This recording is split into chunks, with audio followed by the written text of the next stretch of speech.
Oh boy. Oh my goodness. We're getting started, y'all. Let me let everybody know that we are starting. Hang tight. See what I get here.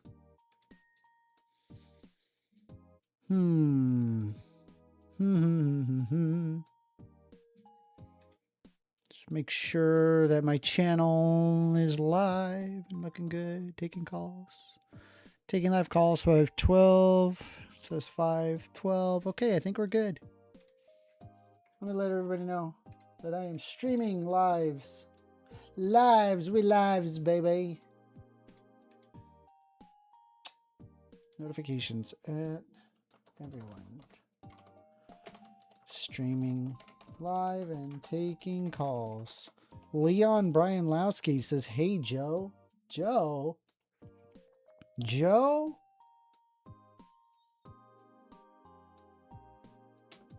Joe?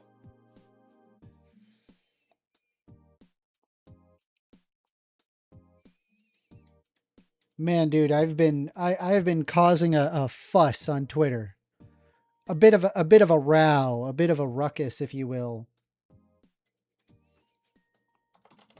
Let's see what we can pull up. Hold on. I'll pull up X. Man, I've been causing all sorts of trouble on Twitter. Oopsie. Oopsie poopsie. Oopsie.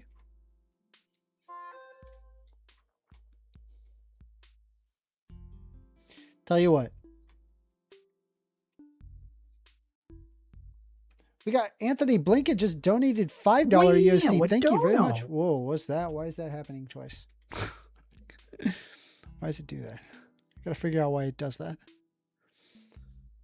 Saying Repubs today would call Milton Friedman a social.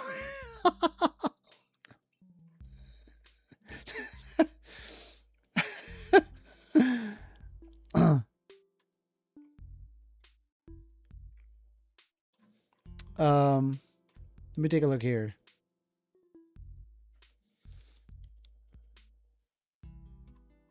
Let me see what we can find.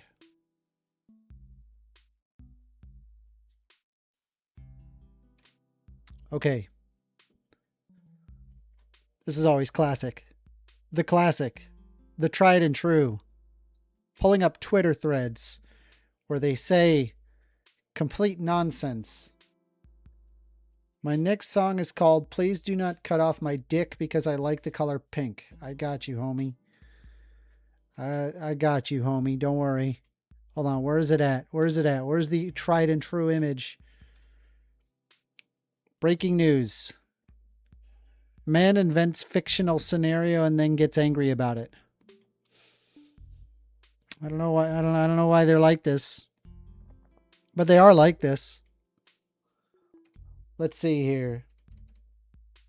I just saw your ponytail and now I realized how long your hair is. Nice. Ah, thank you. It's going to get longer. They say you should let it down once in a while. Let it down? I mean, I could. I look like I have a mullet though. I'm in like the awkward long hair phase where it's like I can't like put it up in a bun or anything. Flashy says, Amender, look at what I sent you. It's hilarious. LMAO. Okay. Stick with it.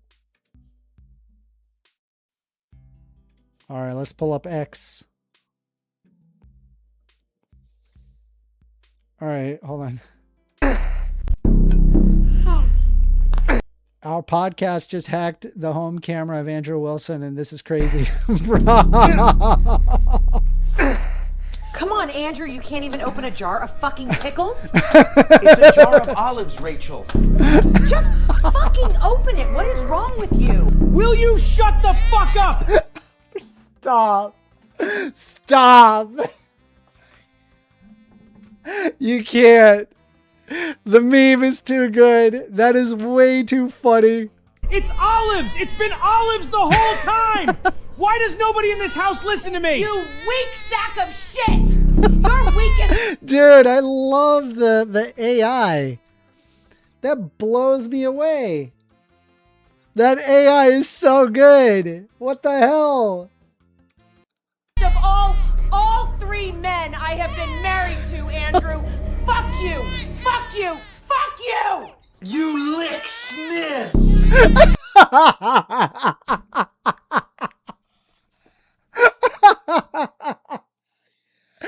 have no words.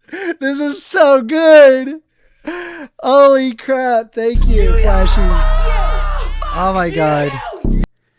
Holy crap. That is awesome.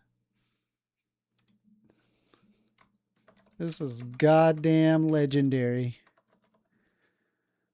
I say this as a guy who has already debated both Wilsons.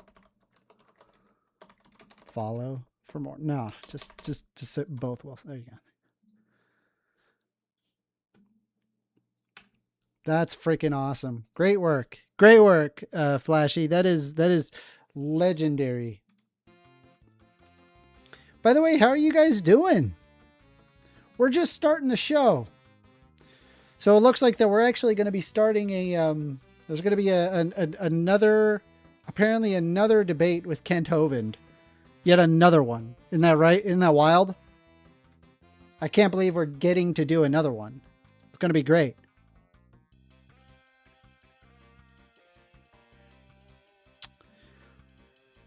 Oh wow, holy crap.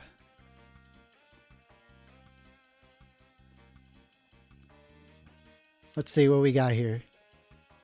I'm looking, chat. Just give me a sec.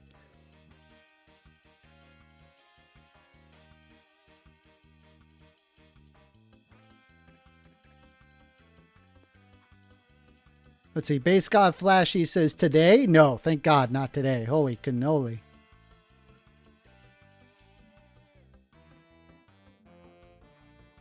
Holy cannoli.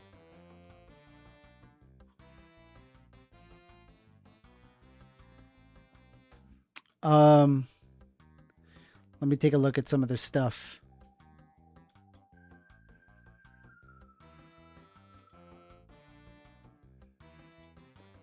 I'm looking. Sorry, I have to be careful of the kind of stuff that shows up because, like, dude, Twitter is like wild.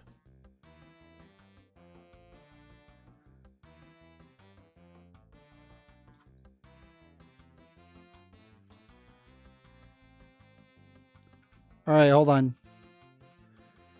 Insane Cope typing, race is a social construct. This is not funny. Okay. Respond. My reply. Okay. Show us your face.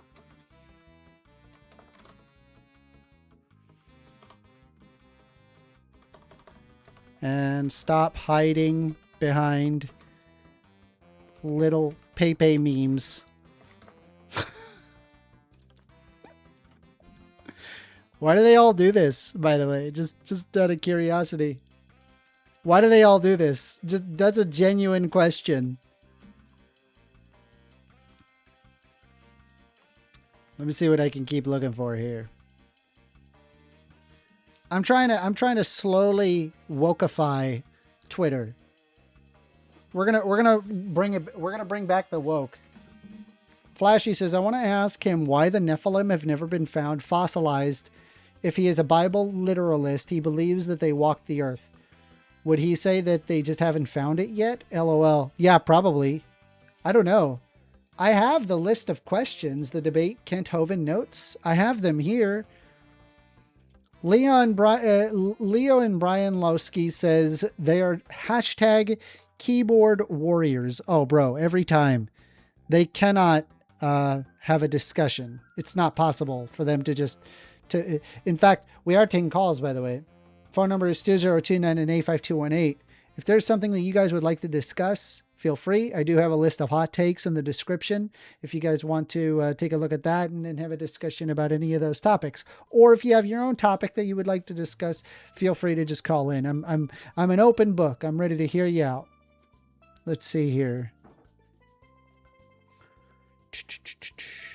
I'm looking, chat.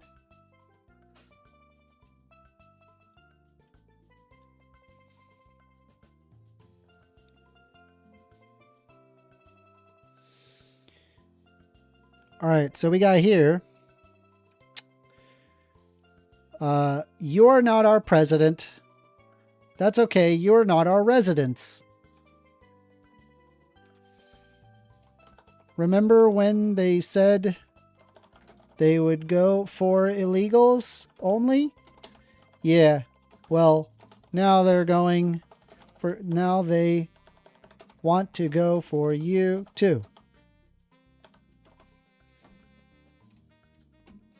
Classic. Absolutely classic.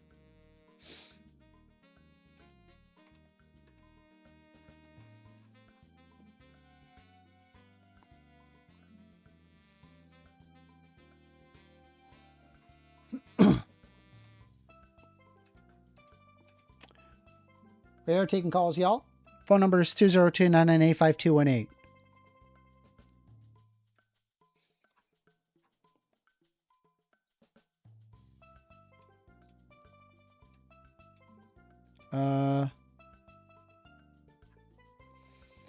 Cowcrapper just joined in saying hello. Hello all. Hope everybody is doing well. I'm doing great. Having a good day. I hope you are having a good day as well. Cowcrapper says 1stAmender is not playing the I Am Jesus Christ video game. Shake my head. We've got Rainbow Ash saying, yo, what's up, Rainbow? Rainbow saying, hey, chat. Hey, 1stAmender. Hello, hello, hello. Welcome, welcome. We just started. Good to have you here.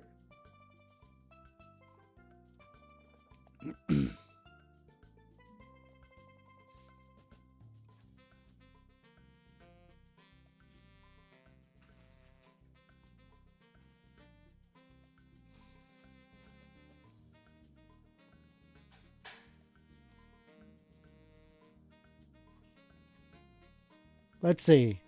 What a stupid idea for a game. Funny.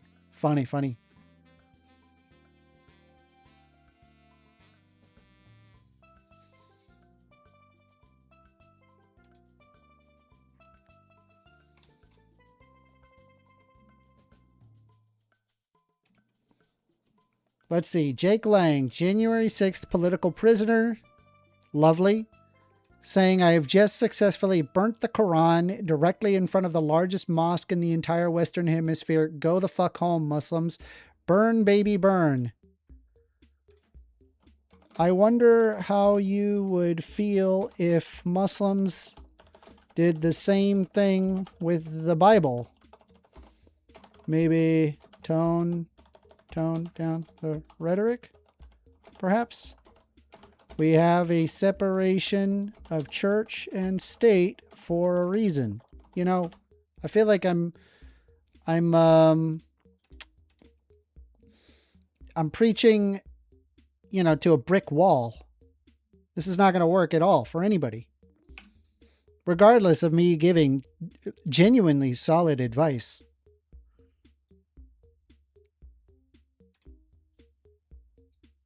Let's see. Rainbow Ash says it's just a giant fetch quest of dialogue.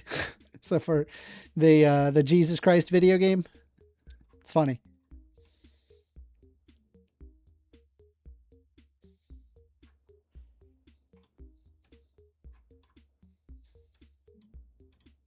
Let's take a look here. Let's see what we can get.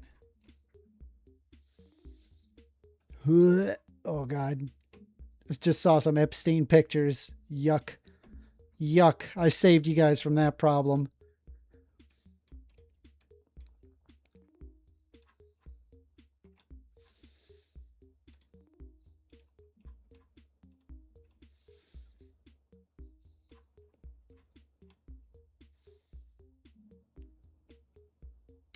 Okay, here we go. Anytime you see this representative from the state of Florida, bro, it's going to be a nightmare. Let's take a look. But what I'm most excited about is an announcement that we're going to make, that we're making now, which is that the Florida Department of Health, in partnership with the governor, is going to be working to end all vaccine mandates in Florida law. All of them. All of them. Hey guys, remember how Republicans had wanted to maintain not having gender affirming care for minors? Remember that they said that they wanted to take care of children? I want you to think about that while they're talking about wanting to get rid of all vaccines. All of them. Every last one of them. Who are these people that are cheering? They're like, yes, we want more dead people. And not just like the peoples themselves cheering, wanting dead people, but like their own children. Their own children will die as a result of things like this. Yeah.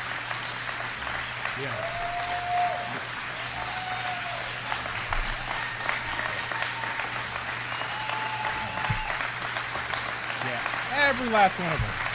All of them. Great.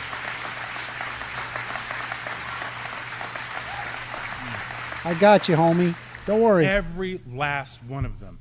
Every last one of them is wrong. How often and is he going to grips say that? with disdain and slavery. Okay? Who am I as a government or anyone else, or who am I as a man standing here now to tell you what you should put in your body? Why not ban seatbelts? Why not ban car seats for kids? Who am I? Let's see. We have F8 saying, I just finished watching you get owned by Andrew Wilson. Gender affirming care is child abuse. Yeah, I love this, man. You're following for the same propaganda. But meanwhile, in the USA, idiots, people peddling this crap has resulted in this. You are going to kill our kids.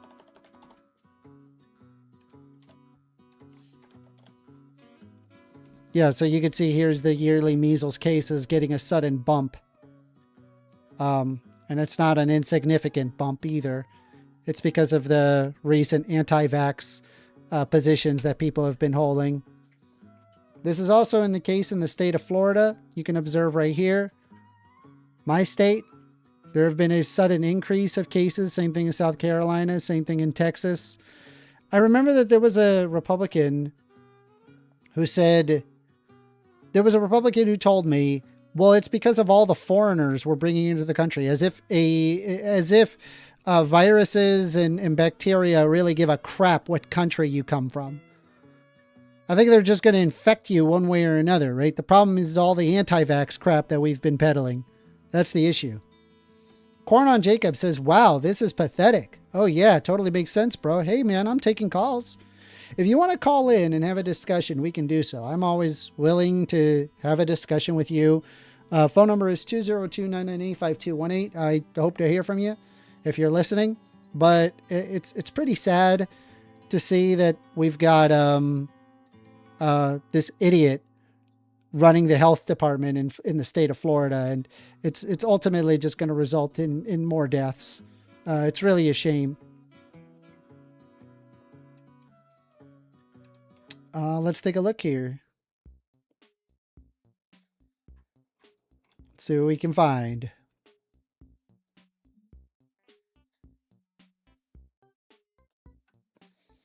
F8 says, anti-vax, have you learned nothing from the COVID vax? All the things coming out after the fact, and you're still ignorant to it. All right, well, call in. I'll hear you out. Just call in. We can have a discussion about it.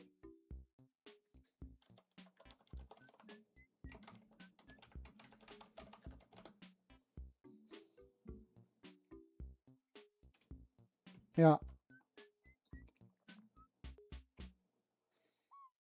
Let's take a look at some studies.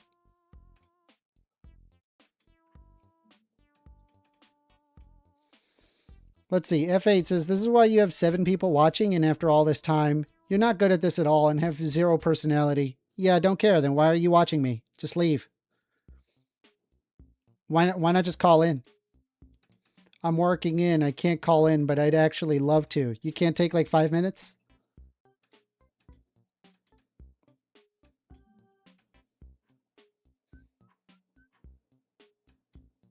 What was wrong with the COVID-19 vaccine? Those worked.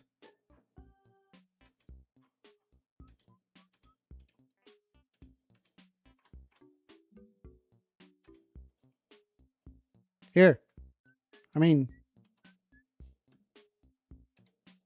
Yes, vaccines, COVID. Did it work? Yes, COVID vaccines worked and dramatically reduced severe illness, hospitalizations, and death globally.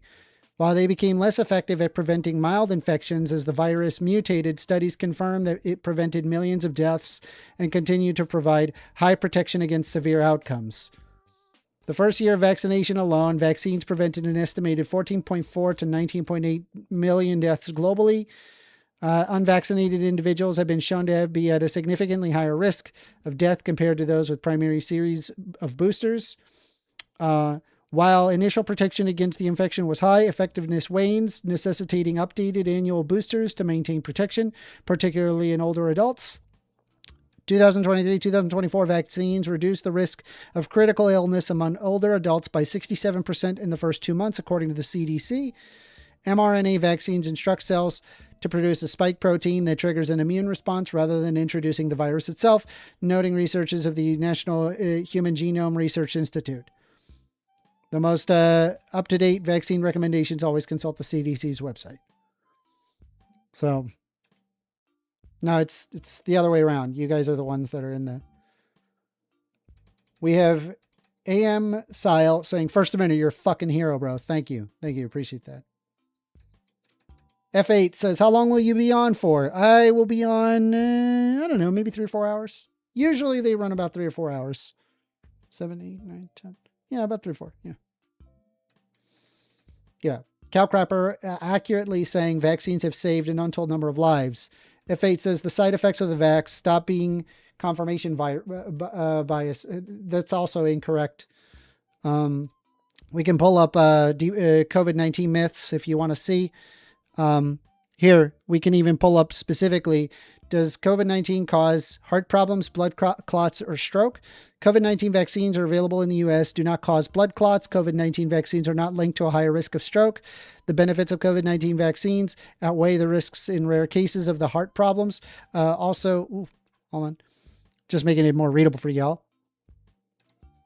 Also, the risk of heart problems seem to be higher with COVID-19 infection than COVID-19 vaccination. Among some groups and people, depending on the type of COVID-19 vaccine, getting vaccinated is linked in rare cases to side effects, but it is a myth to say that in general, the vaccine raises health risks more than catching the virus causing COVID-19. Using vaccine surveillance systems, health agencies can shed a light on potential risks, myocarditis, pericarditis after COVID-19 vaccination. In some people, COVID-19 vaccines are linked to inflammation of the heart muscle or the lining of the outside of the heart. This is a rare side effect that is seen more often in young males than in other groups. These complications also may happen when getting sick with the virus causes COVID-19. Blood clot syndrome after the Johnson & Johnson COVID-19 vaccine. In 2021, the vaccine tracking found that some people who got the Johnson & Johnson COVID-19 vaccine later got a blood clot disorder called thrombosis with thrombocytopenia syndrome. The disorder happened in about 4 people per 1 million doses of the vaccine given. While the syndrome is rare, it is treated in the hospital and may result in death. Because of this link, health agencies in the United States recommended other COVID-19 vaccine options during the Johnson & Johnson COVID-19 vaccine. That vaccine is no longer available in the U.S. Stroke risks in older adults. In 2023 of January, one vaccine safety tracking system noted a possible rise in stroke risk among people over the age of 65 who got a COVID-19 vaccine. The system Vaccine Safety Data Link is designed to quickly find patterns and concerns, also called sensitivity, but after review, no specific pattern or link was found between the reporting stroke after getting a COVID-19 vaccine. The database that produced the statistical signal are early warning systems. In this case, the signal was a false alarm. The benefits of getting COVID-19 vaccine still outweigh the risks of serious side effects for most populations. Complications are rare. These issues also may happen in getting sick with a virus that causes COVID-19. Let's see here. They said, do you think giving a lot of vaccines to kids is good? Seems like more vaccines has created more side effects. Wrong. Vaccines are quite helpful in reducing harm on children, not the other way around. The diseases clearly outweigh any risk that is there with a disease. We are taking phone calls, though. Phone number is 202-998-5218. If you disagree, you want to have a discussion, we can do so. More than happy to let's see here. F8 says, if you are on after hours, I will call in after my job. Yep, no problem. Absolutely. I don't know what time it is where you are. Right now it's almost 6:30. Let's take a look here. I didn't name any of those specific issues. Why did you? Well, you listed specific side effects, but the side effects are very tiny, comparatively speaking, to just getting the COVID-19 shot. I got my vaccines. I recommend everybody get their vaccines. There's nothing wrong with vaccines.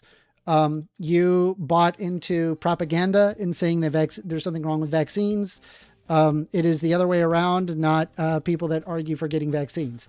In fact, it would actually make more money for the pharmaceutical industry to ensure that you don't get vaccines, because that requires more care than it does just getting a vaccine. A vaccine is insanely cheap, as opposed to actually getting care for, say, like having measles. Let me take a look here. Let's see what we can get.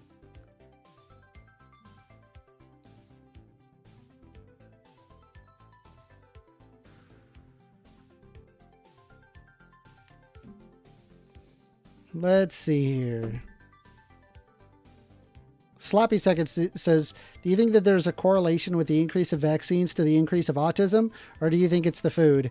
No, it was actually the diagnosis. The way that we diagnose autism had changed, including a wider base of people. We understand autism to a greater degree, and so the autism spectrum increased the total amount of people of autism, but we've always had the same amount of autistic people. The increase of autism is just attributed to how we diagnose autism. So it wouldn't be the food, nor would it be vaccines. It's nonsense to think that. Let's see. Rainbow Ash says, I do not think it's food or vaccines. That's correct. Rainbow Ash is 100% correct again.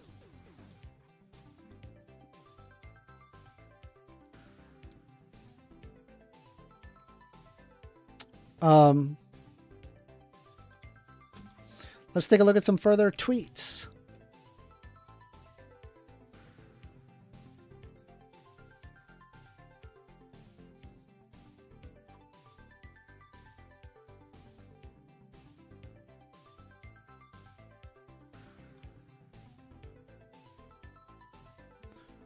Let's see. Flashy says, Amender, do you think conservatives would be more likely to get the vaccine if we treated them like children and gave them a lollipop for being a good boy? So I think like the problem is like when there is like a requirement for vaccines, it causes people to like think that like there's something wrong with it. They're like, why am I required to get something that like I feel like it's not natural to put in my body? But really what we should be doing is emphatically recommending vaccines, like in an emphatic way. And I think if there is just the strong recommendation as opposed to like any requirements, then I'd be in favor of that. I think it would actually result in more people getting vaccinated. But because we have RFK currently running the Department of HHS and threatening the CDC on vaccine recommendations, it's pretty nasty what's going on right now, right? The science does not support the anti-vax movement. Sloppy Second says, I don't know, I'd have to read up on that. Processed foods and chemicals added would cause some side effects, but I would have to read it. Just a question. Yeah, so autism is a neurodevelopmental disorder and would not have to do with what you eat. There's a blood-brain barrier that occurs, and so it's not really possible for like a food that you're eating that causes autism. There's numerous things that can cause autism. The Steelman says, have you heard of the Jesus mushroom theory? And if so, what do you think of it? Let me Google that real quick. Jesus mushroom theory.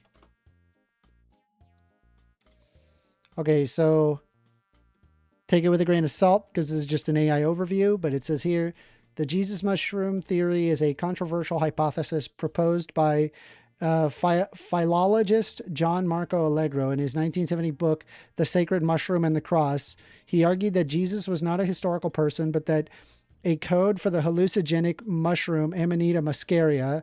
Allegro alleged that early Christianity was just a secret fertility cult. They used mushrooms to experience hallucinations, which formed the basis of the New Testament narratives.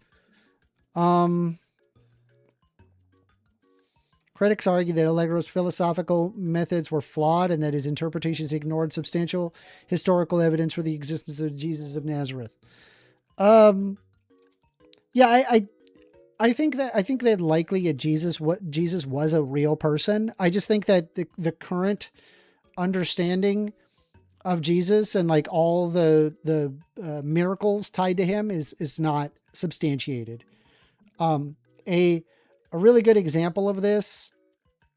A really good example of this is there is, for example, like our understanding of like how the Romans killed their prisoners, like how they crucified them. They basically took their body and just threw them in a pile of bodies. So I have no indication that Jesus Christ would have been received like a tomb burial. That doesn't really make any sense. They probably just threw him in the pile of bodies and then what told their followers that he was put in a tomb. They check the tomb, they see it's empty. And I think it's really common that when somebody that they care for dies, they start to see hallucinations of that person. And I think that they like felt that they saw Jesus Christ themselves rise from the dead. And I think that's likely what happened. That's what I believe anyway. Sloppy Second says, Jesus is a real person. He comes every Thursday to help with the lawn. Dang. Make sure you tip him. Tip the Jesus. With that being said, like the Moses and the burning bush.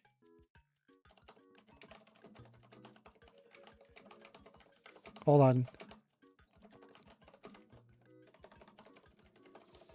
Yeah, so I'm gonna pull this up because so check this out, right? Peganum harmala, commonly known as the Syrian rue, harmal, or esfand, is a desert shrub found in the Middle East that contains psychoactive alkaloids, harmine and harmaline. When burned or smoked, it releases vapors that would have been used for thousands of years to produce calming, therapeutic, and in higher doses, hallucinogenic effects. Harmal, Peganum harmala. Recent 2025 research found chemical evidence that Peganum harmala being burned in homes in ancient Arabia over 2,700 years ago for psychoactive and ritualistic purposes. The seeds and plants contain high concentrations of beta-carboline alkaloids, which are a potent psychoactive compound. While not intensely psychedelic on their own, the fumes are known to cause hypnagogic visions, dreamlike waking hallucinations, often accompanied by a sedative effect. Known as the Persian literature as a sacred substance, Peganum harmala is still used today in the Middle East and often in home fumigation to, quote unquote, ward off evil. It is a hardy, woody, perennial, herbaceous plant. Let's pull up this thing. Peganum harmala. A Peganum harmala bush. Let me pull this up.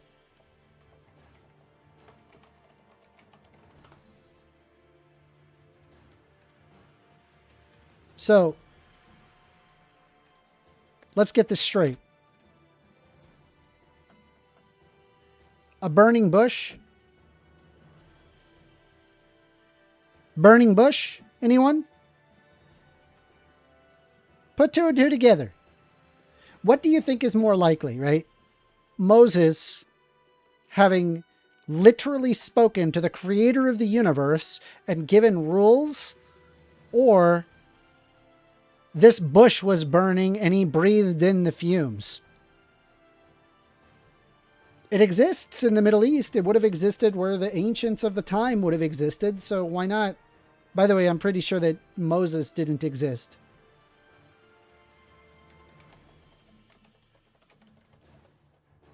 Isn't that wild?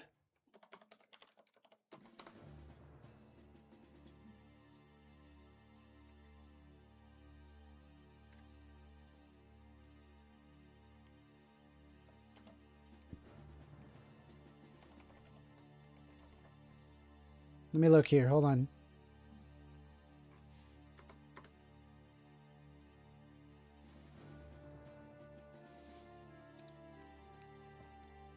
Let's see. Flashy says, Amender, do you think that anti-social safety net conservatives are Nabal from the Bible? Got a call-in link, says the Steelman. Yeah, the phone number is 202-998-5218. Anybody can call in. Literally anybody. Just call in. 202-998-5218. You want to call in, have a discussion, we can do so.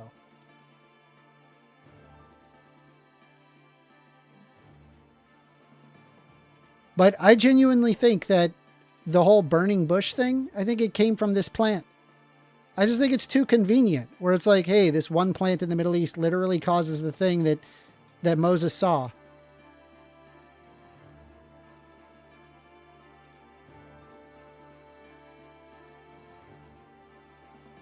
All right, hold on a sec. We've got right here.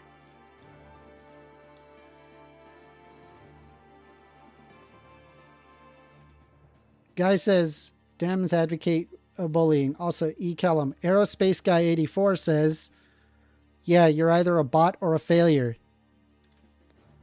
Not a bot. I'm literally streaming right now. LOL. And then let me just provide a quick screenshot.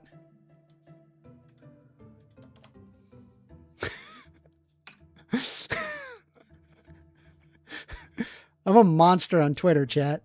Chat, I am a monster on Twitter. Excadriller says, why is First looking more like a hippie every day? Because I actually think I like the hippies. I think the hippie, like the only thing that I think the hippies got wrong is I don't like hard drugs. And I don't like not showering. You should shower. So I'm the doesn't do drugs and also showers hippie.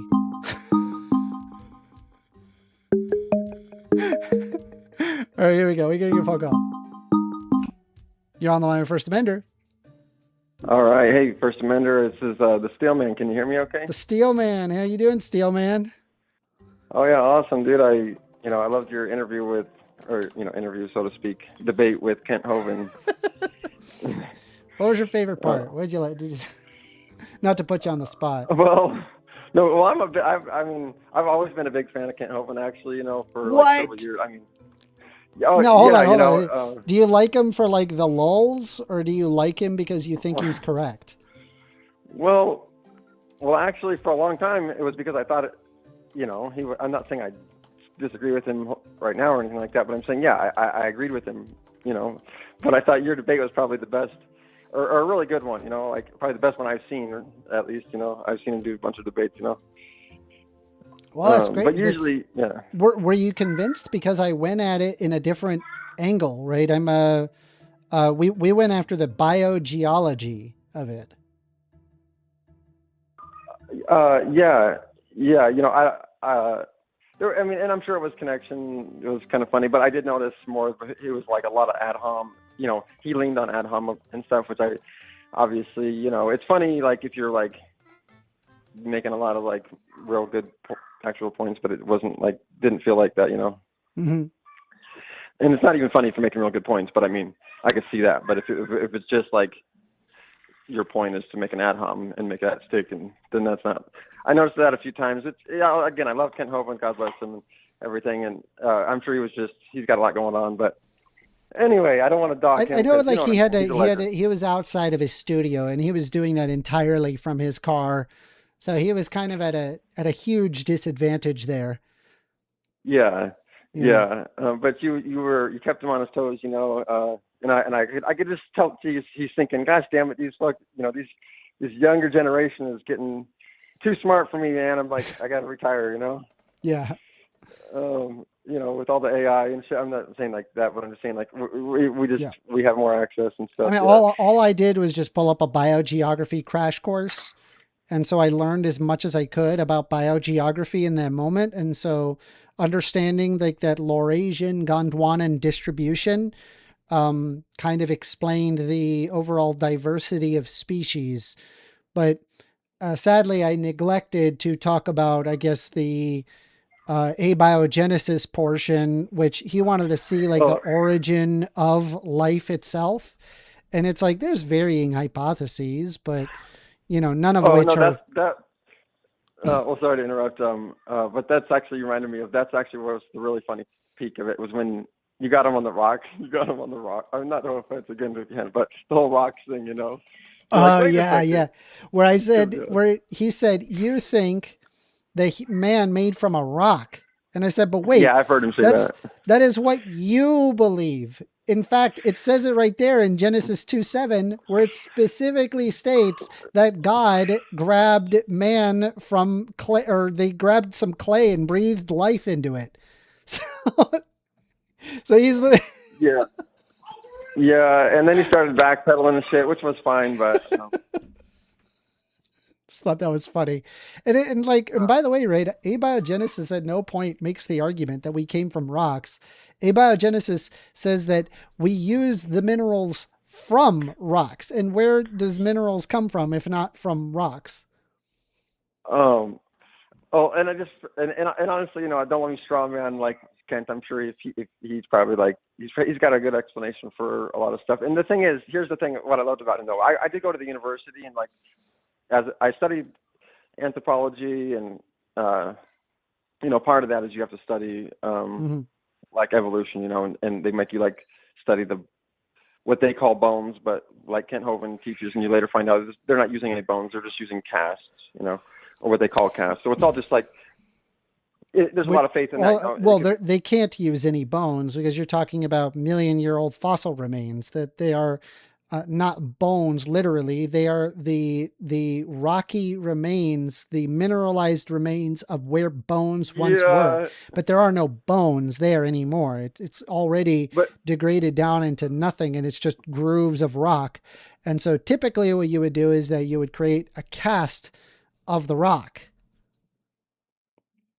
right? Because obviously it's delicate. Yeah. And so, yeah. But they at the universities, they present them in these cases, and they make them look as real as possible, and they present them as real as possible. Really, I mean, to me, they were presented to be real. No one said these are casts or anything like that. I kind of just like caught on to what was going on, Yeah. And then it's like, okay, it becomes this, where are the originals? And just a minute. Sorry, one sec.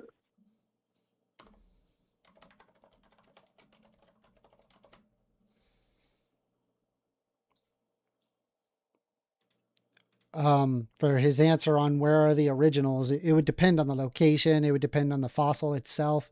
Sometimes it's left in the ground. Sometimes it's dug out. It just depends on exactly what you're doing there. But they're observable. They're around. They exist. There's even the real ones there mixed in with cast, because they don't get the entire skeleton. They just get some of it, and then they fill in the blanks. So that's where the originals are. But it makes sense to create casts. Let's take a look here. AMH Sile says, who uses Christianity for money? I know Erica Kirk did that. Sorry about that, man. Oh, sorry. No, you're good. You're good. I was just talking to chat. Yeah, as to where the originals, it would depend on the location. It would also depend on the exact fossil that you're referring to. You can find originals already in museums, and sometimes there's like missing portions of a full skeleton, in which case they have to make do with casts and fake bones there. Yeah, and then you've heard of like the hoaxes. I'm sure there's actually a lot of like major hoaxes that passed, like, I'm sure like peer review, like the Java Man and stuff like this that were originally thought to be. Java Man is one example. I don't know. There's like these links. If you could just check into that that's the main one I know, but I know there's like others. Yeah. And I'm not trying to like it. So this is just like a good faith, where I was coming at it from, Mm-hmm. There's these like hoaxes that appeared to be real, but they turned out that later that they were hoaxes. Yeah. And and the thing is, it becomes sort of like a religion, you know, in a way where it's like they have these bones of the Catholics and all this stuff, and it's like, you know, if they're even real, and then they got like the same bone for the same Catholic, you know, in two different temples or whatever, all this stuff, and it's like, these casts become like that. It's like, where's the original? How many people have seen it? It actually gets into that with a lot of the sciences, you know, like you need a lot of these certain microscopes that can only see certain things that most people just take for granted, you know, that we'll never see and all that stuff, you know. I mean, I'm pulling up the Java Man, and it's not a, it doesn't appear that it is that it's a fake. Oh, I thought that was a known. Nope. Oh, there was a considerable amount of debate regarding the quote unquote missing link of it and its taxonomic classification. That's what I'm reading here. Oh, okay. Well, here, I'll read this out for you and for the chat for everybody to see. Yeah, and it was led by Eugene Dubois. The excavation team uncovered a tooth, a skull cap, and a thigh bone at Trinal on the banks of the Solo River in East Java, arguing that the fossils represented the quote-unquote missing link between apes and humans. Dubois gave the species the scientific name Anthropopithecus erectus, then later renamed Pithecanthropus erectus. The fossil aroused much controversy. Within a decade of the discovery, almost 80 books or articles had been published on Dubois' finds. Despite Dubois' arguments, few accepted the Java Man was a transitional form between apes and humans. Some dismissed the fossils as apes and others as modern humans, whereas many scientists consider Java Man as a primitive side branch of evolution not related to modern humans at all. In the 1930s, Dubois made the claim that the Pithecanthropus was built like a giant gibbon, a misinterpreted attempt by Dubois to prove that it was the missing link. Eventually, similarities between Java Man and Synanthropus picensis, or the Peking man, later led to Ernst Mayr to rename both Homo erectus in 1950, placing them directly in the human evolutionary tree. To distinguish Java Man from Homo erectus population, some scientists began to regard it as a subspecies, Homo erectus erectus, in the 1970s. Other fossils found it in the first half of the 20th century at Java and Sangaran in Mojokerto, all older than found by Dubois, also are considered part of the species Homo erectus. The fossils Java Man have housed in the Rijksmuseum van Geologie and Mineralogie and later Naturalis in the Netherlands since 1900. Cool. Learning. Are you there? Yeah. Sorry, I got like. Yeah, I am. Sorry if I cut in and out. I'm here. I'm just taking care of a few things. I got like 2 children basically that I take care of full time. So sometimes I gotta like handle a few things at the same time. You know. No problem. Anyway, it looks like that there was some classification issues with.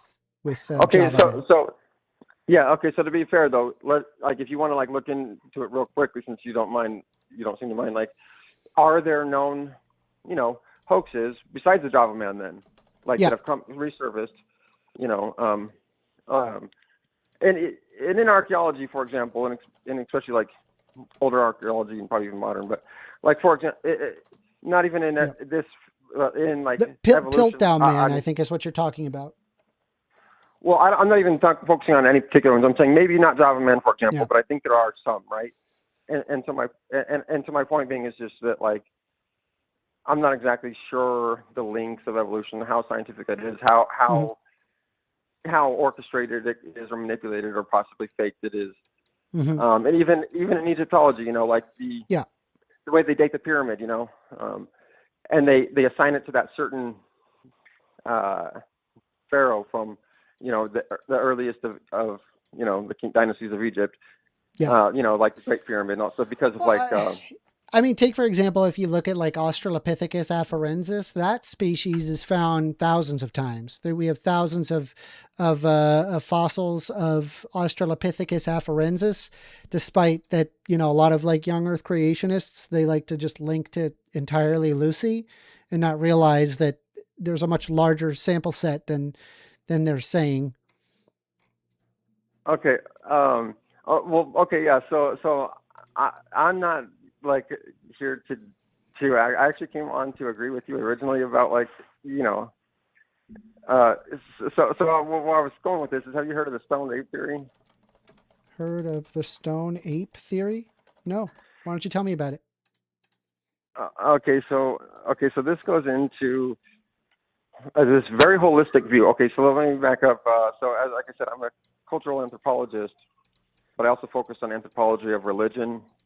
So I would study like cultures across time and space, across time, across the world, and their religions, Mm-hmm. Yeah, and it doesn't go back that long, you know what I mean? Like cultures only go back to like, the early, like basically Babylon and stuff like that, Mm-hmm. or like early Iran. So it only goes back like 6,000 years or 8,000 years or whatever, you know what I mean? Not that far.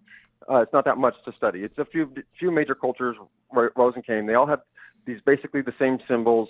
You can study their religions. Basically, at the center of all of their religions was some sort of entheogen, a sacrament, Mm-hmm. something that you would have to, something you would eat Well, whatever. I mean, I could quickly read on the stoned ape theory. It's saying that it's a controversial, largely unproven hypothesis proposed by the ethnobotanist Terence McKenna in 1992, suggesting that the ingestion of psilocybin mushrooms by early hominids were the catalyst for rapid expansion of the human brain and the development of consciousness. The objection that is occurred by the science community, because it is considered a fringe pseudo-scientific worldview, and it is ignored or dismissed by mainstream anthropology as well as evolutionary biology.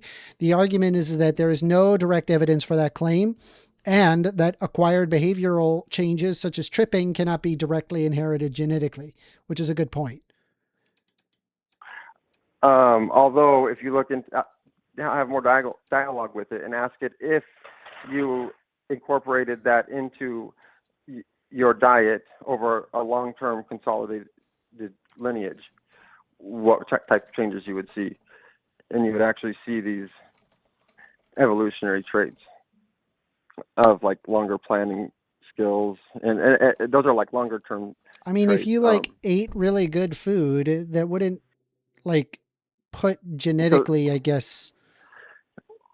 Okay, your so health, I guess. Like, does that make sense? okay, Like, it's so let's stick with that for a second. So you don't believe that meat is what caused apes to evolve, or the frontal cortex to evolve from early hominoids to modern modern.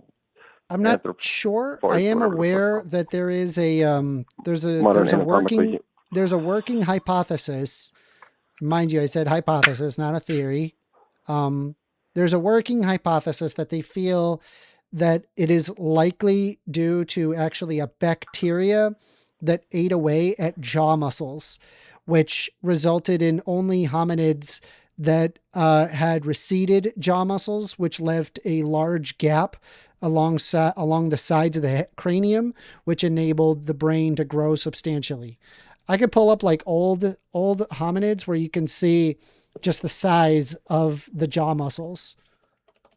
Okay, yeah. So you agree that's like one of like many like mainstream theories, right? So yeah, I mean, there's no like fully working theory, but to give here, I'll just show a quick picture of like an old hominid skull, so you can just get an idea just how big the jaw muscles were, comparatively speaking. So here is an example of.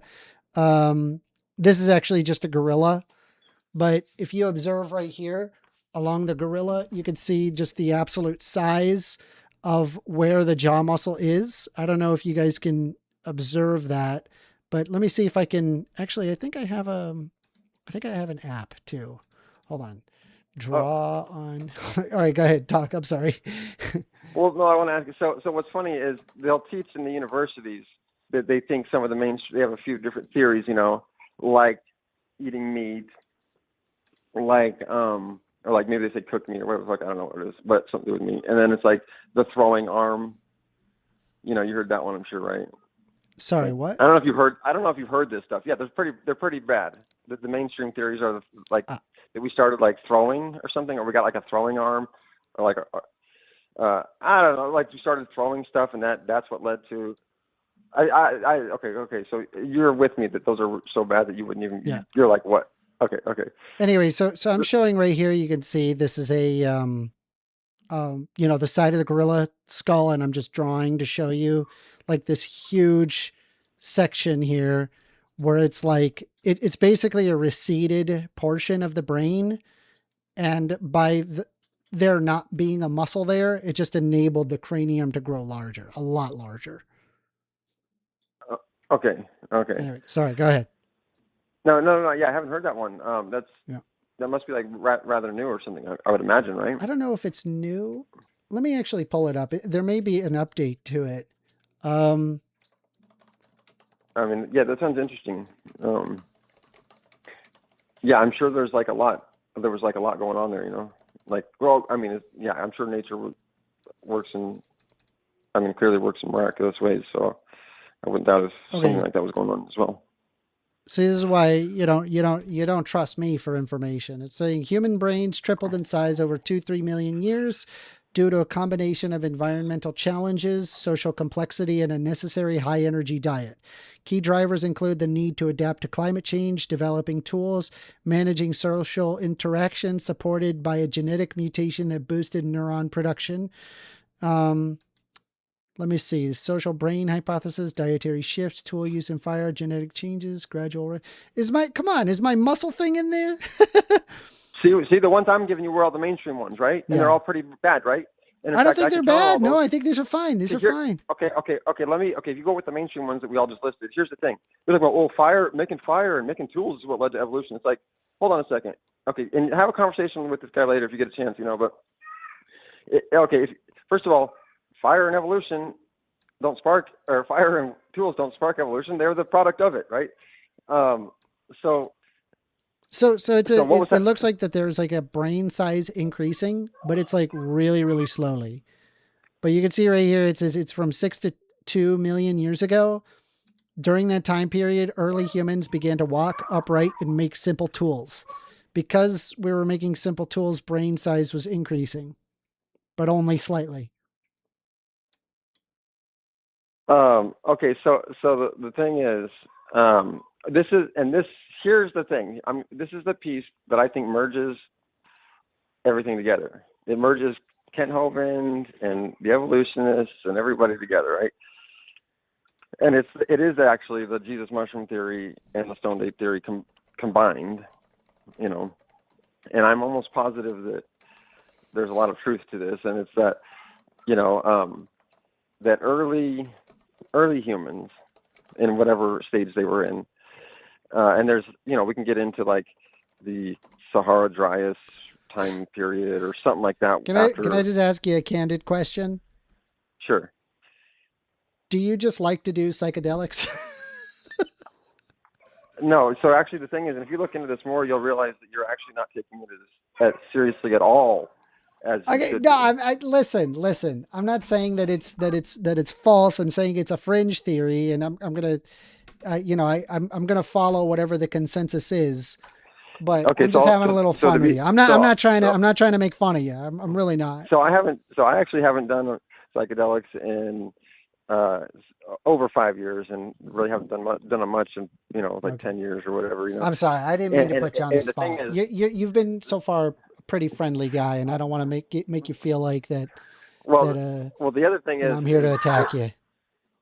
Oh no, because the thing is, I've done the research, and the thing is, some of the leading researchers, as you mentioned, John M. Allegro, who is an Oxford graduate, Dead Sea Scroll scholar, who actually handled the Dead Sea Scrolls and was appointed by the government to decipher them. And he's the one who interpreted the fact that they were a mushroom cult, and he had never used psychedelics. And this isn't just me making this up. You know who Jordan Maxwell is, by chance? The late Jordan Maxwell? No. Well, he's a very renowned researcher as well. He's been a researcher his whole life, and he came to the conclusion of something very similar, that these are they're very central to religion, and I'm telling you, they are the cornerstone of Christianity, They're actually the body Yeah. of Christ. This is what the original secret societies were eating. And this is the people that founded Christianity. And this is the thing, is this is the early civilizations were eating these psychedelic mushrooms off of these holy cow pies. You know, the holy cow produces the holy shit. And that's why the cows were worshipped in India and all this stuff. All these religions go back to the same thing. And it's because, and if you go back to the early Akkadian empires, the Babylonian empires, Persian Empire, all that stuff that they stem from, the Egyptian Empire, you can watch the lineage of these empires. They all hold the same symbols. And what is the symbol? It's this scarab beetle with a golden disc. You know, yeah, and in the 1800s, when the Egyptologists deciphered what that golden disc was, they had no knowledge of the sacred psilocybin gold cap mushroom. That wasn't discovered until the 1940s to 60s, whatever, you know? Yeah. And you know how they discovered that real quick is R. Gordon Wasson, who was the vice president of J.P. Morgan, by the way, went down to a Catholic ceremony in Oaxaca Valley, Mexico, where they were giving out the body of Christ, and it was the sacred psilocybin mushroom. But wasn't the isn't the golden disc supposed to be like the sun? So, okay. So that, I don't know if I made that clear. So in the 1800s is when they deciphered this scarab beetle holding this sun the size of a scarab beetle. It must be the sun, and that Ra, you know, and Horus and all this stuff is all this sun worship and all this stuff. Well, that scarab beetle is actually a dung beetle. And what does a dung beetle do? It particularly dwells in cow dung. Where do psilocybin mushrooms grow? They particularly grow on cow dung. So you have this, you have the scarab beetle holding up this golden cap mushroom, and this is what they were worshiping as Ra. This is the body of Christ. This is the Trinity, just like they have the Trinity in Egyptology, or they have the Trinity in Christianity, and it's all just mythological mushroom worship, but not for a bad reason. It's because these mushrooms are actually like.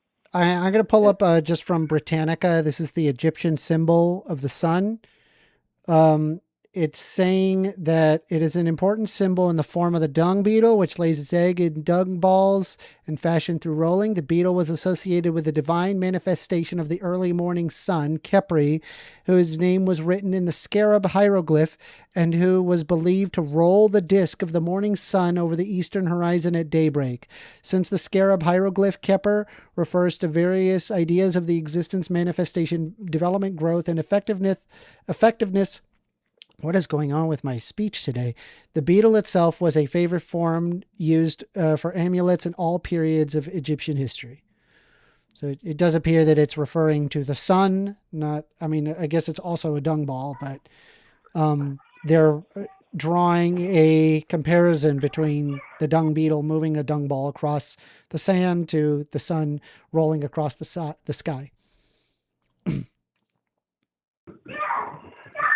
Yeah, and so part of anthropology is Egyptology. That's like a sect of it, you know. So I, studied a lot of that, and I realized that these were old Egyptologists who came up with this theory. And like I said, they didn't even know. It wasn't even discovered. Nobody knew about this gold cap mushroom until like the 40s, and then that popped off the hippies movement. Then it was all made illegal. And the thing is, after doing the research as a new Egyptologist, I was like, so I rewrote the theory on it, you know, and I wrote the book, The Origins of Religion, as reference to sacred mushrooms. And in my newest edition, my third edition, I added the whole Egyptology explanation, broke down all the symbols, and explained it all, rewrite the history of it. Let me pull up this book. Sounds cool. Oh, that's cool, man. Yeah, thanks. So, I made a video under the same title. It's by Julian Rise. Say you? My last name is actually Fela. It's F-A-I. Is that the book, though? I'm just asking if that's the book. No, it's called The Origins of Religion, as reference to sacred mushrooms. Yeah, you should see it, and it's also on. Like I said, I made a video book where I put the whole video. I read the whole book through. That way, Gotcha. nobody has to buy it or read it. Yeah, and do you want me to flash it on screen for others to see, or because it's got your name? I wasn't sure if you wanted me to do that. Oh no, that's cool. Yeah, you go ahead. I'm Okay. a published author, and so here's the and book everything. for those who want to see it for themselves. I mean, it sounds interesting.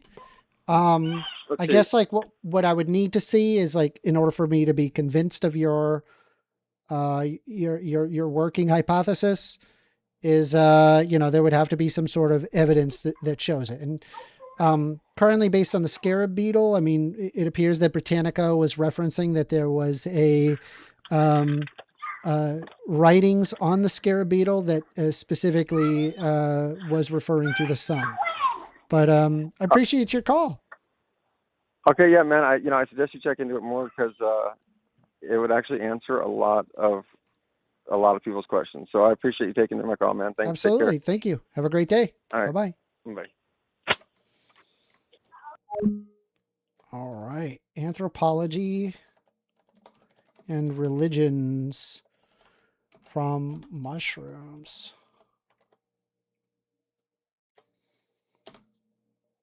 One 650. All right. Well, we are taking calls. Phone number is 202-998-5218. You guys want to call in and have a discussion, we can do so. I was trolling around on Twitter for a bit. Looking like we're already getting people responding to me, losing their mind.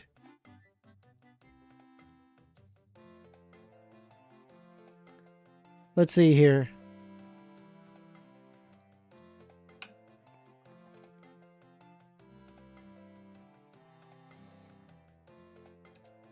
Chat, where is this person getting this?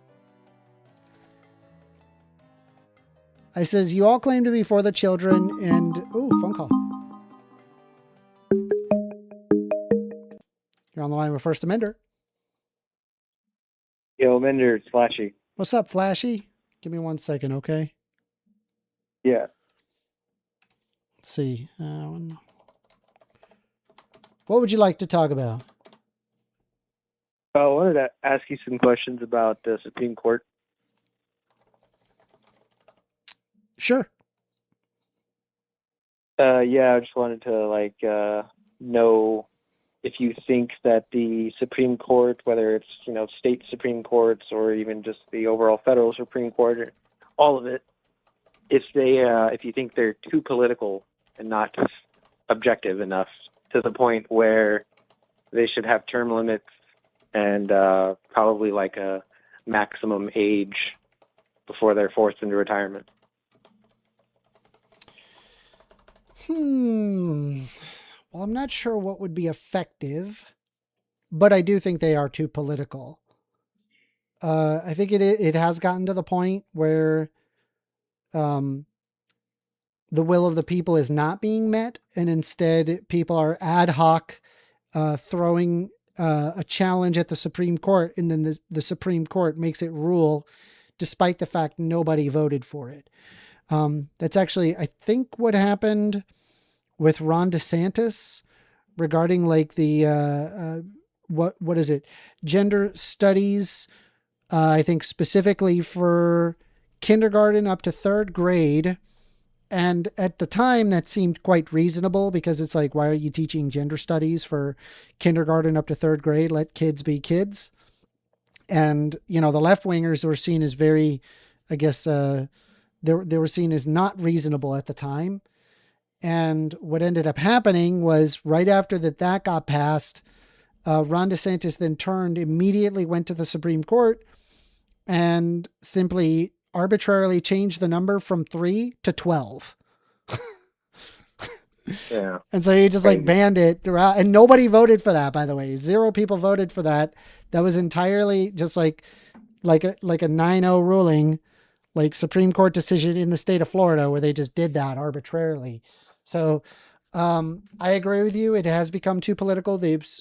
I know for a fact that the what is it? The Federalist Society, I think it's called. What was it called? Federal. Mm-hmm. Let me pull this up. Yeah, this Yeah, so Yeah. I'm gonna pull this up real quick. Like, this is the Federalist Society, for those that are not aware of.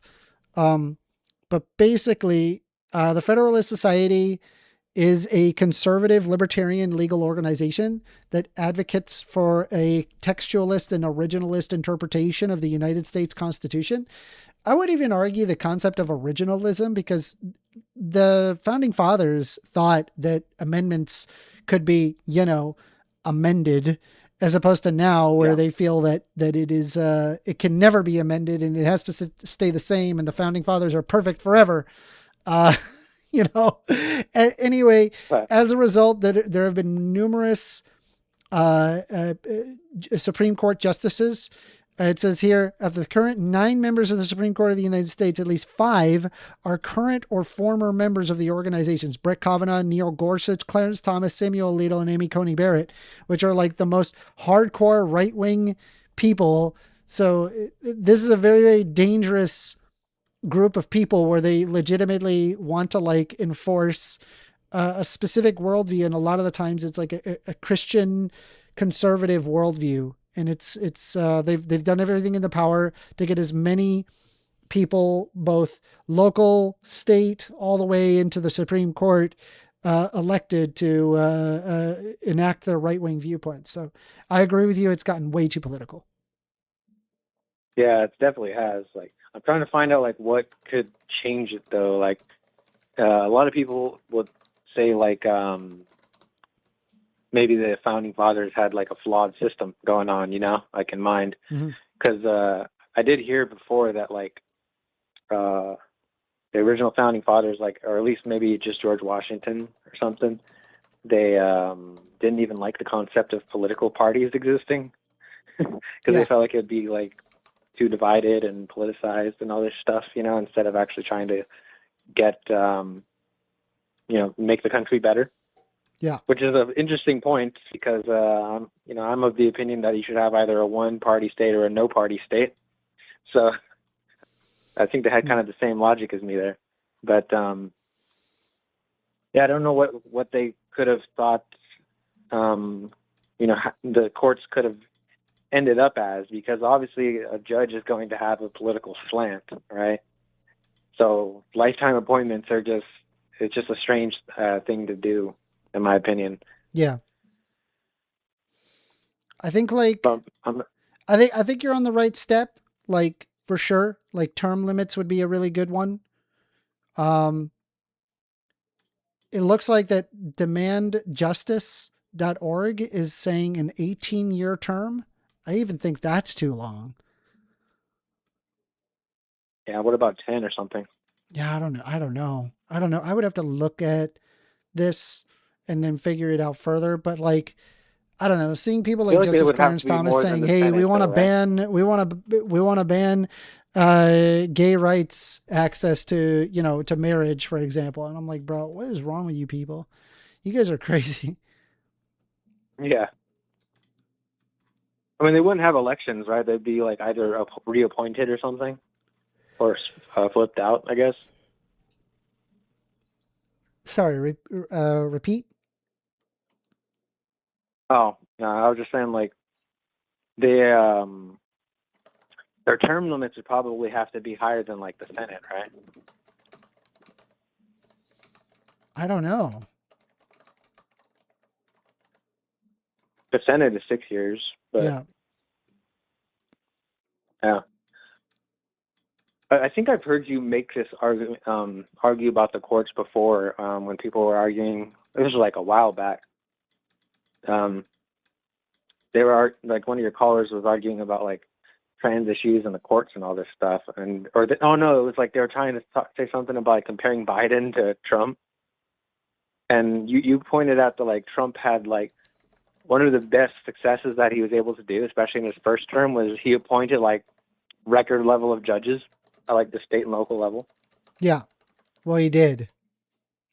Yeah. So that way he'd have more people siding with Trump, more of the law siding with him. It worked. Yeah.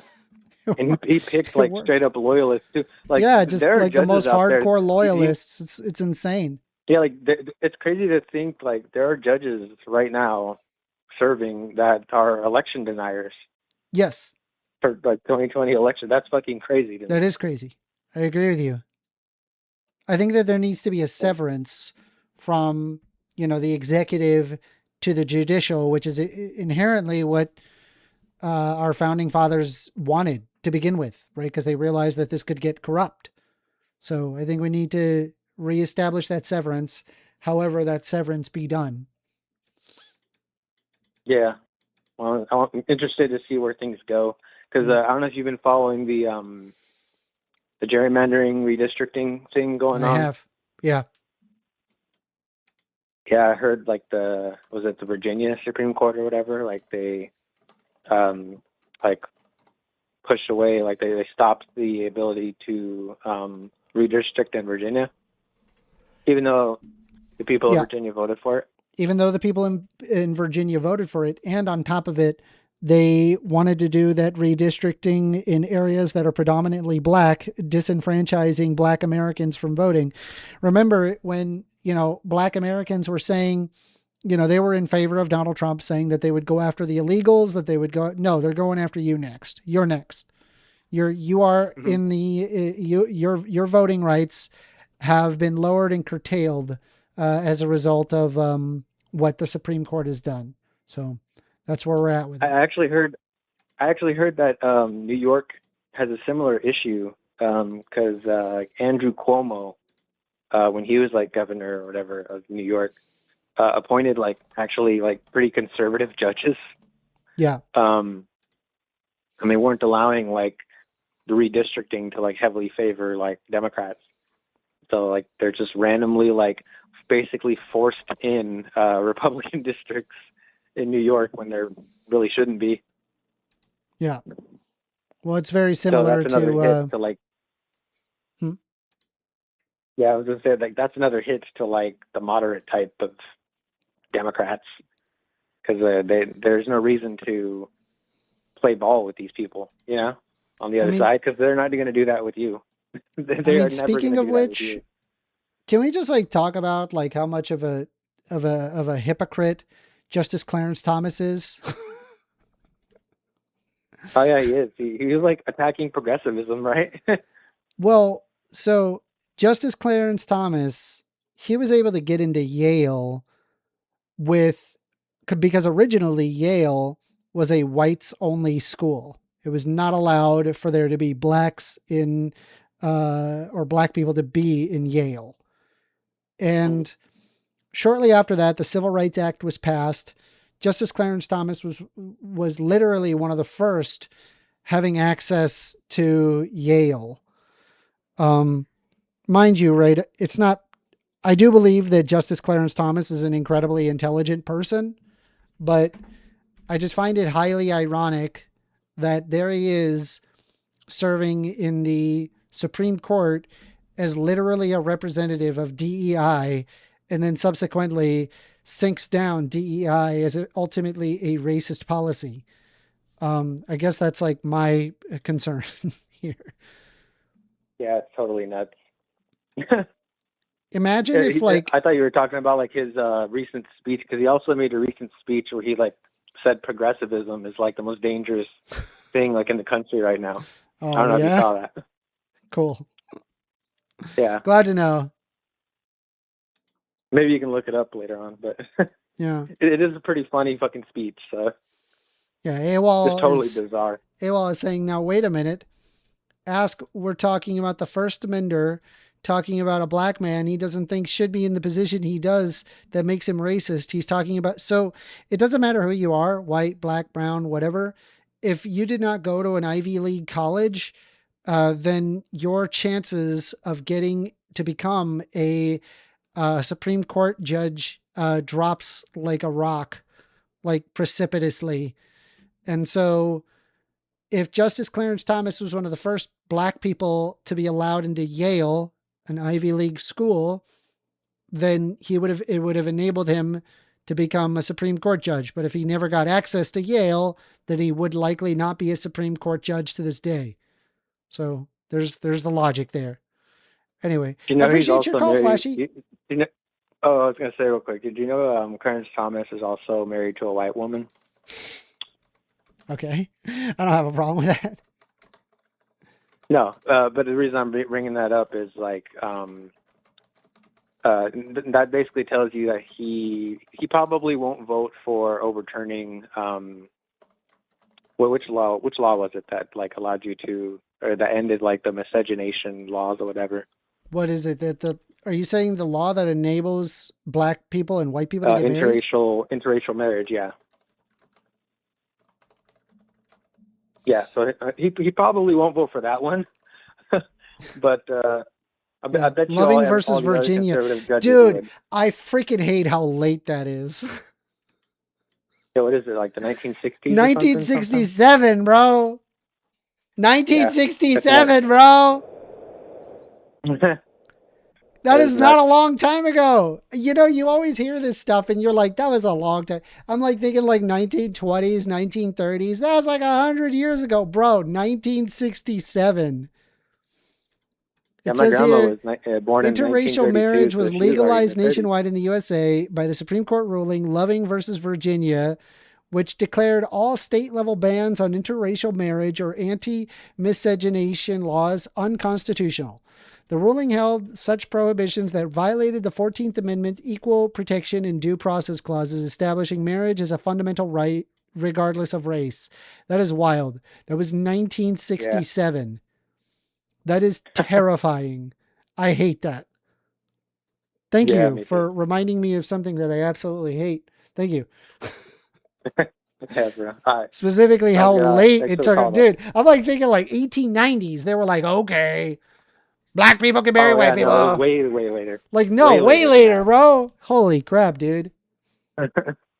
Like the Beatles were already done by then.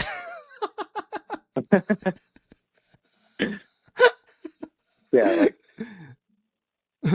that's probably one thing that Clarence Thomas might not want to vote for, because then it would affect him directly. Sorry, what? Sorry. I'm being stupid. Ignore me.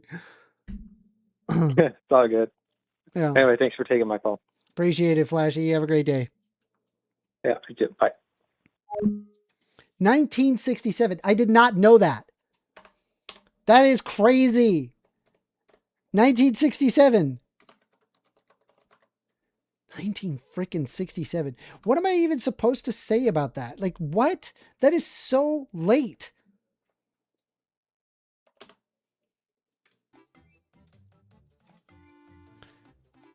Well, we are taking calls. Let me see here. 1, 23, 20. Let me grab a drink real quick. Hang tight. Just grabbing my drink. Oh, I got one already made. Look at me. Look at me. It's already made.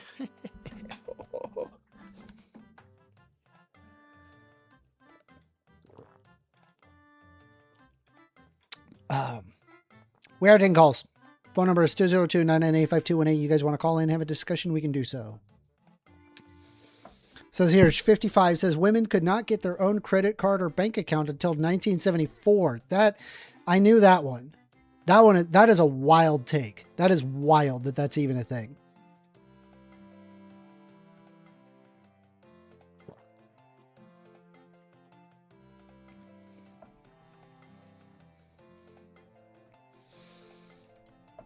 .55 saying marital rape was legal until 1991. Shut up. Are you serious? When was marital rape illegal?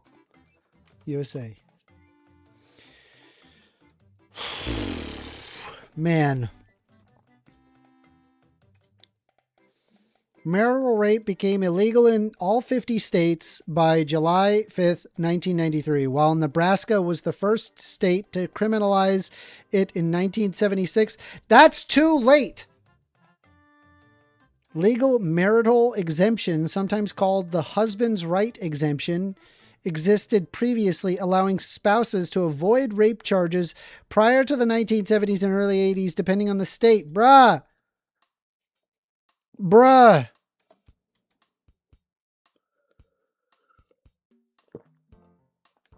That's wild. That can't be that can't be a thing. I hate that. I don't like that at all.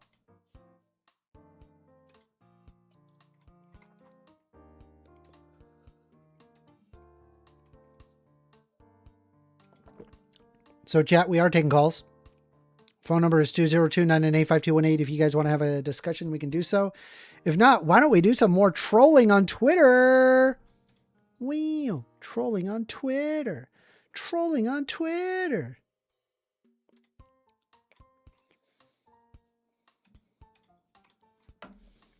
Let me see what we got. Let's see what we can find.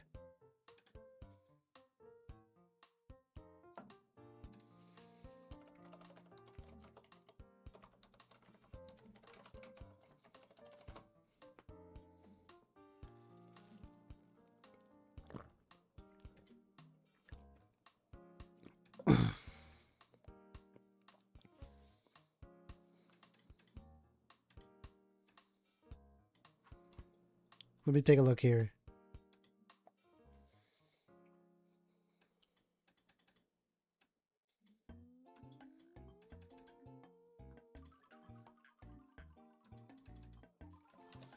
The Bible is historically accurate. This is Answers in Genesis saying the Bible is not a fairy tale. It is a reliable historical argument. Historical accounts of Ramses the Second, as well as archaeological evidence refutes the Bible's narrative. Ramses never had Jewish slaves. Never happened. Unironically. And let me see here.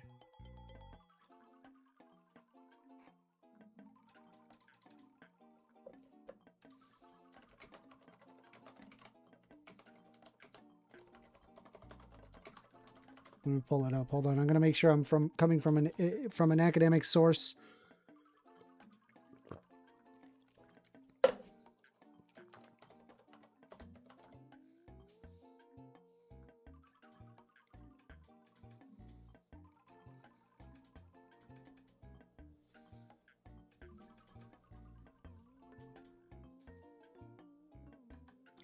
Right here.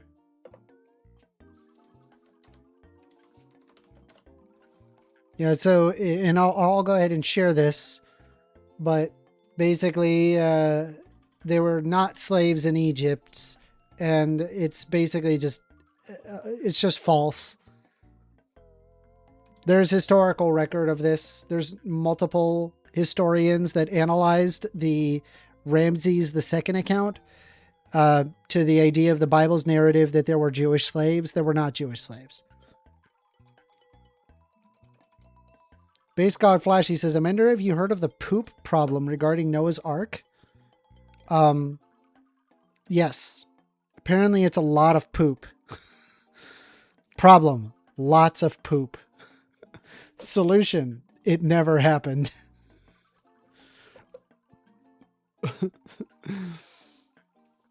Let me take a look at some other stuff here. We'll keep going. Let's see here. All right, here we go. The White House saying Donald J. Trump, 51st state, Venezuela. Response. So, can they vote?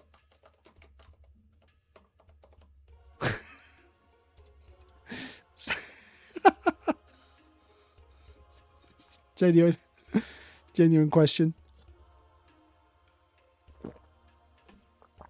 Are they allowed to vote? Would love to see that.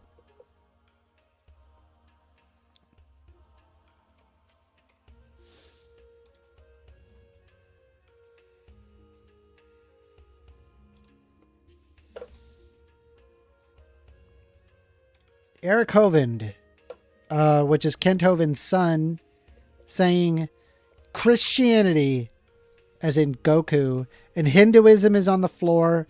Humanism is on the floor. Islam, Buddhism, atheism, paganism, Gnosticism, and New Age, they're all on the floor.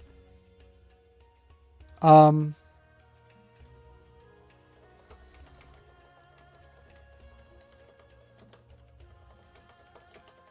me go ahead and post this real quick.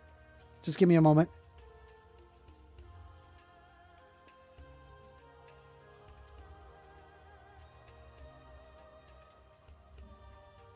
Give me a moment. I'm going to pull up this line graph.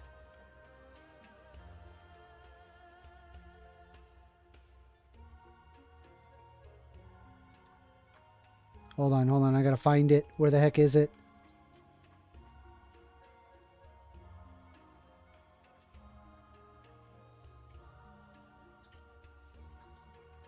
Ah, here we go. This helps. I'm just gonna leave this here for you and your daddy.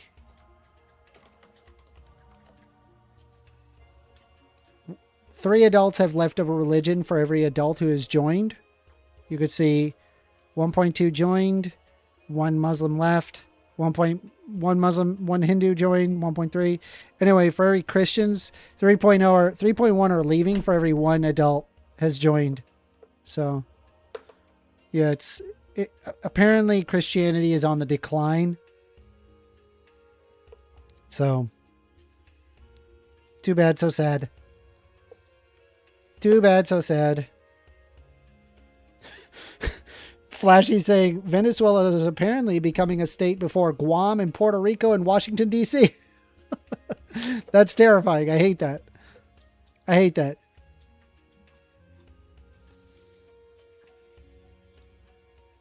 Says here, Tennessee deportations at their best. It looks like some of this is like unironically AI, but let's see.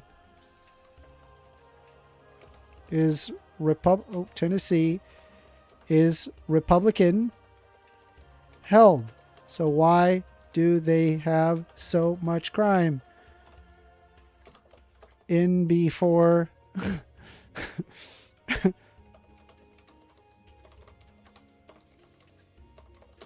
like lots of racists like to imply.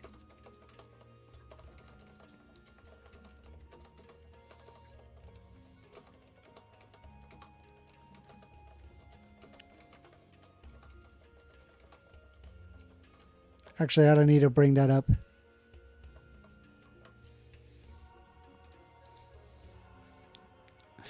I love Twitter. Let's see here. Man's Revenge says, I love how you only have 11 others watching this here. Apparently you're on a decline worse than Christianity. Hey, man, the call number is right there. Phone number is 202-998-5218. If you want to call in and have a discussion, we could do so. If you disagree with me, we can have a cordial discussion. There's no reason why we would have to have this rancorous discussion. Let's see. AWOL says, 1stAmender, I don't think you really understand what kind of world you would live in if Christianity did not exist. I think like if Christianity and all the other religions just never existed and it was just atheism, I think we would live in a much better world. Which says, I actually effed with the Black Little Mermaid. She was way hot. Nice. Sick. Based.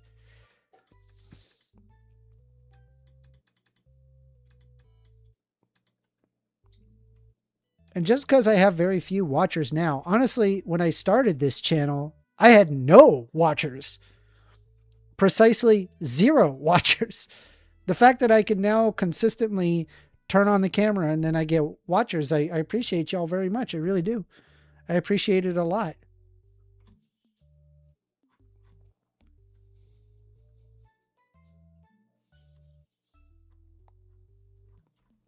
But it is fair to say that leftist people that are on the left, like the algorithm is not favorable to them. Much more favorable towards far right-wing ideologues. And you don't have to provide any evidence either.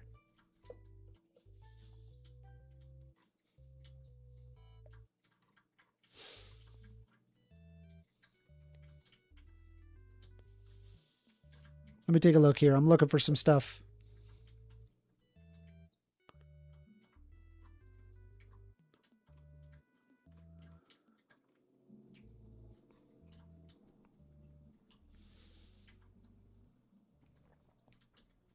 AWOL says also, what gives you the impression that science is not thriving? Science is thriving. It's doing great.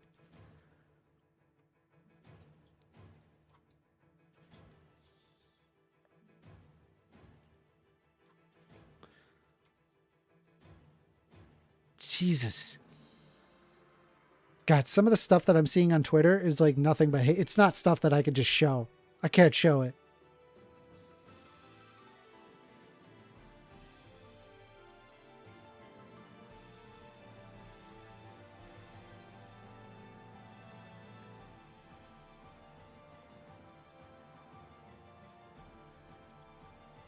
Let's take a look here.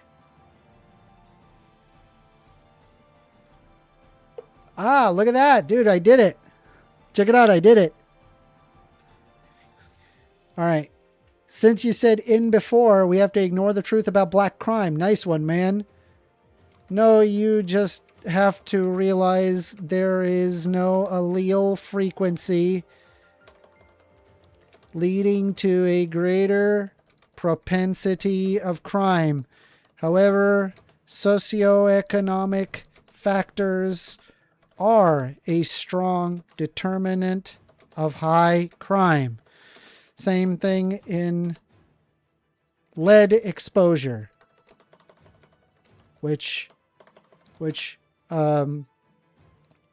predominantly shows in poor socioeconomic neighborhoods.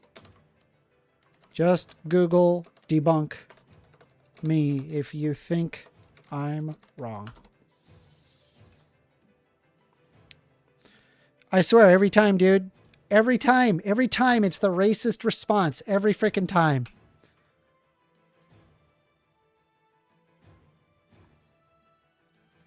Here we go. Once again, illegals. He says illegals. Why is there so much crime? It's because of illegals. It's definitely because of illegals.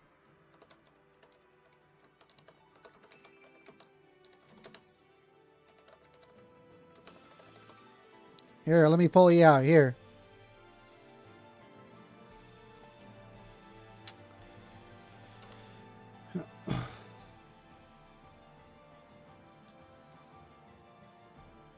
We've got this here. And I'm going to go ahead and post this. Despite its centrality to public and political discourse, we lack even basic information on fundamental questions regarding undocumented immigrants and crime. This stems largely from data constraints. Going beyond existing research, we use utilizing data from the Texas Department of Public Safety, which checks and records the immigration status of all arrestees through the state. Contrary to public perception, we observe considerably lower felony arrest rates among undocumented immigrants compared to legal immigrants and native-born U.S. citizens, and find no evidence that undocumented criminality has increased in recent years. Oh, darn. Darn. Just our racism doesn't work super great. Darn. Oh, darn. What? Are you saying brown people? What?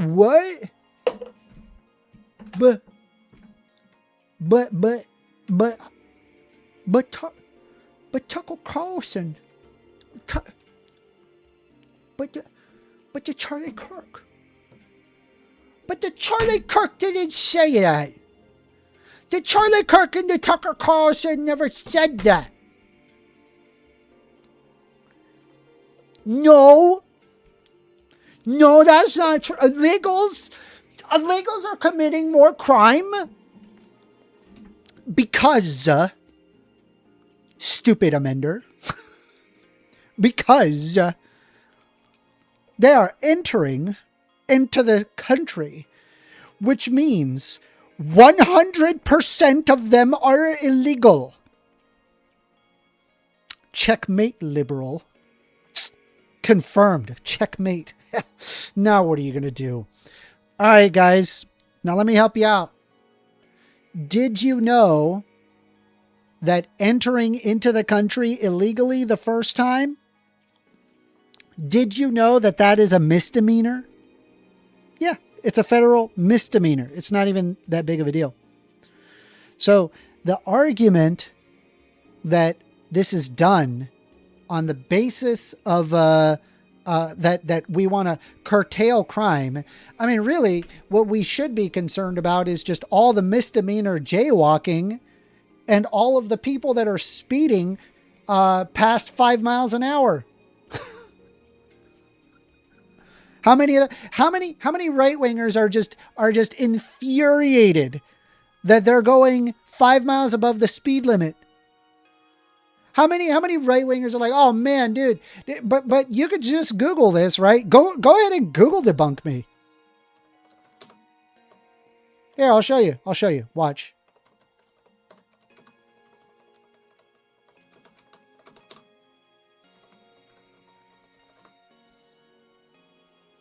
Yeah.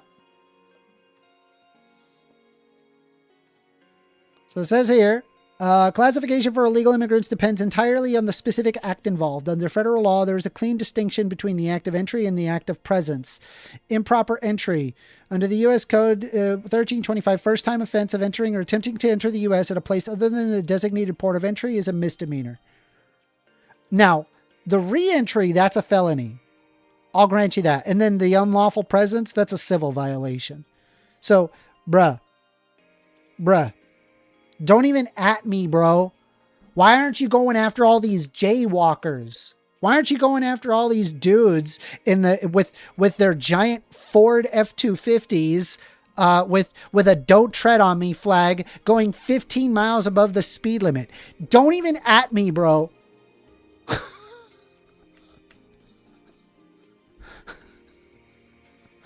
I'm sorry, dude.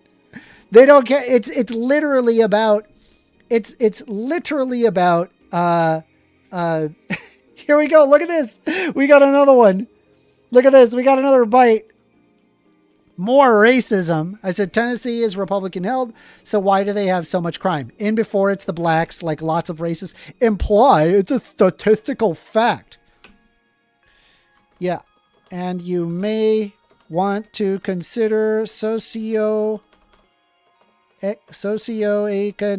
factors. Also, lead in the air and the water and the paint environment causes someone to be more violent. Lead exposure is increased in poor areas. Improve socioeconomic conditions equals lower crime. If it's genetic, show me the allele frequency.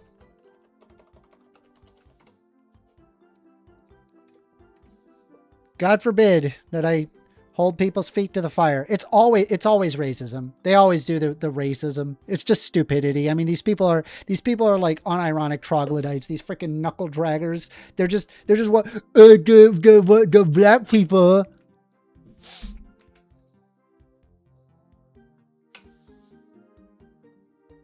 Here we go. We got another bite.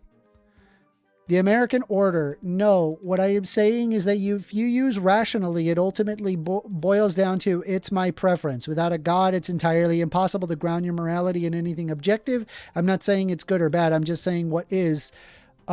This is wrong because you subjectively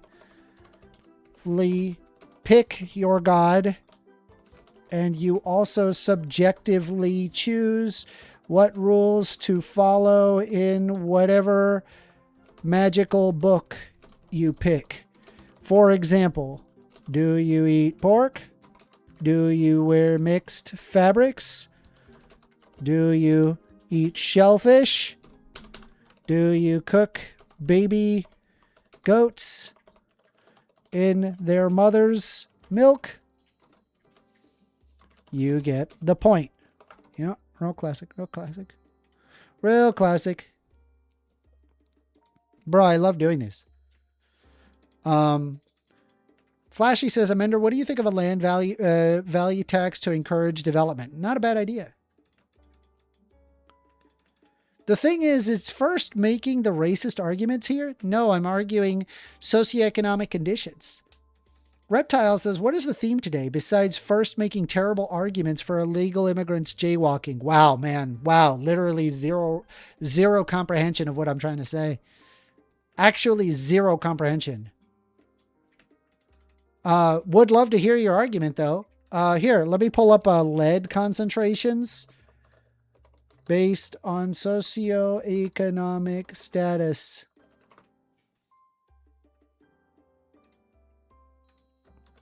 All right, here you go. Here you go. You know, you think that I'm making this crap up. They think I'm insane. These people, they say that I make terrible arguments.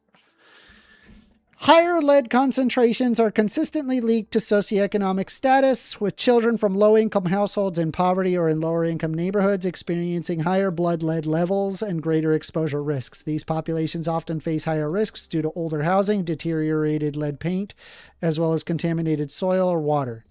Income disparities. Studies confirm that cities of the lowest per capita and the median household income quartiles have significantly higher 90th percentile lead levels in tap water compared to wealthier areas.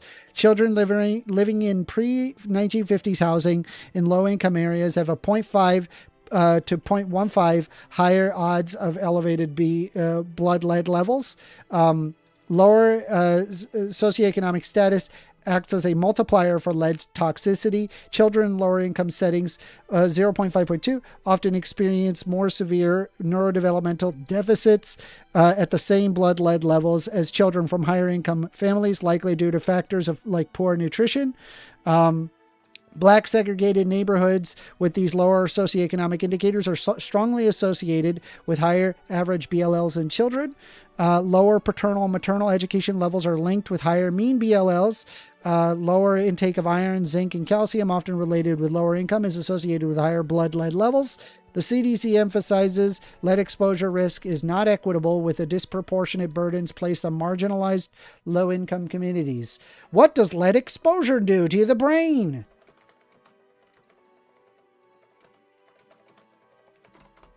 What does lead exposure do to people? Long term.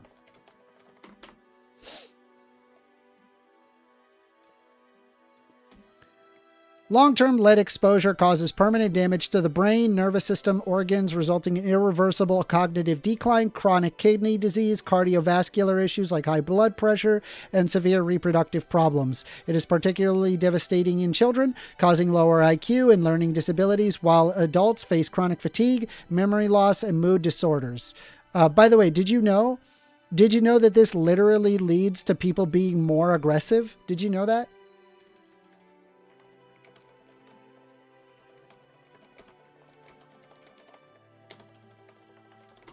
Here you go.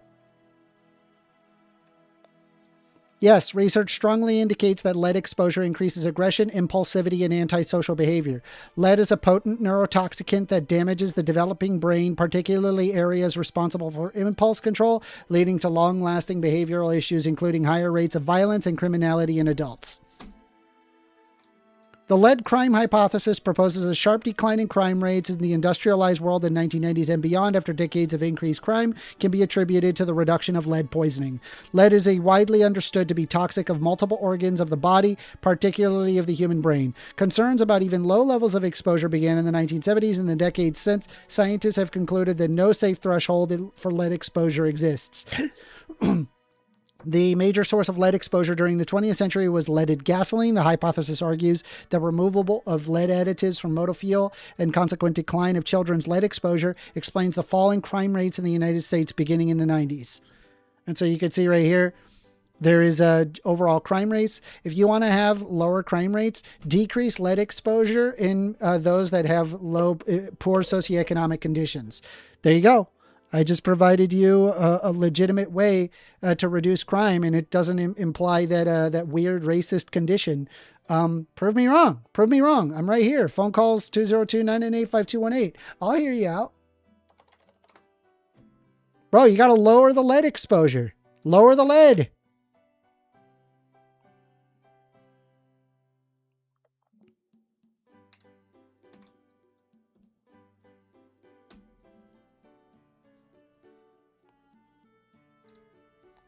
You're right. They do much better in majority black countries. It's all our fault. I didn't say that.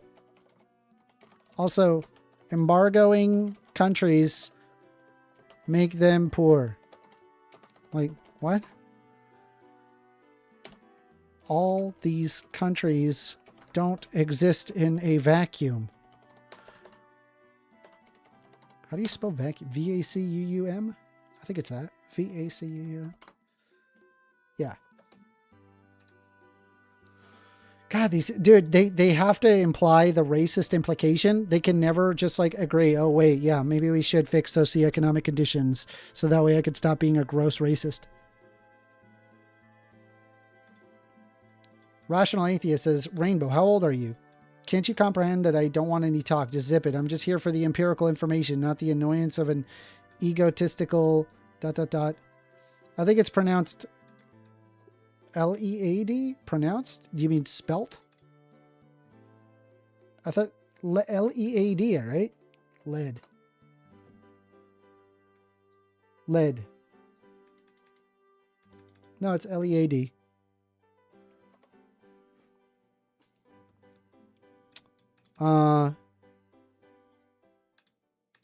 Looks like there's just a bit of back and forth. By the way, we are taking calls. Phone number is 202-998-5218.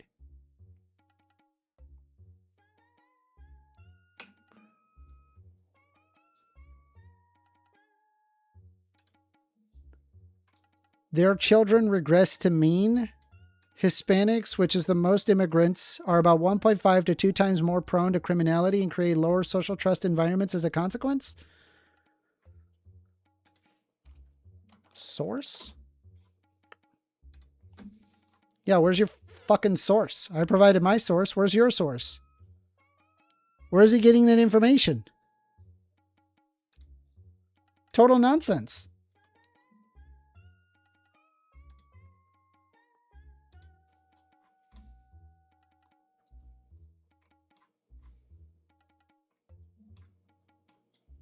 Let's take a look and see what else we can find.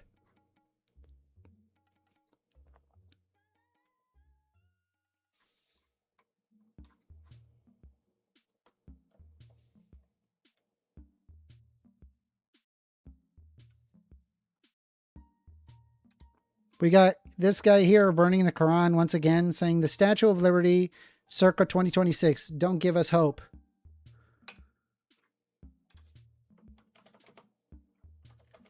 Of Liberty. Also, the Statue of Liberty.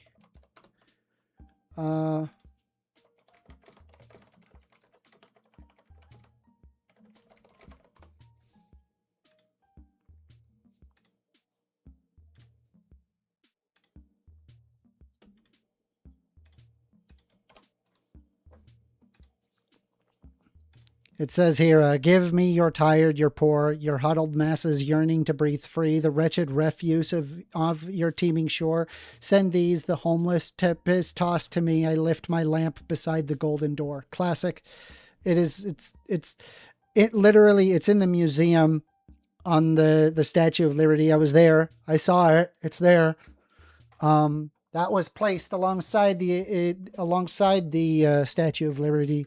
And so, yeah, a lot of people like to say all sorts of racist stuff and say, hey, we have a right to breathe free. But in reality, it's just them being idiots.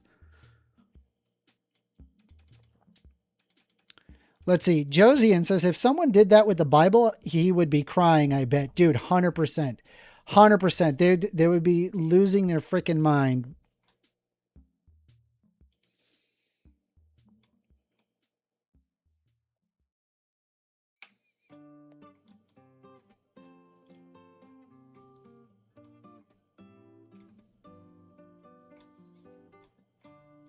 Okay. So somebody posted this. Of course, she's protected in her multi-million-dollar home with security. Why doesn't she want foreign rapists in our communities? And I says she has more to worry about from MAGA freaks that follow you. And so Rich Sherman says both a condom or an education could have prevented this post.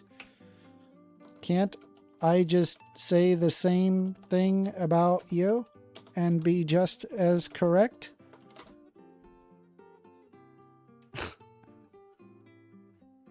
I'll just say be correct. Or here, right. There you go. Be right.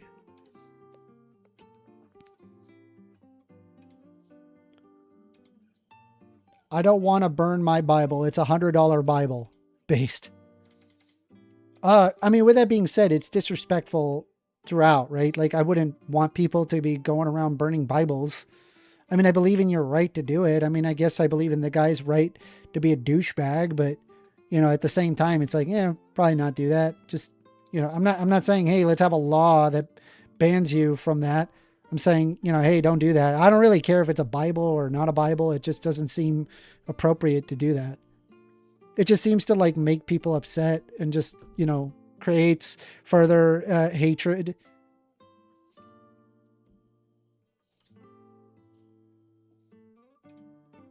We have this.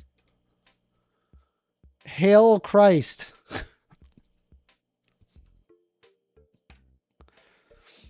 I don't, why are people like this? This one works. A communist, a Nazi, an ANCOM, and an ANCAP walk into a bar. I'm sorry, we do not serve minors.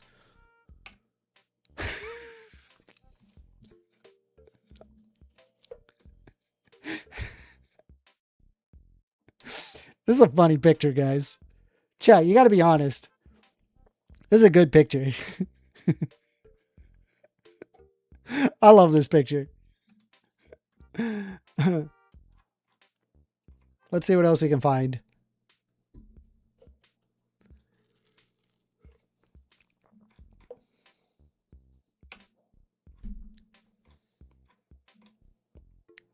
Yes, this is an interrogation footage of a trans woman who murdered her parents because the mom interfered with their gender affirming care.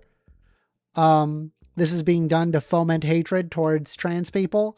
So she's 28 and her mom somehow got her SRS canceled. How does that even work? She's an adult. Yeah. But sadly, the right has been doing everything in their power to harm trans adults as well.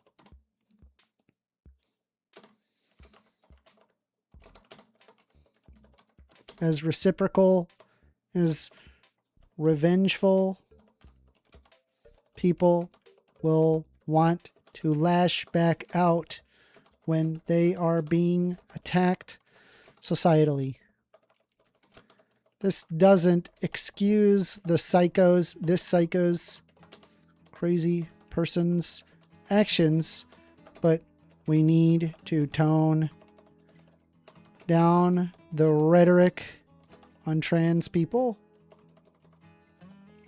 so this kind of stuff stops happening.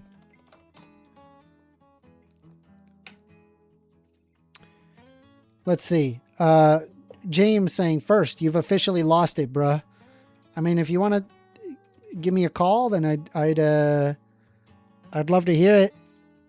Phone number is 202-998-5218. Let's see. Wait a minute. How is it just to foster trans hatred did the crime occur? Yeah. So it's a thing called I think it's like reciprocal violence. I think it's called. It's known in, let me pull it up. What is the name of violence that occurs of a group when they are fought against in society, like a reciprocal extremism response, I guess. Let's see. Yes, okay. It's called reciprocal radicalization. I knew I had it. Yeah. So, reciprocal radicalization is the process where opposing extremist groups mutually fuel each other's growth, rhetoric, and violent actions, creating a self-reinforcing cycle of escalation. It is often driven by an action-reaction dynamics. This phenomenon causes groups to adapt more extreme positions to counter perceived threat from their rival, often feeding from shared extremist propaganda. Basically, if like one group feels that they're being attacked, they respond with reciprocal violence. Really, really common. It's very prevalent in today's day and age.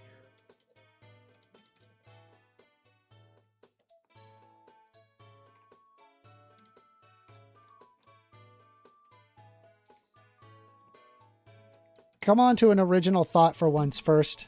I mean, I just pull up information. I do come up with original thoughts. And if you heard earlier, I was giving a lead-based argument. Basecall Flashy says, Amender, have you seen the Mary Chu's new video on trans brains? Yes, I have.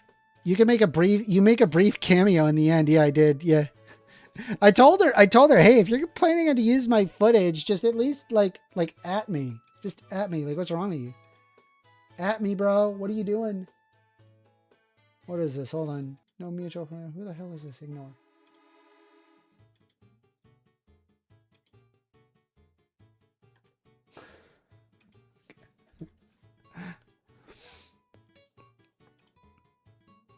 Let's see. Yeah, look up this video. I'd like to see his cameo in it too. I haven't been to Mary Chu's channel in a while. No, do I gotta show it? I don't want to show it. I did not like her positions on it. She tacitly dismisses it pretty strongly, and she like kind of misrepresents like the point of the argument.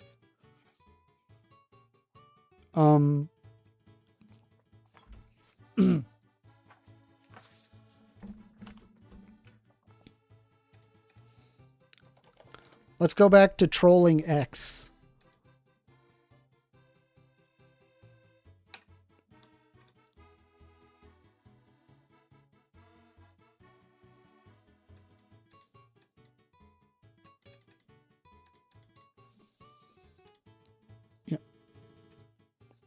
Let's see that. Okay, so I'm responding to this is wrong because you subjectively pick your God and also subjectively true. So this is where I'm bringing up that there is only subjective morality. There is no objective morality. For example, people kind of pick and choose what rules that they ought follow in Christianity. People also pick and choose what God that they ought follow. And so it's also subjective. Also, God can just subjectively choose which rule is correct versus what's not. So it's a lot less objective as they like to assume. It really is subjectivity for their morality as well. And so you say they're not saying any religion is correct or any religion is wrong, or even if atheism is wrong. It's just that if you do not have an objective set of universal truth, then there's no such thing as objective morality. Yeah, there is not any. Okay, so hold on. There just can't be. Stalinists and secular humanists, for example, are both atheists, but believe in vastly different things and have different morality. No matter how you boil things down, atheists will always be boiled to, it's my preferences. Due to the nature and rejection of any God, you have to hold to the stance that the world is a universe of chaos and nothing truly matters. Therefore, there is no right or wrong. There's simply what you prefer. Withholding a God as your morality, you can at least refer to it being outside of yourself in the arbiter of truth. It's called grounded in foundation. If you're saying my moral system is objectively the best one, then you would essentially be labeling yourself the arbiter of truth in the entire universe, which is narcissistic. Okay. I am aware of this argument. I'm also aware that Christians, despite an appeal to God, is also subjective to their morality based on what I said above. If you missed it, it's that you pick and choose the rules. And you pick and choose your God. Rendering. What is wrong with my typing today? Rendering it your subjective. Subjective, yeah. Josian says, if Sky Daddy were real, then morality would not be objective since it would be what it finds best. Correct. Also true. Flashy says, there's preferences in religion all the time. LOL, both within denominations across them. Yeah. Skate, yeah, says, rule. I don't know why I did that. I'm typing like shit today. It's funny.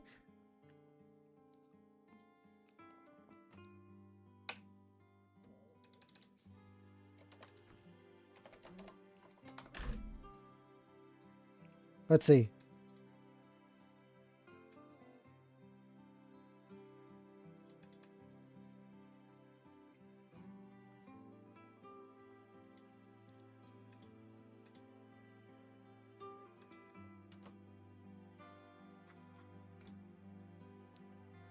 Let's see. Hold on a sec.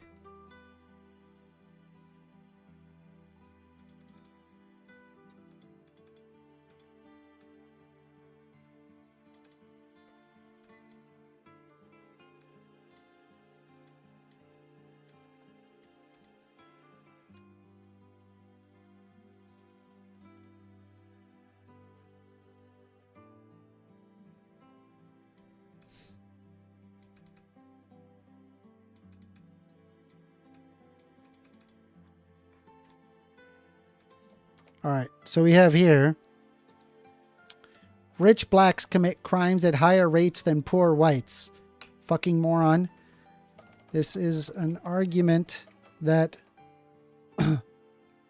race is an implication to higher sentencing based on race. This shows an inequality of the justice system. If you think it is inherent, then provide the allele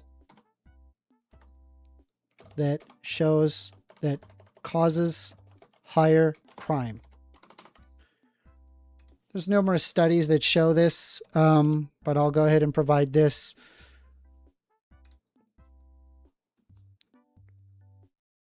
I have no idea why, like, is this guy's name is Jadarius?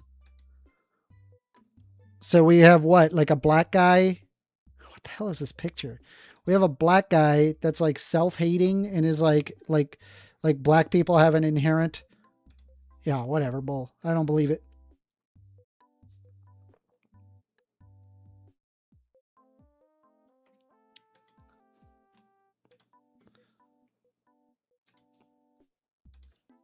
Show, I'm assuming you think it's black people. Okay, provide the allele that proves black people to have higher crime. That to cause higher crime. I'll wait.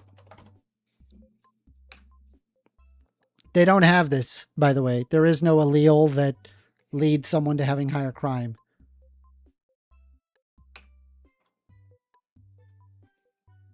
Here it is again. There it is. Once again. Okay. Show me the allele that leads someone to commit more crime. These people don't exist. It's wild. It's always racism. They always like to point out the racist implication every single time. Blows my mind. Blows my mind. They're just like, the reason why Republican-led states have higher crime rates is because there's a lot of black people. And because there's a lot of black people, therefore there'll be more crime. Okay? So you can't say anything. Despite the fact that having lower socioeconomic status results in higher lead concentration, which results in higher crime rate. And even if you have a black person that's led into a higher socioeconomic condition, there do exist racial disparities in the justice system. So none of this, all this makes sense. There is no, if there was a genetic implication, like for black people to commit more crime, great. Point the allele frequency. We've mapped the entire human genome. Give me the exact genome. Show me. Show me so we can figure it out. Ah, look at this. Beautiful. We got a few updates for this one. Saying, yeah, but sadly, the right has been doing everything in their power to harm trans adults as well. A shame, as revengeful people will want to lash out when they are being attacked societally. This does not excuse this crazy person's actions, but we need to tone down the rhetoric on trans people so this kind of stuff stops happening. True. It's very true.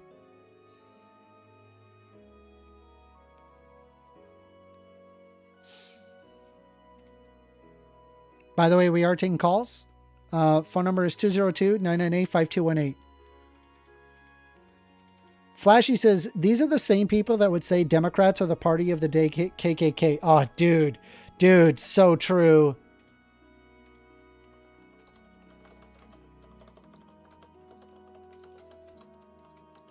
Here, I'll pull up the comic. Hold on a sec.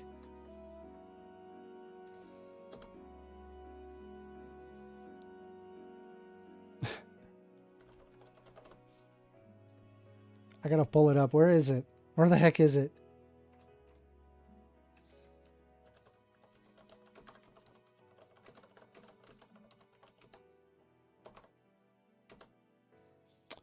Hold on. Let me see if I can find it. God dang it. I'm trying to find this comic. What a pain.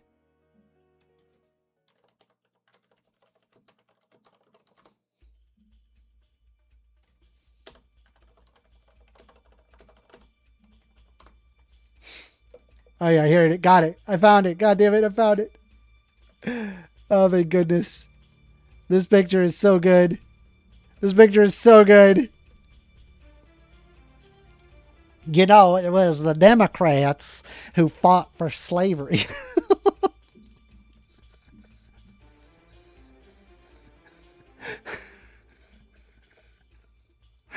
Bruh.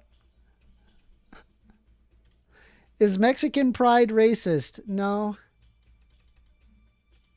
Is Chilean pride racist? No. You have to understand the historical implication to this, right? Like if somebody was like showed Chilean pride, like what that means is I'm going to cook a lot of empanadas. I'm going to have food that doesn't have hot sauce on it.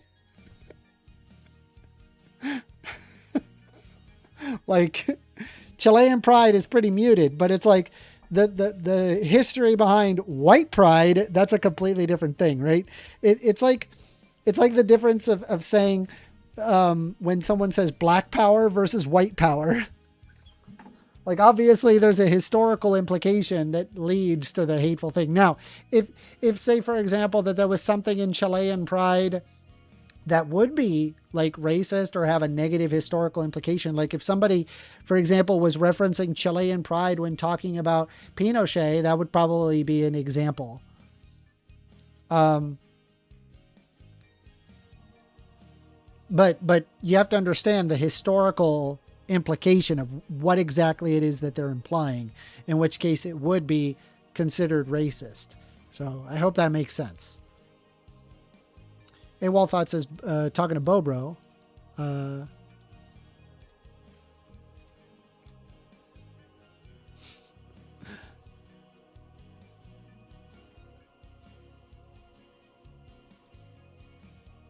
First Amender, you should look at exoneration rates by race and in these arguments. Google it. It is crazy.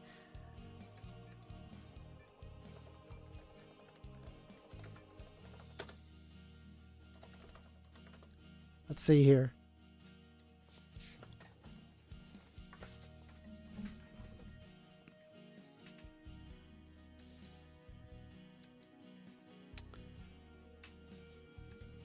So it says here that Black Americans are disproportionately represented in exonerations, accounting for over 50% of the thousands exonerated since 1989, despite being about 13% of the U.S. population. Studies show Black people are 7 times more likely to be wrongly convicted of serious crimes, murder, sexual assault, drug crimes, than white people. Bruh. I wonder, like... Okay, so let's see. Factors contributing to racial disparities. Black defendants in homicide cases are more likely to be victims of misconduct, 78%, compared to white defendants, 64%. Black individuals are stopped and searched at higher rates, leading to more wrongful convictions involving planted evidence or police perjury. Oh, bro. Do you know that one? What was that one video? Like, there was a police video of like a cop planting like cocaine. I'm going to pull up this video. This video blew my mind. I could not believe this.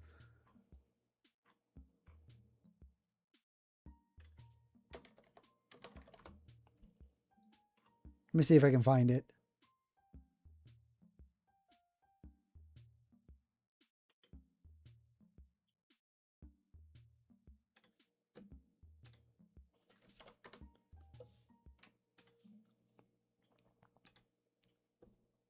What's what? That you just threw in here. What's what? Dude, bro, did you see that? Look at this. Nah. What's that? What's what? That you just threw in here. What's what word? I got you on camera, bro. I got you on camera. We're all good. Hey, bro, you just threw that in here. Yeah, because it was in his pocket, and I don't want to hold on to it. It's on their body cam that they took it off of him, so. Bruh. I'm telling you where it came from, so. It's an empty baggie at the moment, too, so. Okay, buddy.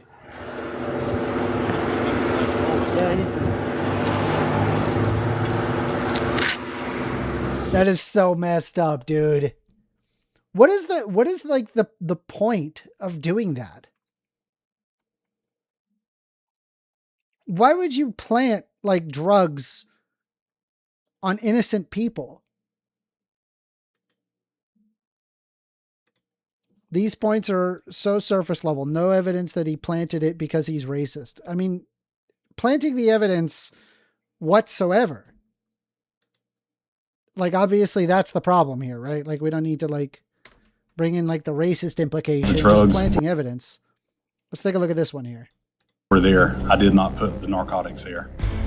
God, why is this so loud? What the First hell? up, we head to Jackson County, Florida, for the trial of Zachary Wester. The former sheriff's deputy was charged with 67 counts of racketeering. Bruh, this guy did 67 counts of this. He was charged with that, bruh. Fabricating evidence, false imprisonment, and possession of controlled substances. Oh my God. Wester's accused of planting drugs in a dozen vehicles during random traffic stops. A substance that appears to be an illegal narcotic. Do you know anything about that? I do not. All of the drivers denied owning the drugs, but yet most were subsequently arrested. Oh my God. Could you, dude, could you imagine? Could you imagine you like this guy, he just, all he has to do is he throws a baggie in your car and then he's like, oh, I found some drugs. And then what? Now you're arrested. Now you got to prove yourself in court. Now you got to get a legal defense. Bro, what is this? Caused suspicion internally, and in 2018, Wester was suspended. 3 years later, the case... What a fucking monster, bro. Like, dude, this guy, like, if this guy was found guilty, take this guy and put him in jail and throw away the keys. This is like an unironic... This is a monster, bro. Went to trial. He pleaded not guilty to all charges. Of course he did. This is a case I didn't do it. I didn't do it. about an abuse of an incredible power, about the abuse of the incredible trust that we all put, and we have to put, in law enforcement in a society.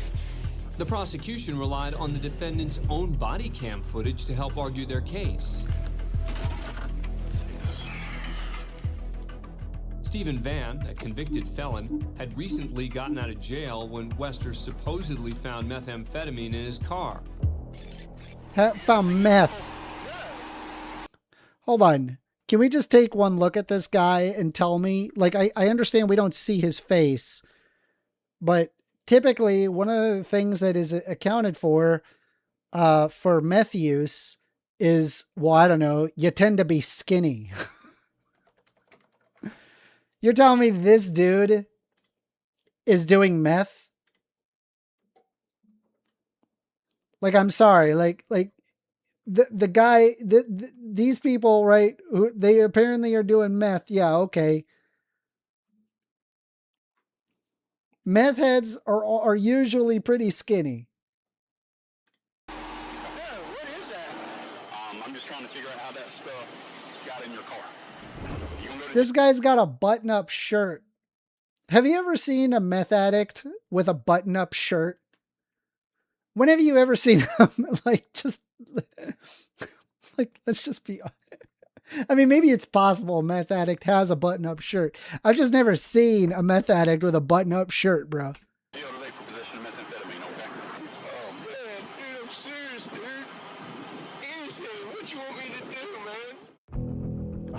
Like the That's other sad. drivers who testified, Poor guy. Van gave the officer permission to search his car because he claims he had Dude, look at this guy. You think this is a meth addict? Dude, look at him. Look at this guy. Look out. Dude, ain't no fucking way, bro. nothing to hide. And I knew my truck was clean. I knew it was. While the jury got to watch most of the traffic stops, some recordings had mysteriously disappeared. Oh. Why in the world would that have been deleted? I wish I knew that answer. Ironically, boy. body cam footage would become the strongest element in the prosecution's case, especially when it came to Teresa Odom. Let's see, Teresa Odom. What happened to poor Teresa? At first, the officer's polite, even playful.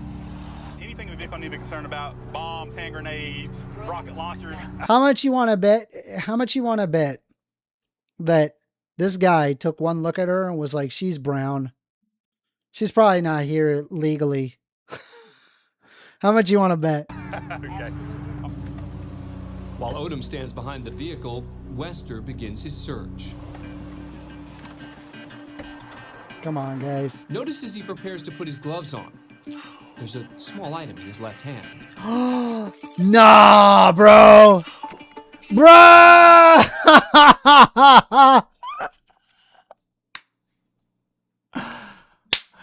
Caught him.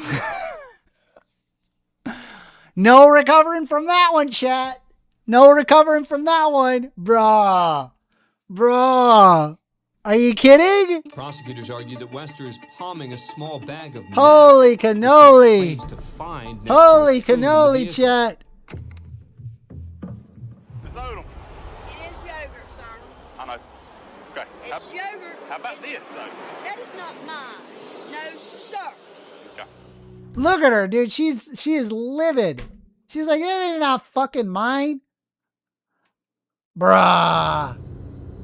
Now, the white small plastic baggie that was in that spoon that the deputy just showed you on this video, had you ever seen that before? No, sir. Was that in your car? No, sir. As far as motive, the prosecution claims the 28-year-old officer was ambitious and wanted to move to narcotics as quickly as possible. Stop. Guys, how much of a horrible person do you have to be? Like, oh, I got to get promoted. The way I'm going to get promoted is I'm going to plant drug evidence so that way I get promoted to narcotics. Bruh. Could you even imagine? Honestly, I have met people like in several jobs that are more than happy to step on anybody they can in order to get their way, in order to like step ahead, right? If they see you as competition, they will do everything in their power to get you fired. They will get all sorts of crap on you and they just show why you deserve to be fired in order to get them to get pushed up and you to get pushed down. Dude, there are people that are like that, but that is fucking wild, bro. I can't even like, I can see it. I could see why somebody would feel that way, but man, the lack of empathy is probably my biggest concern here. It's like, how do you sleep with your, like, I would not be able to sleep at night knowing that I stepped on as many people in order to get a freaking promoted to like some 9-to-5 job. Are you serious? What a joke. Wester testified he never planted any drugs. The drugs were there. I did not put the narcotics there. Oh, yeah, And sure. after 5 days and several witnesses, the jury was asked to render a verdict. If Wester's found guilty on all charges, he could spend the rest of his life behind Let's see bars. Let's see it. After 7 hours, the jury returns with its verdict. 7 hours, not bad. In the state of Florida versus Zachary Tyler Wester, we, the jury, find as follows as to the counts charged and the information. Count 1, guilty of racketeering as charged. Bruh! The court went on to read the verdicts on all 67 charges. All 67 charges. Oh my God. They were sitting there for 2 hours saying guilty, guilty, guilty, guilty, guilty, guilty, guilty on everything. Oh my God, bro. In total, the crooked officer was found guilty on 19 charges. Count 9. Okay, well, okay, 19 out of 67. Misconduct as charged. Count 10, guilty of official misconduct as Oh my charged. God, bro. Including You done goofed. misconduct in the arrests of Van and Teresa Odom. 11 of the 12 drivers filed civil lawsuits against Wester. In July 2021, he was sentenced to 12 and a half years in That's state wild. prison. That's crazy. That's crazy. Bro, that's insane. By the way, we are taking calls. Phone number is 202-998-5218. If you guys want to have a discussion, feel free to call in. More than happy to hear out from you. Man, so many people like to provide their racism. Let's see. Check this out. Look at this. I love this. This is amazing. So I said, this is back to Libs of TikTok saying, she has more to worry about MAGA freaks that follow you. And I said, how to interact with somebody falling for it. Pretty funny, right? I like it. I think it's funny. What precisely do they have to worry about from MAGA? I said, I've never had a left-winger threaten to dox me, but right-wingers love to do that. Care to show evidence of a right-winger doxing you? Bro, chat, how often has it been that there's some right-winger wanting to dox me? How many of these streams have we gotten pizzas delivered? How many times have people, threatening with my address? All the time, constantly. I've had to have a bunch of special filters and a bunch of crap to ensure that doesn't happen. I had to take down my website. My website's still down. 1stAmender.com is still down. I took it down. I was like, fuck it. It's not worth it. So I didn't want to hear it. It's like, oh, they can't. What do you mean? Of course they can. They can and have. They have tried multiple times on my recorded streams for weeks. 1stAmender, your logic is so broken. Why the hell would a left-winger dox you? That might be a stretch of the imagination, but left people dox is right. Hold on. I never made an argument that the left hasn't doxed the right. They do. I'm not going to make that argument, but they're the one making the argument saying that a right, like, show me the evidence of a right-winger doxing you. Like, both sides have doxed people. Correct. That's correct, Exka. To be fair, right? Left-wingers are definitely more friendly to me because I speak in their favor. But, no to doxing. Left or right, whatever. No doxing. Okay, hold on. Speakeasy is trying to talk to me. He's saying, Monday, May 18th, 8 p.m. Want to do the Noah's Ark time for the prompt? Hold on. Exact question. I'm asking what the exact question is.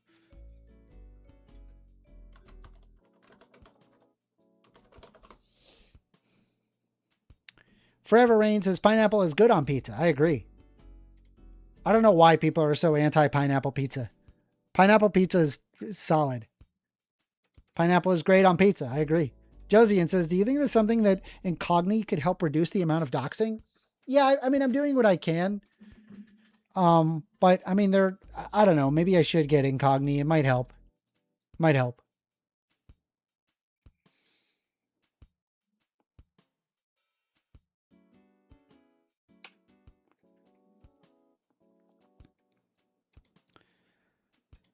The only time a study can show right-wing violence outpaces left-wing violence is by ignoring left-wing violence. Do any of the studies include all the violence from 2020 and that Summer of Love? They do not. They also regularly attribute left-wing violence as right-wing. Where did you get that? Care to provide a source? They do include left-wing violence in the source I presented. They did. I read it. They do include left-wing violence. To be fair, right, when it comes to left-wing versus right-wing violence, left-wing violence tends to be for property crime, which effectively is not violence. It would literally just be like towards property crime. And right-wing violence, however, does specifically go towards people, which involves literal violence. So that would be the reason why they're not attributing, like, for example, BLM riots. Unless, of course, if there's like assault of a person. AWOL says, now anchovies on pizza I think is a valid reason to break someone's kneecap. I might be overreacting. Tell me if I'm wrong.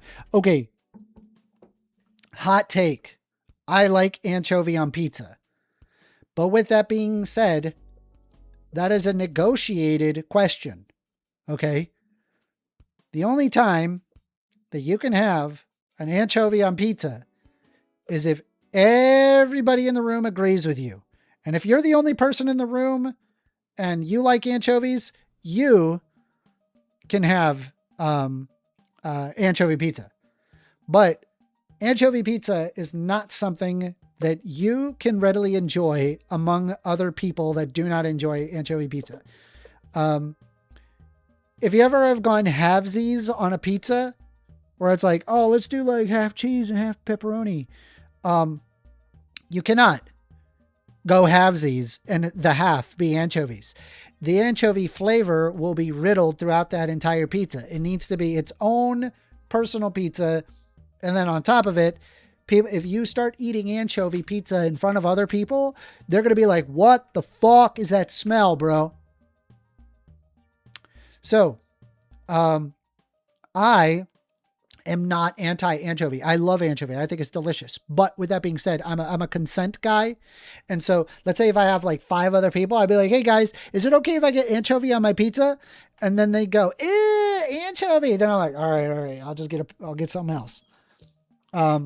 But if there I am in the rare situation where I'm with a bunch of other 50-year-old men and they're like, anchovies, I love anchovies. Those are the only people that like anchovies. It's 50-year-old men, okay? I don't make the rules. There's me and then a bunch of 50-year-old men. Don't ask me why me and a bunch of 50-year-old men are hanging out. I don't know. Maybe we're having cigars. Hey guys, do you guys want some anchovy pizza? Yeah, we want some anchovy pizza. Blah, blah, blah, blah, blah. I can't do that voice very long. But yeah, that is the only instance where anchovy pizza is even remotely viable. You got to make sure that everybody consents to that one.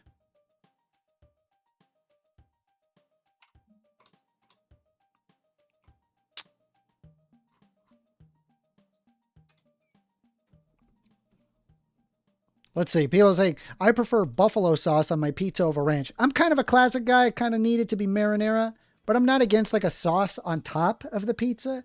But with that being said, I mean, if there is like, I have seen like people make like a barbecue buffalo kind of a sauce with like chicken, which is really fun. That's really nice. It's delicious.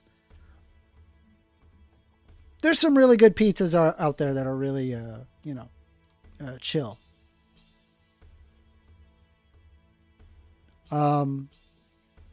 Eggplant is an original classic topping. Yeah, I mean, I like eggplant. Eggplant's pretty good.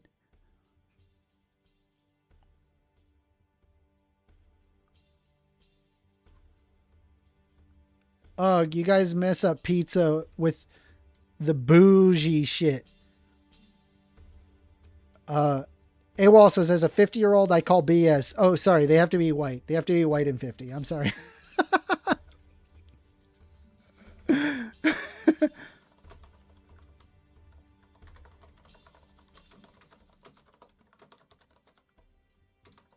I'm going to pull up the demographics of who like anchovy. Of who the demographics.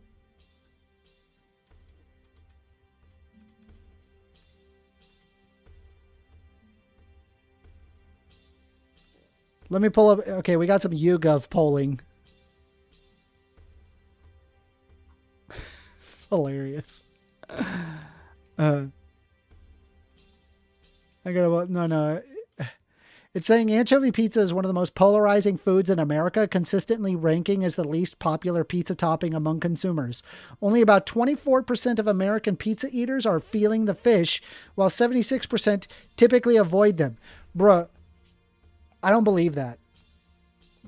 I don't believe that. They're saying do a poll in chat for the pizza thing. For who likes anchovy. I would be amazed if I got 20%. All right, we'll do a quick poll. Let's do a quick poll. I don't believe that it would just be like, all right, hold on. Let's do a poll. Start a poll.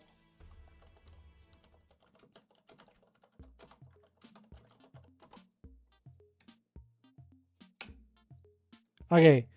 Anchovy on pizza. Yes or no? See, I'm a yes guy. I'm a yes guy. I like anchovy on my pizza. But again, it's like one of those things that it's rare. It's not something that I could just typically like just order. There's some planning that is involved when having anchovy. Yeah, so it looks like it's overwhelmingly a no. I'm surprised. 27% say yes. That's higher than I thought. Who is the yeses? I'm in the yes category. Who said yes to that? Genuinely. I want to know in chat who said yes to that. Because that's wild. For those that are not aware, pizza is wild, bro. And anchovy on pizza, I don't know if you've ever had anchovy on pizza, but it's a strong flavor. Very umami. Cowcrapper saying they like the saltiness of anchovies. Me too. Cowcrapper said yes. James said yes. Anchovies make me brappy. Brappy? What is brappy? What is brappy? What is brappy? What does brappy mean? Brappy, modern slang for fraternity and bro? Brappy? That can't be right. Brappy. I assume like farting. We never give that pizza argument up. That was crazy. Excadriller said no first. Reptile says, I had a pizza with anchovies and smoked oysters a few years back. Best pizza I ever had. That sounds awesome. Forever Rain says, I will give anchovies another try. You, if you're saying you need to give anchovies another try, don't. You're just wasting your money. If you didn't like it the first time, you're not going to like it. You're not going to like it the second time. It means, okay, so literal who says it means fart. Okay, thank you. Appreciate that. Appreciate that. That's wild. By the way, we are taking calls. Phone number is 202-998-5218. Appreciate y'all. Should we do more responses? All right, here we go. Oh, man. Oh, man. The logic of Christian, any religion really, is that there is a holy revelation or some truth passed down which is never changing. This is not true. What about slavery? For example, the prophet is speaking words of God. Most of the differences in practices are due to the interpretation of the revelation. Now, if you think the prophets aren't speaking the words of God, that's fine. It doesn't matter. It's just religious person does. The claim of the objectivity is a metaphysical claim. That being said, the picking and choosing of rules is beside the point. It's literally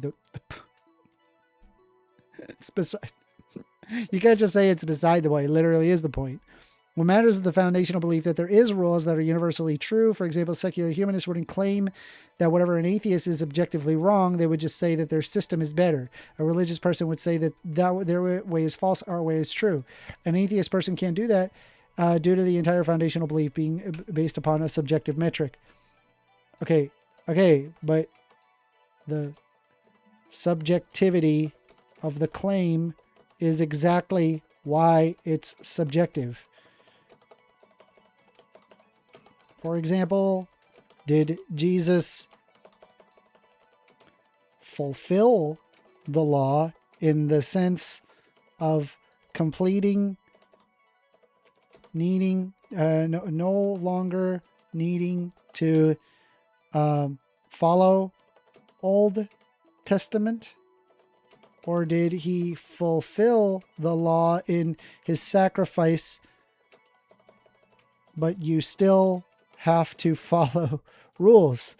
This depends on your sect of Christianity, which is rendered to subjectivity. I don't know why this is so hard. Which is now Did officially... I just get a membership? Oh my, Did I just get a wow. membership? Wow. Which 0122 has become a Soy Boy supporter. Thank you. Wow. Soy Boy supporter. Forever Rain saying, how about an Indian pizza like curry pizza and all that? That sounds awesome. But also, I've never tried it. Which saying, I got my membership back, AWOL. That's awesome. Thank you. Thank you. Really appreciate that. You know, if I get enough people to do that eventually, I will have, I will be able to do this full time.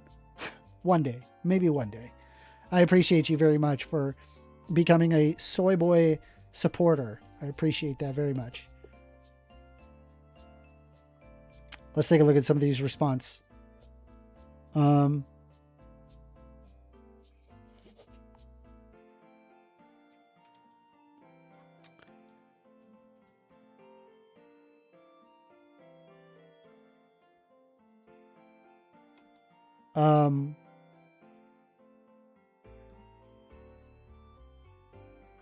Ew.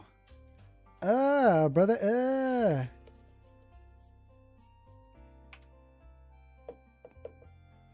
Are you guys seeing that? Guys saying, okay, yeah, so it looks like that this is just a racist. I got you, bro. Don't worry, I got you. I got you, homie. Homie, I got you. Let me pull it up. I got it. Hold on. Where is it? Let me find it. Where is it? Where is it? Come on. I'm looking for it.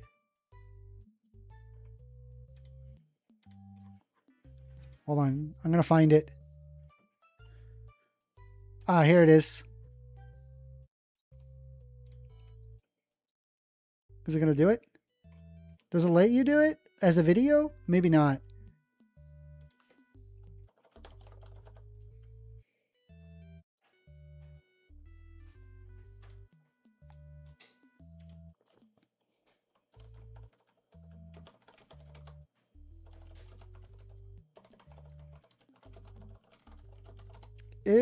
Get the white supremacists away from me. Brother. Literal Who says, whoa, bro, that's heckin' offensive. Turn that off. Hey, man, I'm pushing back against it. I'm pushing back.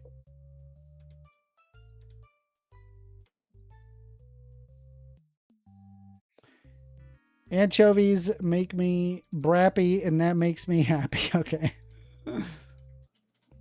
Excadriller says, yo, I just remembered how Andrew Wilson and Gavin McGinnis were on Piers Morgan together. I want to get invited to Piers Morgan. Maybe one day. One day.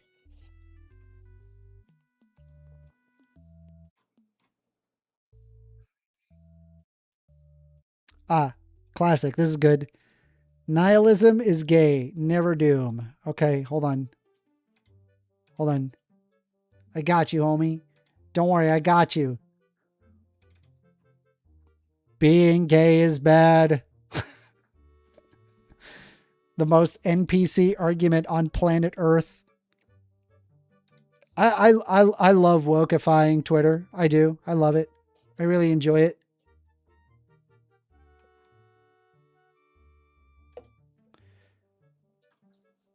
Gavin McGinnis and Andrew Wilson sound like the most intolerable experience, and combined in with Piers Morgan.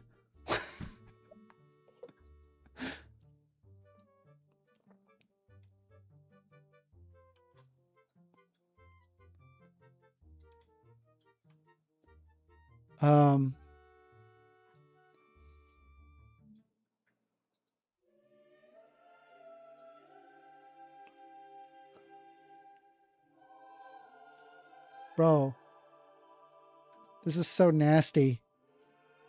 What is this post? What post reality am I in? Choose your AI carefully. I hate this.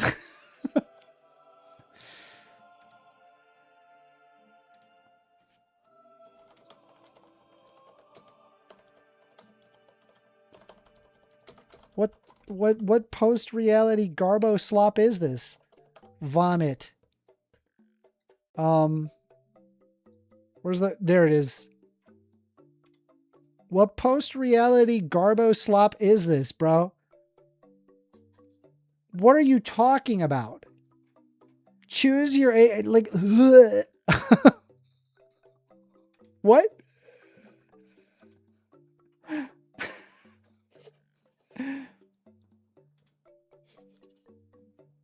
Jexposer says, check your replies, bro.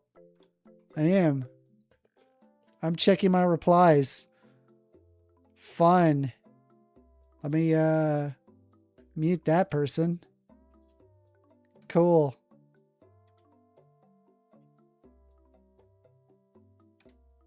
Block that person. Let's see here. Wiggly Giggly says, I have an eating disorder. Don't post vomit-related content on stream. It's really insensitive. Okay, bro. You don't have to watch it.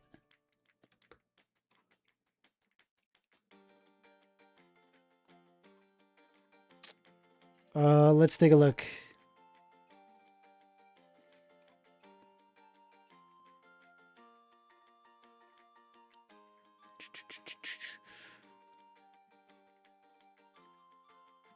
I'm looking, chat.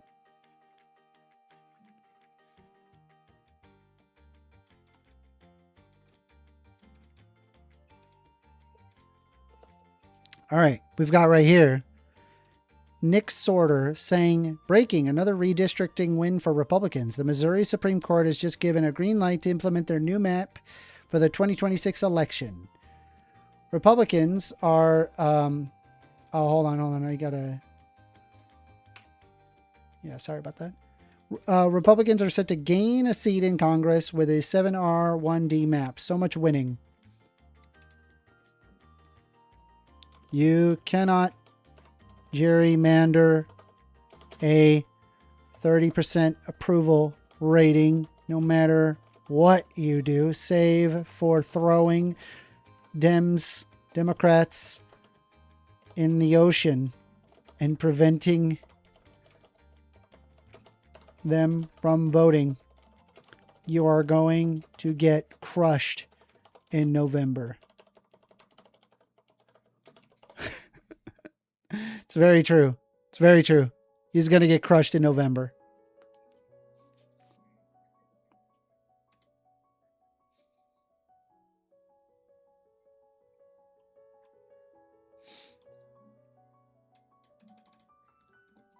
We are taking calls, by the way. Phone number is 202-998-5218.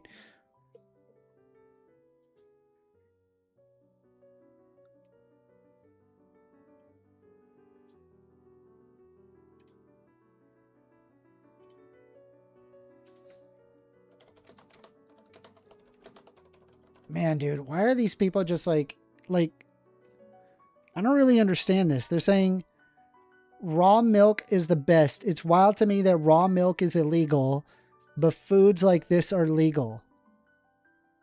Bro, I got news for you. I promise you, you need to be having all of the stuff that had been posted over raw milk. The reason why that it's illegal for raw milk is because that there is a severe contamination of E. coli, salmonella, campylobacter. Those literally cause hospitalization and death. So, and sometimes like permanent damage to your body and brain. So this is like maximum stupid. So this is just a good example of what I'm about to post here. Where MAGA is just completely incapable of doing the right thing. This is unironically this.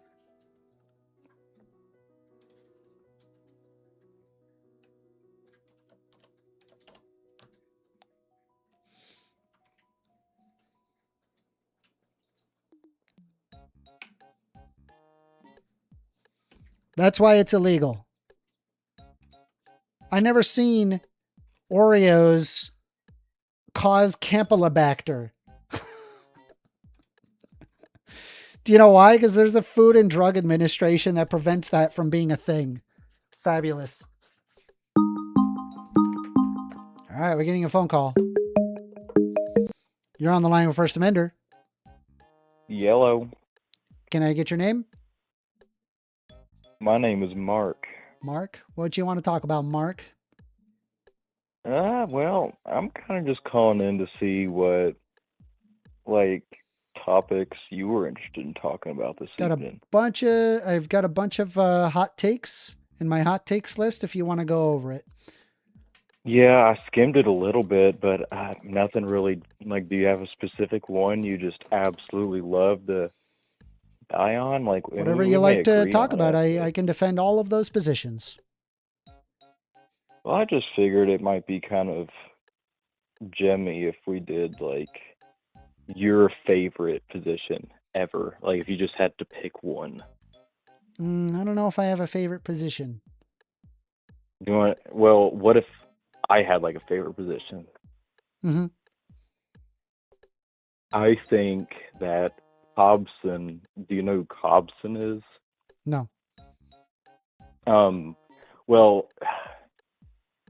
So let me give you a bit of history. I don't know, are you familiar with the nation of Lesotho? It's in southern Africa, near South Africa. No, I don't know what that is.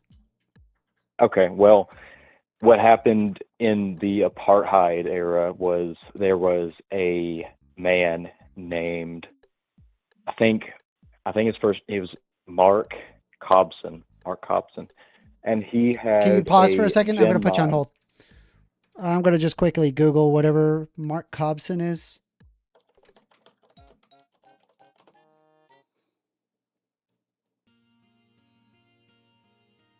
Not seeing anything.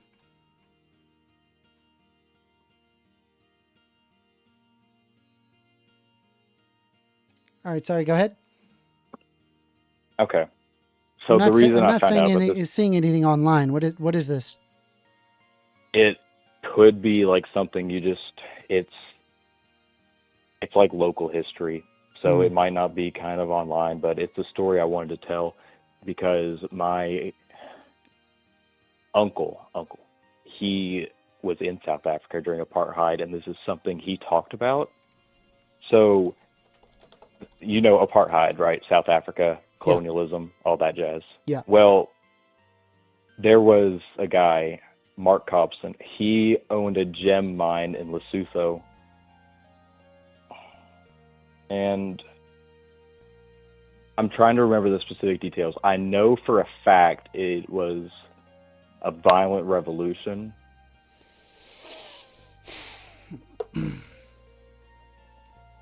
Right? What happened? I'm waiting. Okay.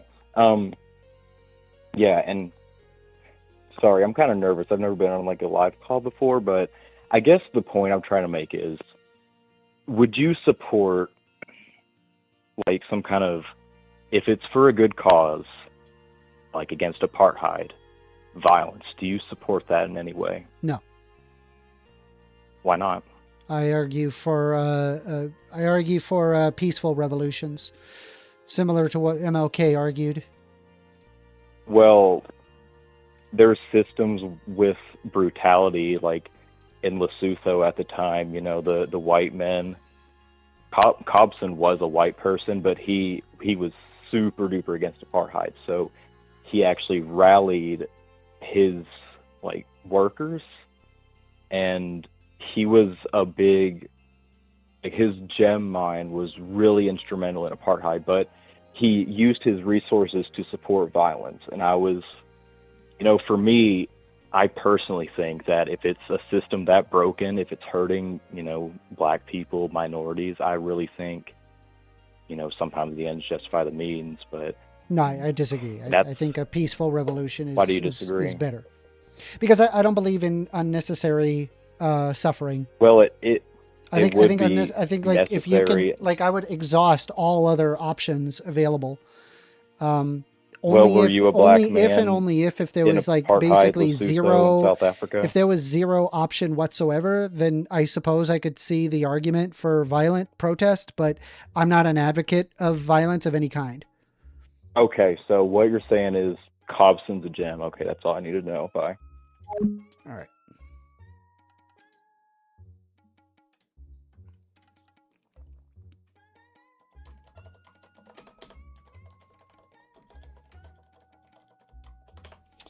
We are taking calls. Phone number is 202-998-5218. More than happy to hear you out.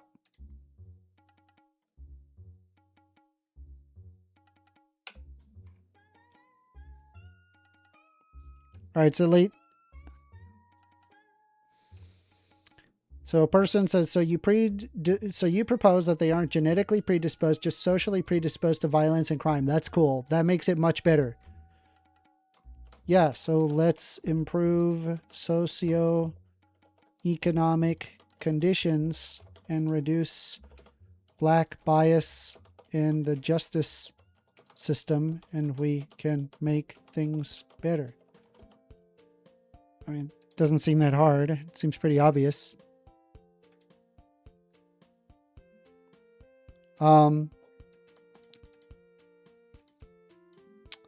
Forever Rain says, I think there might be something to say that if MLK was changing his belief nearing the end of his life, he was a socialist and the government eliminated him. So, if I'm not mistaken, I don't think like he was ever like truly like a socialist. Like he didn't outwardly say, he just argued in favor of the working class. Let me pull it up.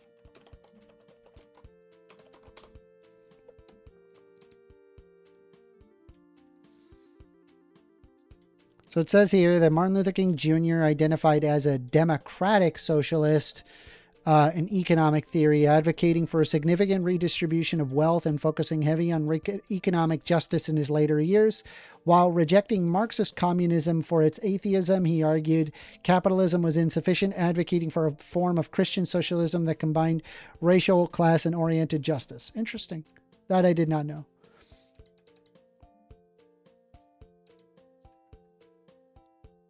Interesting.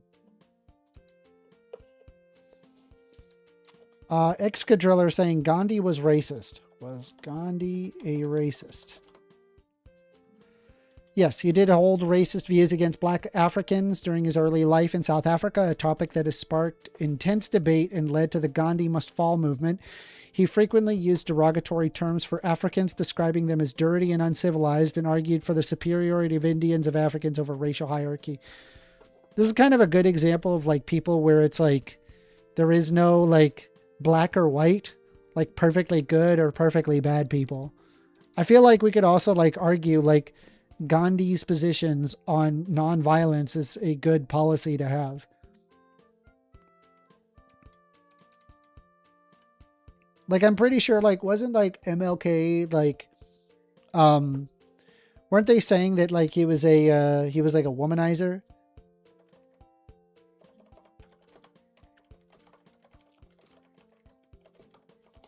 Let me see here.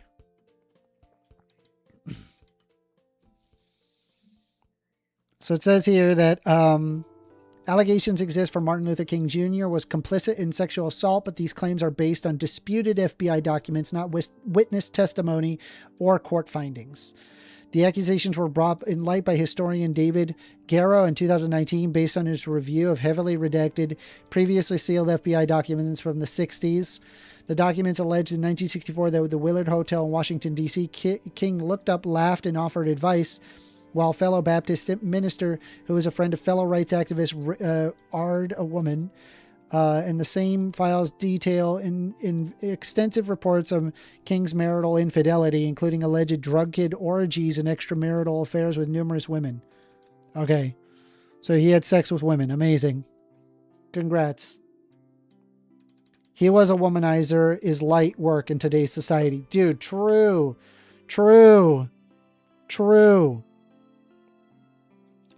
Literal Who says, are you a communist or a liberal? I am new here. I'm definitely a liberal. With that being said, I think a lot of people, they don't understand what liberalism really means. Like, they think like liberalism equals, I don't know, like everything bad that the right sees.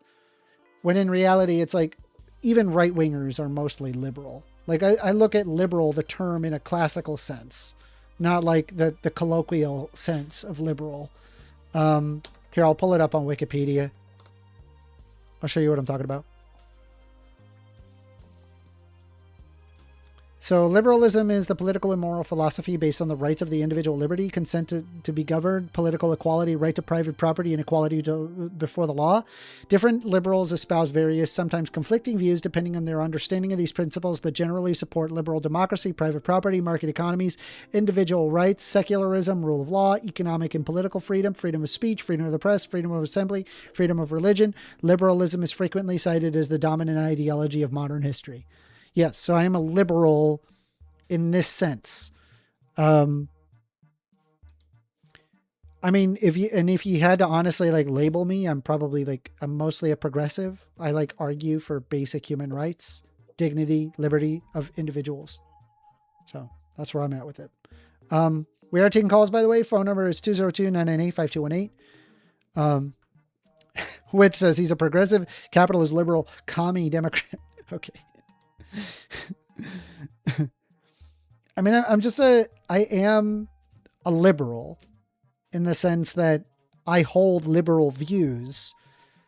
First, how do you feel about Bill Maher? Bill Maher's positions regarding trans people drive me crazy.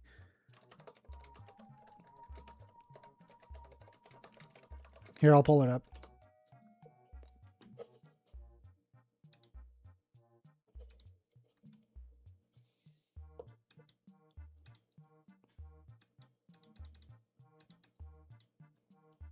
Yeah. So it says here, he says, also he supports Israel. I'm not a fan of that.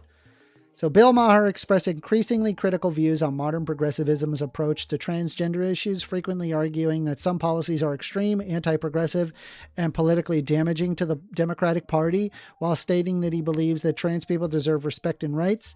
He has focused some criticism on specific areas like youth transition, sports, and cancel culture regarding gender discussions. Yeah, so like his critique on youth gender affirming care, you could stop right here. Like stop right here. The medical establishment is not in agreement with this. This is literally just like an anti-woke position. It's just an it is an anti-human position as well, right? I just don't feel like a bunch of politicians should be the deciding factor of whether or not somebody needs like gender affirming care. Like, it's just ridiculous. Same thing with trans women and women's sports. I completely disagree with this. trendy nature of identity is suggested the rise in young people's identifying as LGBTQ, particularly Gen Z, is partly due to social trend rather than pure innate factors. It doesn't matter if it's social or innate. It doesn't actually matter. It's a combination of the two. But regardless of which, none of them are invalid. Common sense versus woke agenda. Maher argues that the Democratic Party is losing voters by pushing, in his view, in extreme transgender policies that contradict human nature or basic biology. Yes, it's just a guy that's just an anti-trans person. So yeah, I'm not a big fan of him as a result.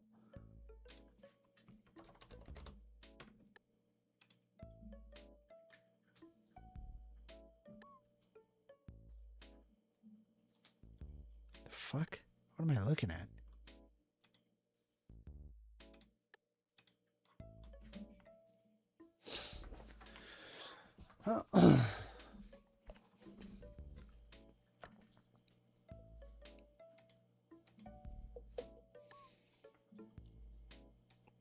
Let's see. Forever reigns is because God does not care about rights if real.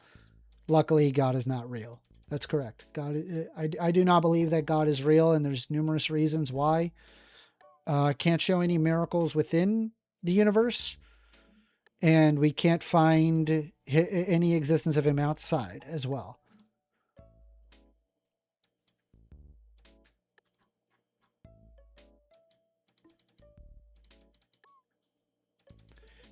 Bill is an old school charlatan gay. Yeah, I don't know. I don't like his transphobia. I'm a staunch pro trans advocate. And so seeing like a guy who's typically like a Democrat, somebody that would largely agree with, turned against that and he's a supporter of Israel, which I see them committing a genocide, and I don't believe any group of people deserve an ethno state. And so that would include, that. Yeah.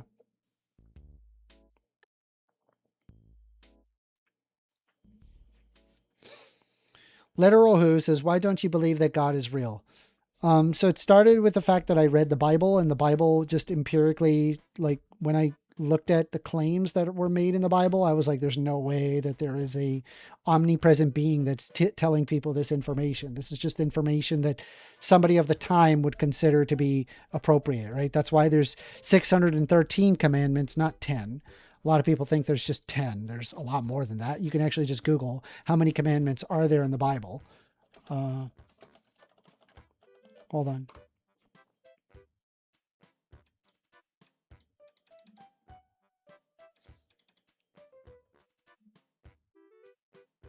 Yeah, so you can see right here, and I know it says the Torah, but it's also exists in the Bible itself. Yeah, it says the first 5 books of the Bible, the Torah, 613 commandments. Traditionally identified in the Torah, the first 5 books of the Bible as organized Maimonides. Yeah. 613.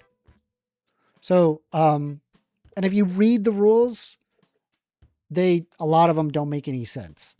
They're kind of like ridiculous and are old and are not really relevant at all. And so that makes me go, okay, well then likely it was man who made this, especially considering the fact that, other cultures convened with a quote unquote God and got rules as well. And some of which contradict the rules that are in the Bible. So, and that was largely separated by geography that's hard for humans to cross. Mind you, right, when it came to like an absolute truth, one of them was the Pythagorean theorem. The Pythagorean theorem was independently discovered, not just by Pythagoras, but it was independently discovered in India as well as China. Independent people discovered the Pythagorean theorem and having never met Pythagoras. Why? Because the Pythagorean theorem is describing some underlying factor of the universe that is perpetually true no matter what you do. So, regarding this quote unquote God, we also can't exhibit a single instance of a literal miracle. Anytime that there has been an attribution to a miracle, it has been explained to a natural sense. And like kind of what I'm expecting should there be a miracle. I ought to be able to exhibit some sort of force, like that is independent of any of the known forces of the universe. So, you know, like any amount of work whatsoever. And when I say work, I mean like the physics definition of work. It's like here, work definition, physics. What I mean by that is like displacing an object. Okay. Like moving something. So this is a work. It's basically just you're enacting a force on an object and it exhibits that force. That's it. That's all it is. It's not some magical thing. So what we ought to observe is some undetermined force that is moving from one location to another. And it's like, bro, this isn't accounted anywhere. This is like some ethereal force that we can't figure out where it comes from. But all of those things are already accounted for. So at minimum, right, God doesn't interact within the universe at all. And we've never exhibited that. We've tried hundreds and hundreds of different, thousands of studies to confirm the existence of God, could never find it. Okay, then what somebody asks me is, what about outside the universe? What if God just enacted as a first cause mover to the universe? And I'm like, awesome, cool. That's really cool. Maybe there is a God that made the universe. Let's posit that. Okay, so you're telling me that there exists an anthropomorphic deity, as in it has human traits and characteristics, as in it thinks, it has a mind, it cares about it cares about what chemical waste rod goes into chemical waste holes. You're telling me this thing that exists beyond space-time decides? It makes decisions? Decisions imply temporality. Whatever it would decide, it did decide, and it would decide in the future, all in the same moment. So the concept of deciding doesn't even make any sense. And really making up any anthropomorphization or attributing human characteristics to something that doesn't even have the stage for a human to exist, like space-time, is ridiculous. It doesn't logically follow. So, let's see. Ink the Credible says, you're misunderstanding the Abrahamic God. All right, well, help me out, because you can call in. Phone number is 202-998-5218. But I can't show it. It doesn't make sense outside of space-time, and it doesn't exist within space-time. Ergo, there is no God. That's the problem. Do you understand my point, my position? I hope it makes sense.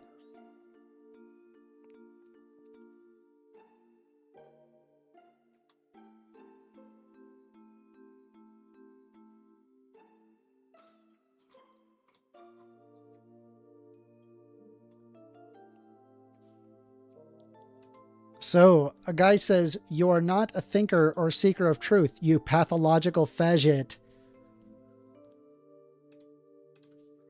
Says the dork with the anime profile picture.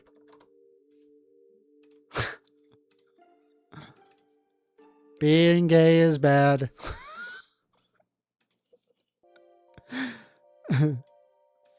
I made a fish tank for my fish, but I'm never around it. Hold on. But with that being said, right, we would observe food coming down. Something would be creating it. Something, right? So you would, if a fish had enough sense, would be able to realize that there is like a giant being that takes care of the fish. Obviously, fish aren't that conscious, but you get my point, is that there is empirical evidence to that existence. But we show no empirical evidence to the God whatsoever.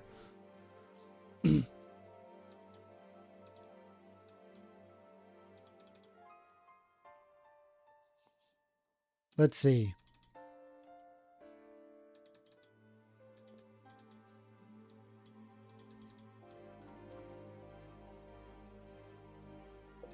Looks like I'm But you have an anime PFP too, 1stAmender. What are you talking about? Mine is a quill and inkwell. I don't have an anime PFP.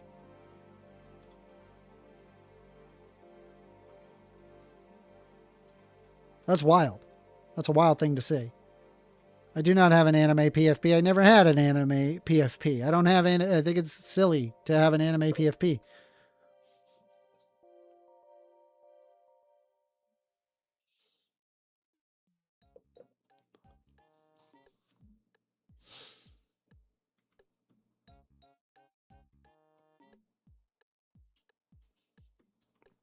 Excadriller says soul is not measurable at all. You believe in souls but not free will? No evidence of a soul.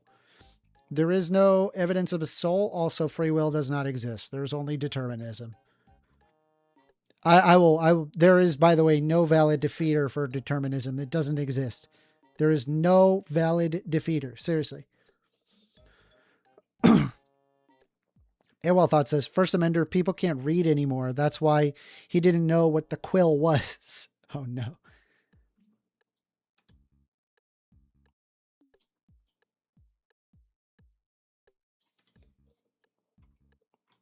Oh, here we go.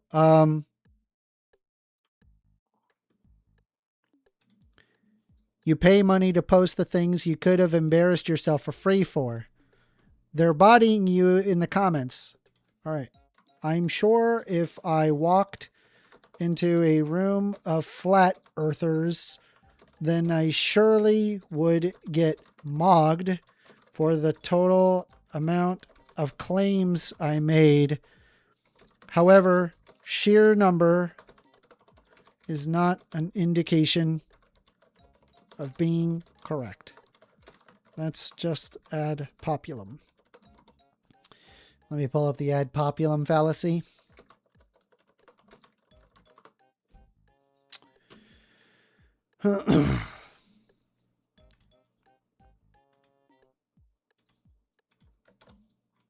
Appeal to common belief. When the claim or most or many people in general of our particular group accept a belief that is true is presented as evidence for the claim. Accepting another person's belief or many people's belief without demanding evidence as to why the person accepts their belief is lazy thinking and a dangerous way to accept information. Done.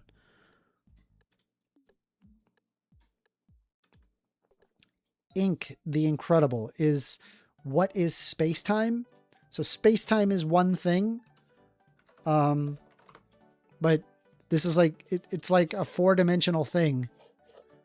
Here, we'll pull up Wikipedia. It says here, space-time, also called the space-time continuum, is a mathematical model that fuses 3 dimensions of space and the 1 dimension of time into a single 4-dimensional continuum. Space-time diagrams are useful in visualizing and understanding relativistic effects, such as how different observations perceive where and when events occur. Until the turn of the 20th century, this assumption had been that the 3-dimensional geometry of the universe, its description in terms of location, shapes, distances, and directions, was distinct from time, the measurement of when events occur within the universe.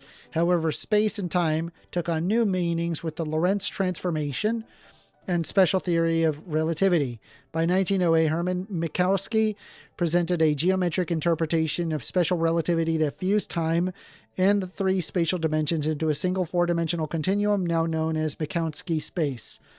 This interpretation proved vital to the general theory of relativity, wherein space-time is curved by mass and energy. I actually want to look up the Minkowski space. Interesting.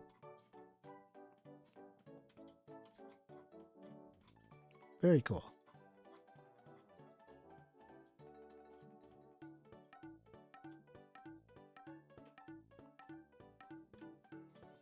No one created the universe or solar system. Yeah, okay. So there's like a problem where people attribute like the creator of the universe to like the anthropomorphic God.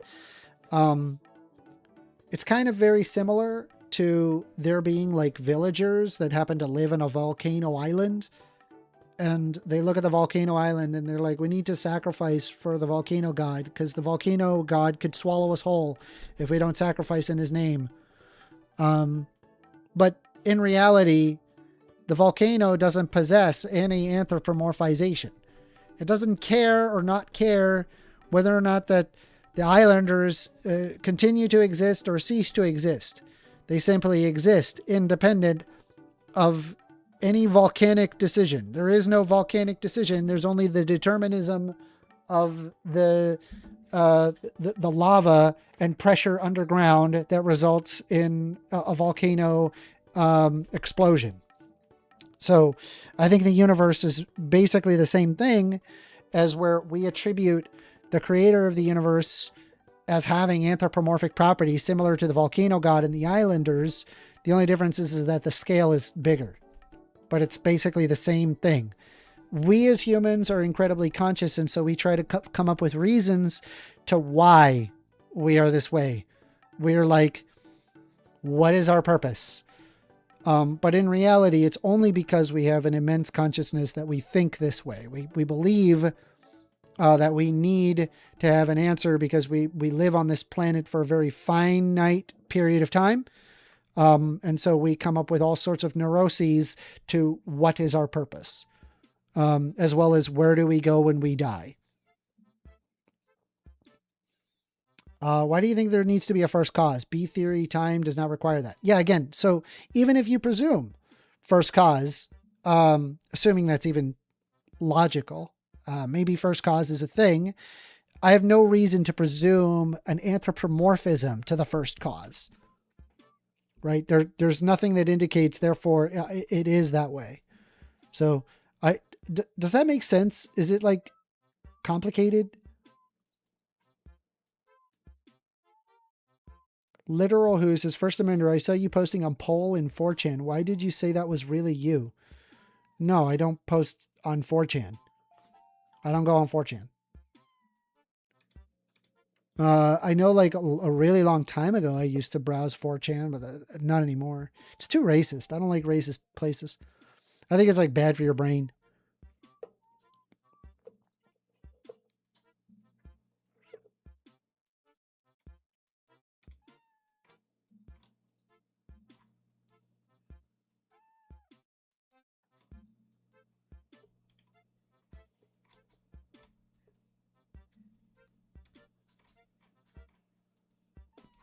Let's take a look here.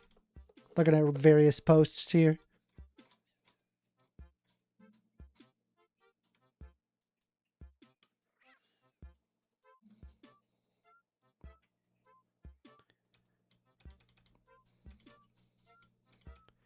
The idea is if God comes down tomorrow, we were all wrong. The point is that we are not certain for any of it, like other things of life. So I'm very certain that there is no God, and I've listed my reasons to why. Also, you're arguing Pascal's wager, which in and of itself is not, doesn't actually logically follow, because people often throw away their life for religion. And so as a result, if you're wrong, you basically just wasted everything. So Pascal's wager is not really a good argument.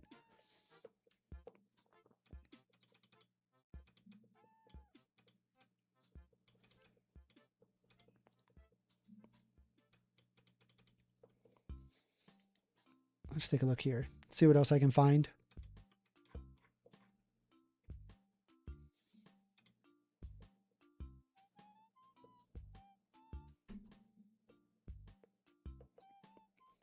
Which says, still waiting on science to disprove God. I'll be waiting for a long time, I'll reckon. Yeah, you will, because science is not intended to disprove God. God is a metaphysical claim, not an empirical one.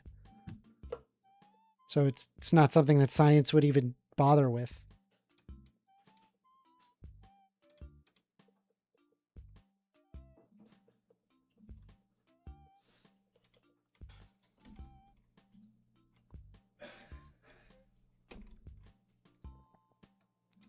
By the Sea posted to me saying, a day in the life of radical leftist. Trump, Trump, Trump, Trump, Trump. Replace Trump around the crazy guy and just put trans, and that would be all right-wingers, basically.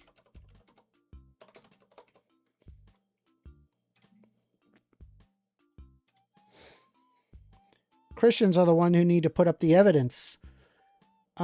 Evidence for the existence of God. I mean, the problem is like, we've actually looked for God, like early in, like in the 1700s, we were actively in the root of the Enlightenment trying to find God. Not a single experiment proved God. They found that it was largely lacking, which is why that there was a huge a huge amount of deists, basically people who made the argument that there is likely a God, a first cause mover, but that does not interact with the universe as we see today, as we would have seen with the Old Testament. Forever Rain says, not true, Mender. Science does have a place in disproving falsifiable claims. If someone says that their God is falsifiable, then it is in the purview of science. So if there is like an empirical claim that is made by people who say that like argue for God, then that would be an example of like a disprovable claim. But God in and of itself is a metaphysical claim and doesn't have anything to do with empiricism. If it did have to do with empiricism, then just God would be false, empirically speaking.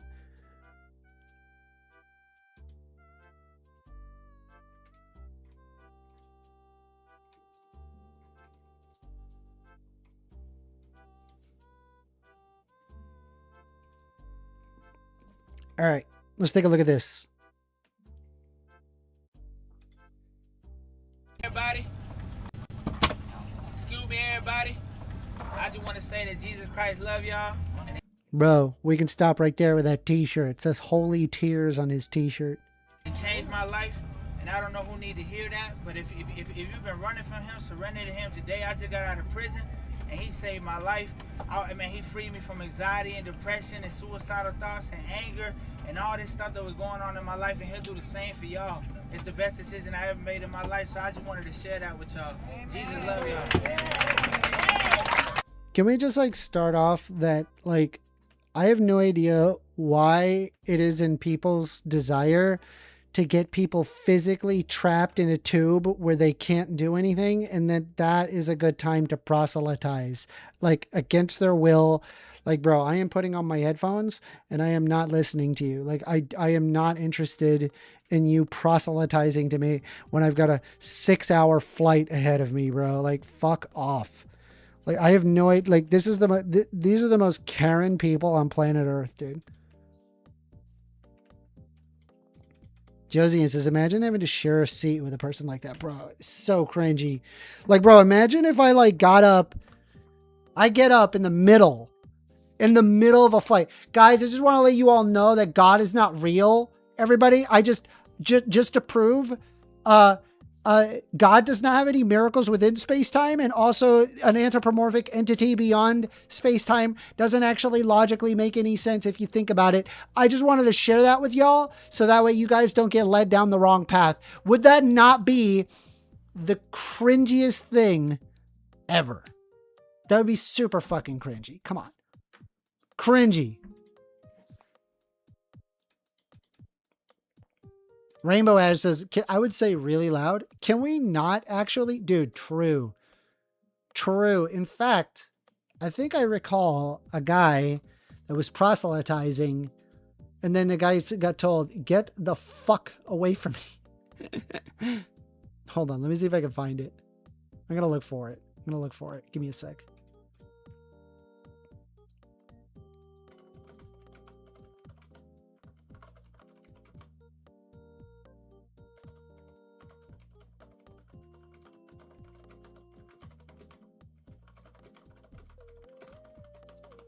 All right, hold on a sec.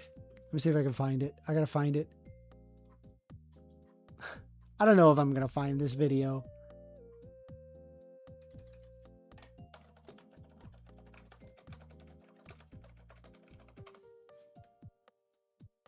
What was the guy that preached in Australia?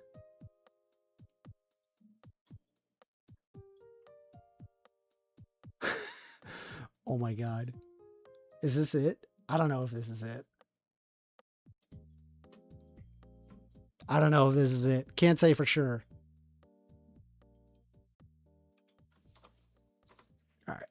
Here we go. Let me see if I can.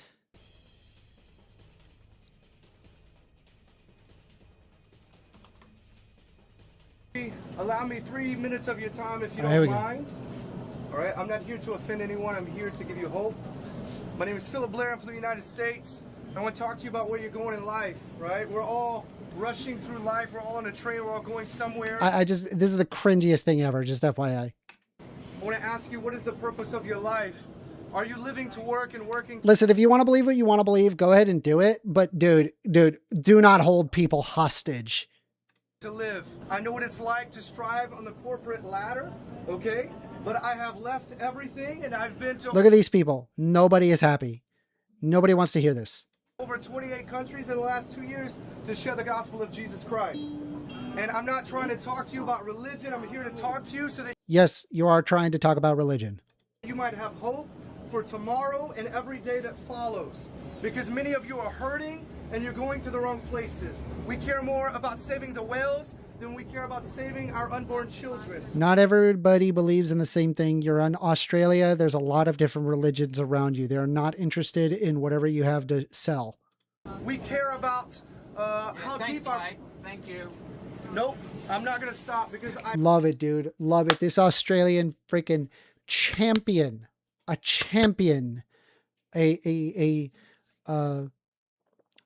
patrician, if you will, told this guy, hey, thank you. We don't need any more. Like he's politely trying to shut him down. I love you that much, okay? We have to return to... And then, but this guy has zero social awareness and is like, no, actually, I'm going to continue being an obnoxious douchebag. I'm going to continue because God told me to.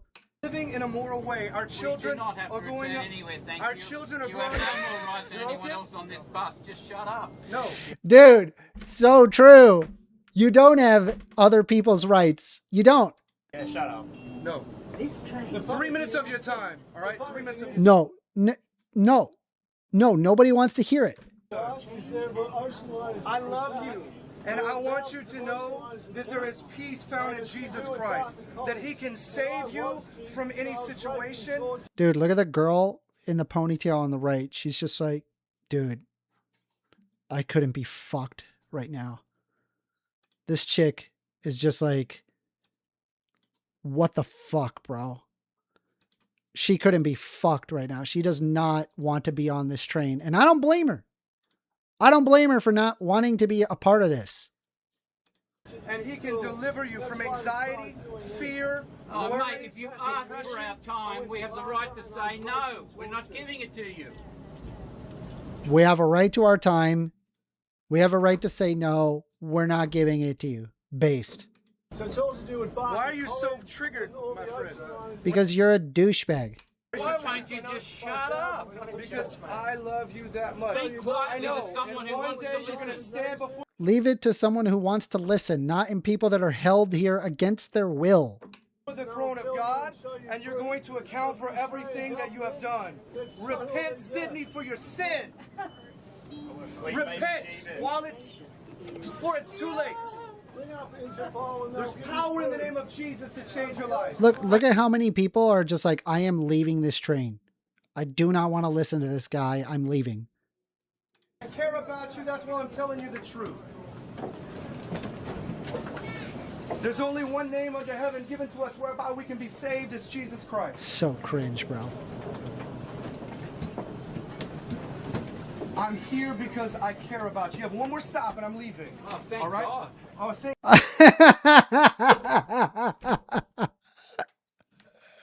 I have one more stop and then I'm leaving. Oh, thank God. Thank God. We're going to one day stand before God. We're going to account for everything You we've are, done. mate. That's fine. No, That's when all you good. die, you're not going to cease to exist. Yeah, that's right. And he's That's gonna exactly bring- right. Now, that's- I'm not forcing my opinion on everyone in this train. Sure you do. Thank you. You're not, this dude is speaking absolute truth here. He's saying you don't get to force your opinion onto other people. Yeah, true. Yeah, you shouldn't have to be like, there's a little bit of a thing called a social contract where you should have some self-awareness where you're holding people against their will, where they're trying to get from point A to point B. It's ridiculous. So why don't you just take your opinion and keep it to yourself? It's not an opinion, it's the truth. It's your truth, okay? So do you think truth is allowing our children to make their own decisions at 5, 6, 7 years old? Do you think Where did that come from? Did I mention children? These are the All I said was, can you shut Where did that come from? I love this guy. up? Why are you so angry? It's not an opinion. I care about you, my friend. I care about you. Apparently not about our opinions, because we'd like you to shut up. I love him. I love this dude. I want to have a coffee with this guy on the right. Jesus Christ is the way, the truth, and the life. That's it. There is no other way. What is it about Christianity, or really just any religion in general? It's not just Christianity, where you can just be an insufferable douchebag. To God, it's not about religion. It's about a relationship with the creator of heaven and earth. He created you, and yet you rebel against him. You run because the pleasures of this life and the taste of sin is too great. All he wants you to do is Look at this guy. This guy is so done with it. Look at his face. He's astonished. He is astonished at just how lacking of self-awareness that this guy has. He doesn't even realize that what he is doing is completely like antisocial behavior. love him. He doesn't want you to do anything else except love him and have a relationship. All I want you to do is shut up and leave me alone. Thank you. Wants to hear it, bro. Be quiet. A lot of people hear it. So true. Nobody wants to hear that crap. Then can't you go and stand on the street with your fucking signs and wait for people to come And up? I've done that. Maybe give us All right? give a book so we can I've read been it. in prisons in El Salvador. I've been in the slums of India. I've been in. Nobody cares. Okay, we all have our stories. Sure. Yeah, sure. I'm not trying to inflict mine on you, so Give me a quick second. Hold on, chat. Give me a quick moment. I'll be right back. Why is that showing? Hold on. Oh, that's probably because of hold on. Just give me a quick second, chat.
Just grabbing something to drink.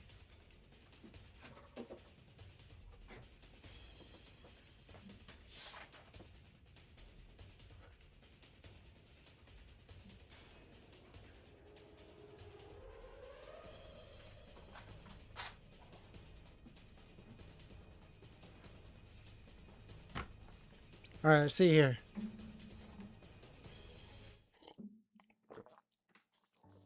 All right. Sorry about that. We're back. just shut up, please. And you wonder why the world is the way that it is. I wonder why you won't pay any attention to the people who are asking you to keep your opinion to yourself. Because I care about your soul. One day you're going to die. He believes that he's doing the right thing, but in reality, he doesn't actually know that, and he's holding everybody hostage and proselytizing. Man, you're not listening. It's great that you care, but I don't want you to tell me this shit, okay? I don't care if you love me. I don't know you. I know that, but true love loves freely. It doesn't. I don't care that you love me. I don't know you. And there's like a lady laughing in the corner. It's incredible. Have to be returned, right? You're angry. I'm not angry.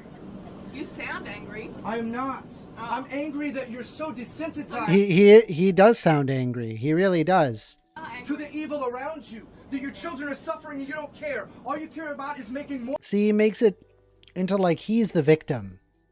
and he's the one that's spreading the truth. But he, like, in reality, he's holding everybody hostage. You can, there are places to proselytize. This is not the place to do it. Now, does that mean that, I don't know, there should be a law that says you can't proselytize, like, on a subway? No, I mean, no, not really. But you're also being a dick. More money. All you care about is more sin. You don't care about anything. It's a selfish world that you live in. And you need to repent. Because well, I'd like to give my testimony. I used to be a Buddhist for 27 years of my life. And I became a Christian through the grace of the Lord Jesus. The fucking lady in the corner, she's like, God. No, not another one. Not another one. She saved me, and I received the Holy Spirit. And it's nothing like meditation. It's nothing like all the occult things I used to do. The Holy Spirit is the true spirit but of you'll God. go to a psychic or a tarot card reader, believe that. But you won't believe in the creator of heaven and earth. Who says I believe in a psychic? I'm not saying you, I'm saying this is what society is. This is the world we live in. You sound like such a dickhead, bro. Dude, so true. You sound like a dick. Shaman Style says, so great when people protest and speak up. That man is telling him how it is. Great man. If you have the right to talk, then we have the right to say no. Burn.jpg. The old guy with the glasses is a fucking legend. Very true. Very true. Every time I want a good laugh, I watch this. It's priceless. I wish more people could have the courage to tell brainwashed religious people to pound sand like this. Very true. Absolutely true. It blows my mind that people think that it's appropriate to act this way out in public. Resist Depression says, get behind me, Satan. That's pretty funny, but in reality, nobody believes in Satan.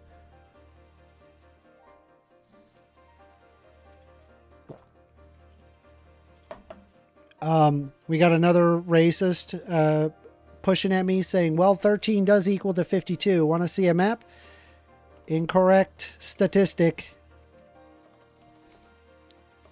And also debunked. You may want to look it up.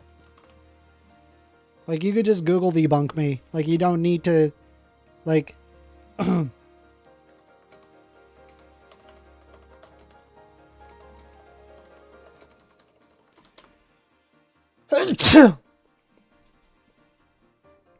Okay.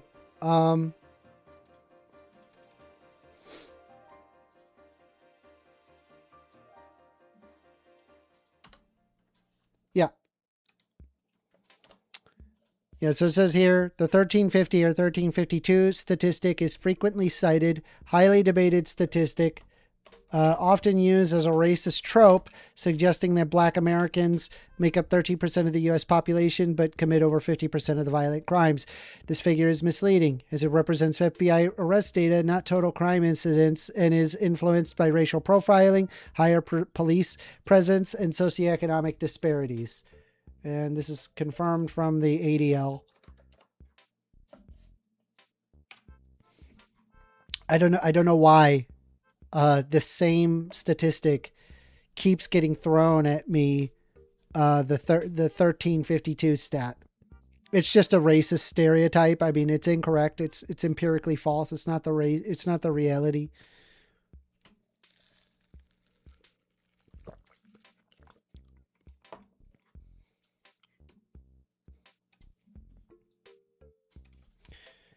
Stay afraid and get boosted. It's not about being afraid. It's about acknowledging facts and not harming people with misinformation, including your children. I'm not even in favor of forced vaccinations. I'm in favor of strong recommendation based on credibly backed science.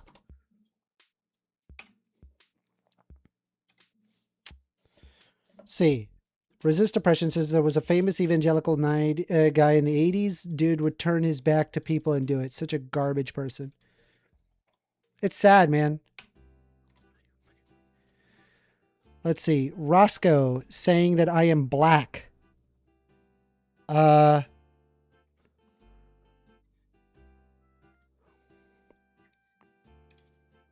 I'm not. I'm literally live right now. And also, even if I was, it wouldn't make it a valid argument. Racist. I'm sorry, these people are just being racist. Like, I'm just going to do a nice downvote here.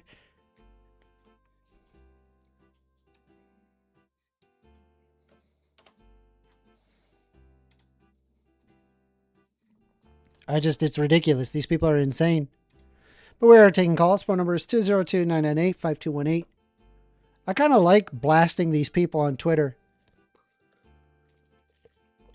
Do you guys like what I am doing on Twitter? Do you like that I am wokeifying Twitter one post at a time?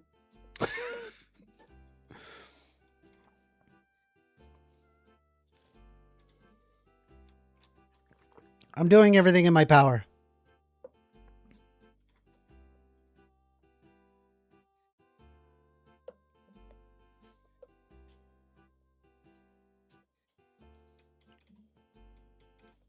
Let's take a look and see what we can find. Always mining away.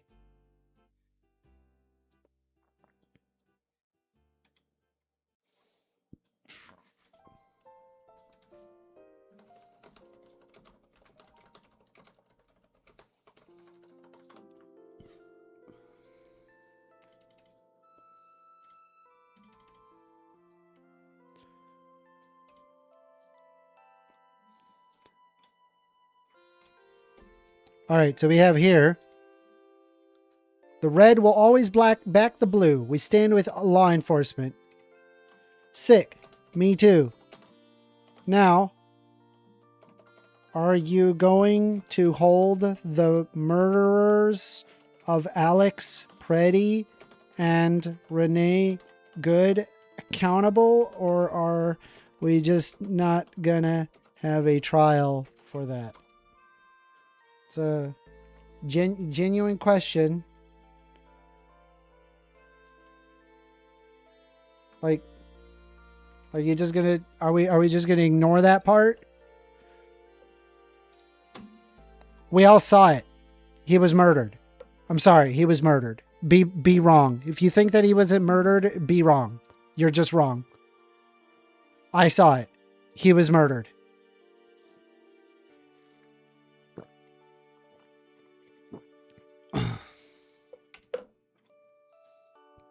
All right. Somebody says, rude as fuck says that it's incorrect because it includes all black people, when the reality it's mostly men over the age of 11. So really it's 46% of the population committing 52% of the violent crime. Okay, so what's... Okay, source. Just source. Give me source. Stop just saying stuff without any...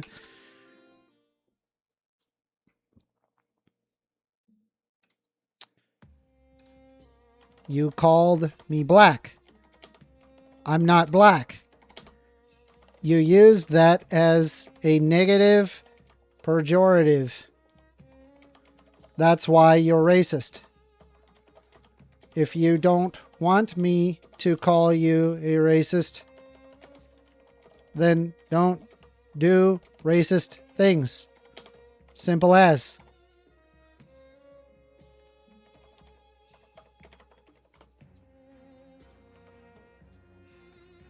And then we're just going to pull up the Merriam-Webster definition of a racist.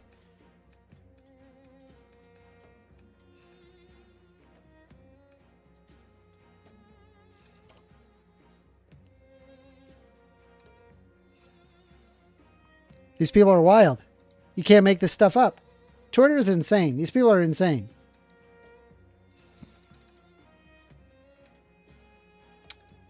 Let's see. Adrian Stone saying that the left can't meme. Sure I can. I got you, homie. This is a really funny. This is a top tier This is top tier, guys. Chat, that top tier. Come on, let's be honest. Top tier.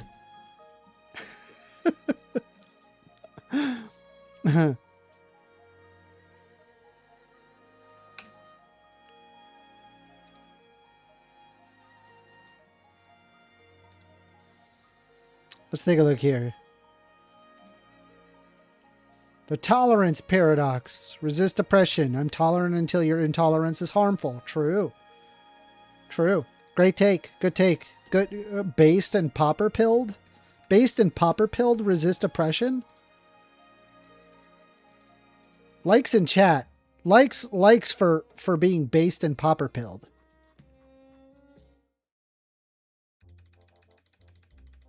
Hundred. Heart. Based and popper pilled. You know what I just realized? Is it possible to have like the reactions like on... Let me actually look that up. Hold on. YouTube. Let me pull up Restream. Gotta pull up my Restream. That'd be kind of cool. Let me see if I can figure this out. Hold on. Is it like my modules? Like my docs, stats, chat, stream information, custom browser? Let me see here. Can I add a source? No. Hold on.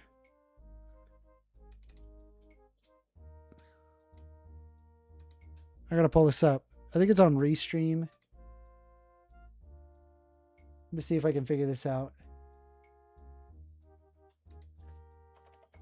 No, it's Streamlabs. I'm sorry. I'm stupid. It's Streamlabs.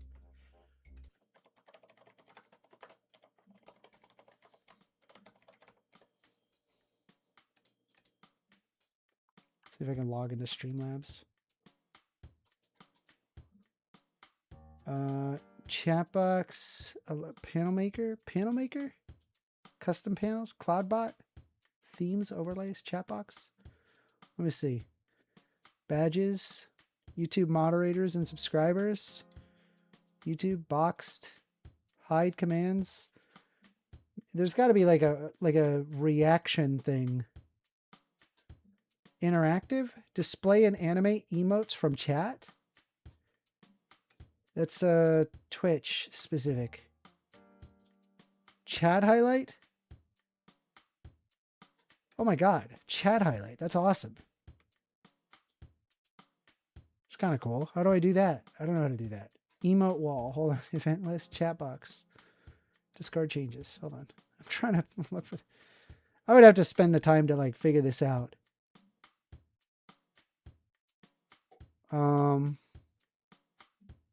Yeah, no, I think I'm good. We're good. We're good for now. We're good. I ask for sodomy for my birthday every year. What? What? What? You okay?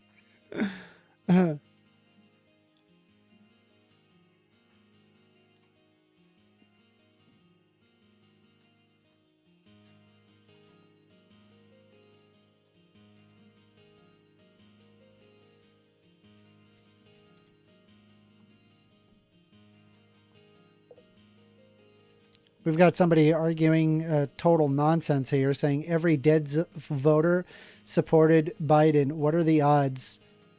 Jeez, just somebody who's just empirically false once again.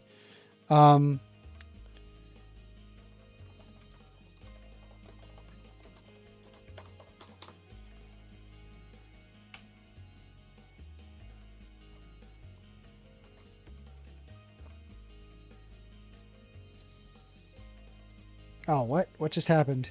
What did I just click? Oh, here we go. All right. Common questions and answers. This is from campaignlegal.org. Was there any evidence of widespread voter fraud? No. To start, credible sources have drafted fact-check reports and studies on the issue. These are included above the list of resources section. For the most part, the Trump legal team did not even dare bring fraud cases in court for lack of evidence. Raising unproven assertions to claim that they represent a widespread problem is a familiar playbook for those who want to dispute elections or take away access to voting. Even Trump-appointed officials such as William Barr, the U.S. Attorney General and the acting U.S. Attorney General of Northern Georgia, who was appointed as a part of Trump's effort to more aggressively investigate allegations in the state, ended up concluding that there was no election irregularity sufficient to change the outcome.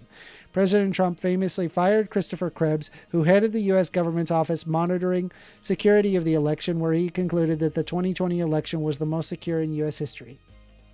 So, it's just false. This is stupid.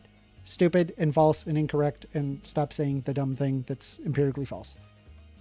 Also, it's 2026. Like, we're long past this. Like, it's just idiot. Just idiots.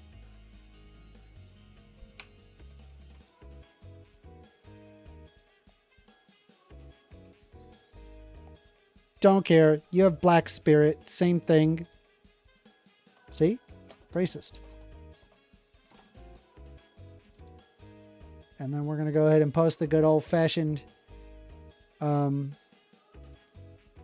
Wait, that's not what I want. I want this one. You're a part of the illiterati.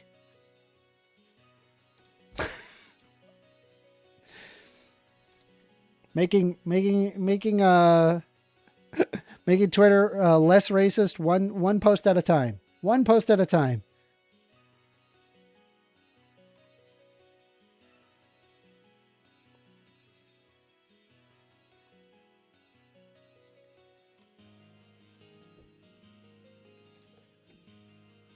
All right, we have here. Christ is king. The Christian I want to be, the Christian I'm forced to be. Too bad you are alone. You are alone, not married, and likely to not get anything done because you are a keyboard warrior. Let's just confirm this guy is just is a nobody. Let's look here. Oh man, we got a real intelligent guy. We've got the Iron Warden at Gumroad. Let's take a look at his Gumroad page. Actually, before I open that, I'm just going to make sure that I'm not going to see anything weird.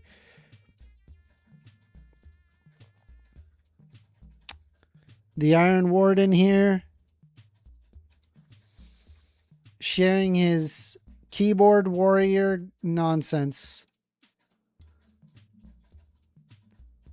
Has anybody paid for these?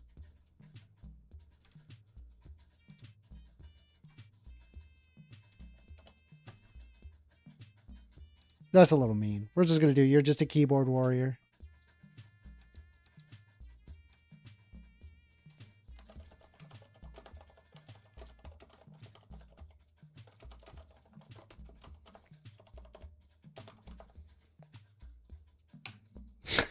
I'm just going to say you are neither of these. Yeah, he literally is neither of these. Number one, he's not whatever the fuck this is.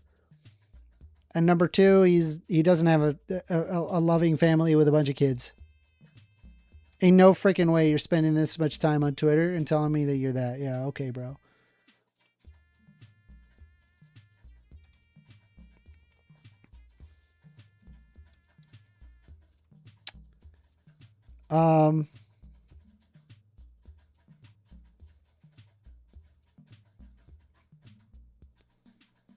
Let's see what we can get.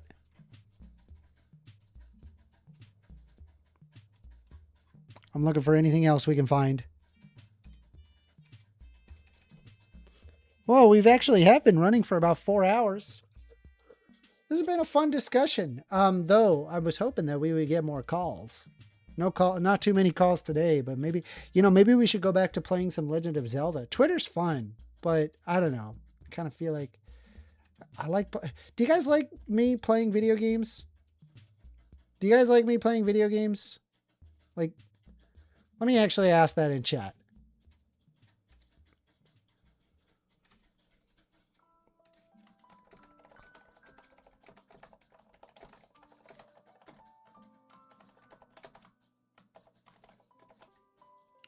I'm going to try to be as not biased as possible. So I'm starting up a poll.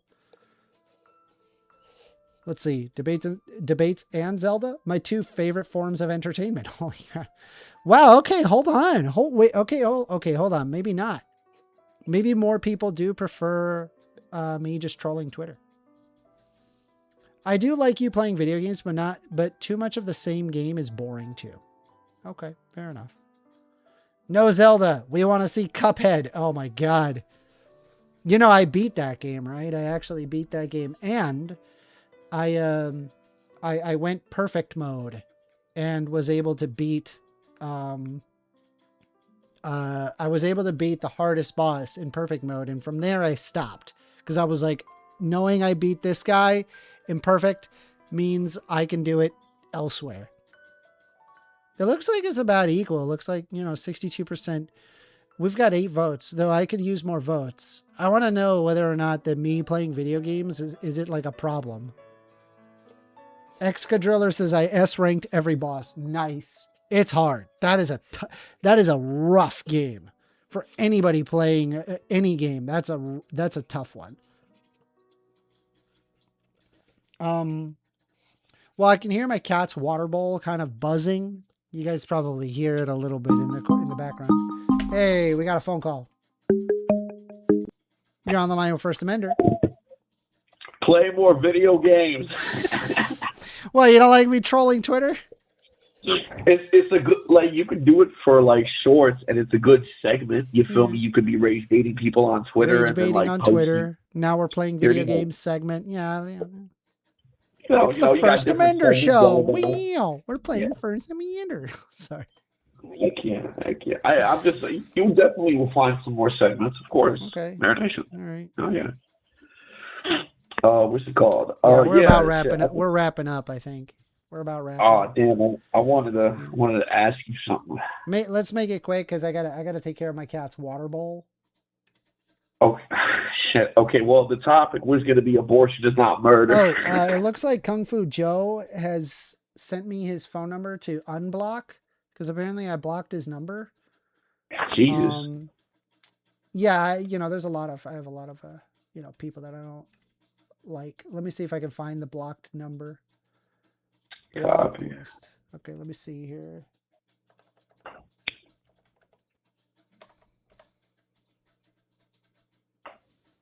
Found it. Okay. All right. I just unblocked your number, Kung Fu Joe. So you're good. That's crazy. What? Yeah, I blocked it. Dude. That guy thinks dinosaurs aren't real, and he showed like dinosaurs having sex on my Discord, and I'm like, why?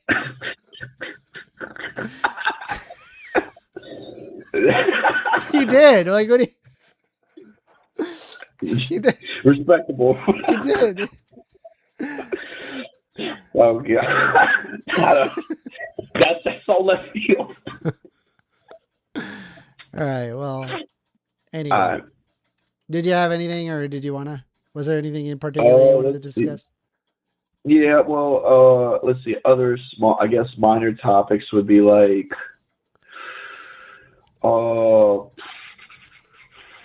We'll do something you're mad comfortable with, and you can just answer off the top.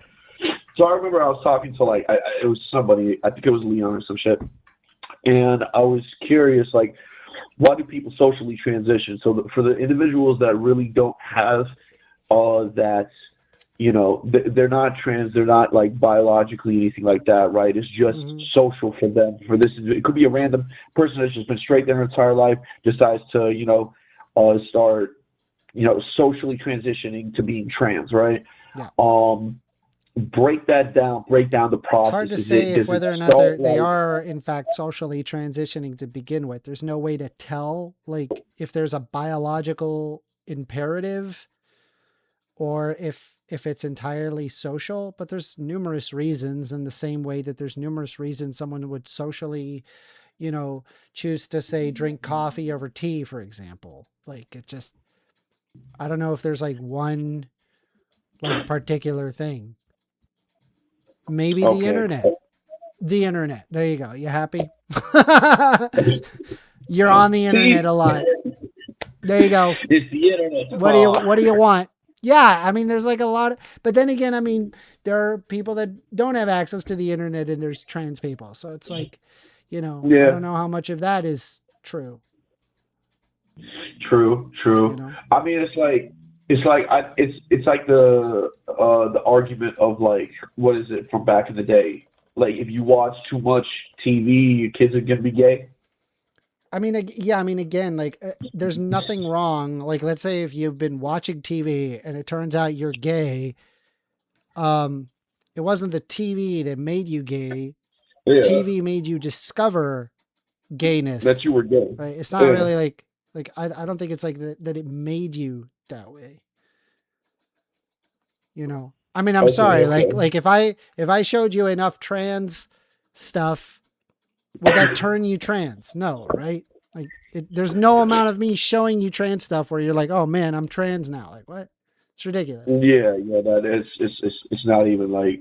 I remember like even like when I be like very few times I do be doing this, but like when I'm on a hub and whatnot, if I'm scrolling past like the homepage and I see something, I'm like, whoa! I actually look away and keep scrolling and shit. It's like a weird response. I have the same thing for like specific things when it comes down to that. Like, I mean, it's like it's not for me. It's for everybody. I can't do it. It's like it's the same situation with the bar thing. Remember that story I told you where it's like I ended up talking to somebody, didn't know that they were trans, found out they were trans, and then we just ended up talking about sports for like 25 minutes at the bar. So it's like the attraction goes off. Like if it's a regular straight person, the attraction will go off. You'll be like, I want to see that. So like, yeah, I can understand that, but I guess like, what do you think makes sexuality work? Do you think it's predominantly biology, or do you think it's a mix? A 50-50 of biology and society and social as well as biological. Okay. Yeah. Do you think it's 50-50? Do you think one has a bigger higher? Depends on the person. Okay. There's people where it's like it's entirely social, and there's other people where it's entirely biological. It's complicated. It's not as simple as like, oh, it has to be this or is that, and there's like a definitive rule for everybody. Right. Yeah. Okay. Okay. Listen, great wrap up to it. Appreciate you calling, Chaos. Did you hit like on the stream? Yes, sir. Thank you. Appreciate you. I really do. All right. Heck Peace, yeah, bro. You have a great night. All right, y'all.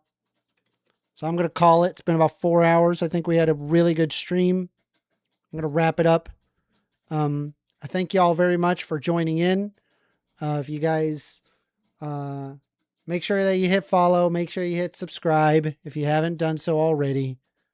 I really appreciate y'all very much for taking the time to join me this time around. I think I'll play some more video games. It's probably a good idea. It's good to sit down and, play some games. I think it's good. All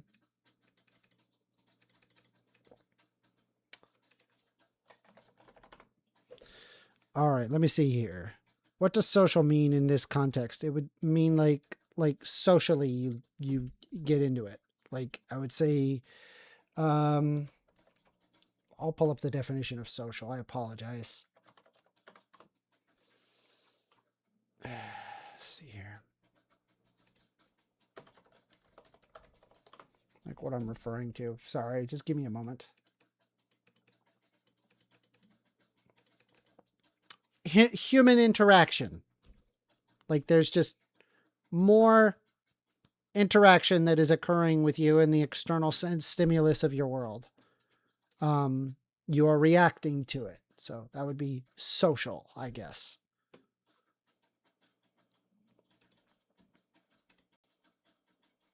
Anyway, guys, I appreciate y'all very much. Y'all guys have a great rest of your night, and we're going to be doing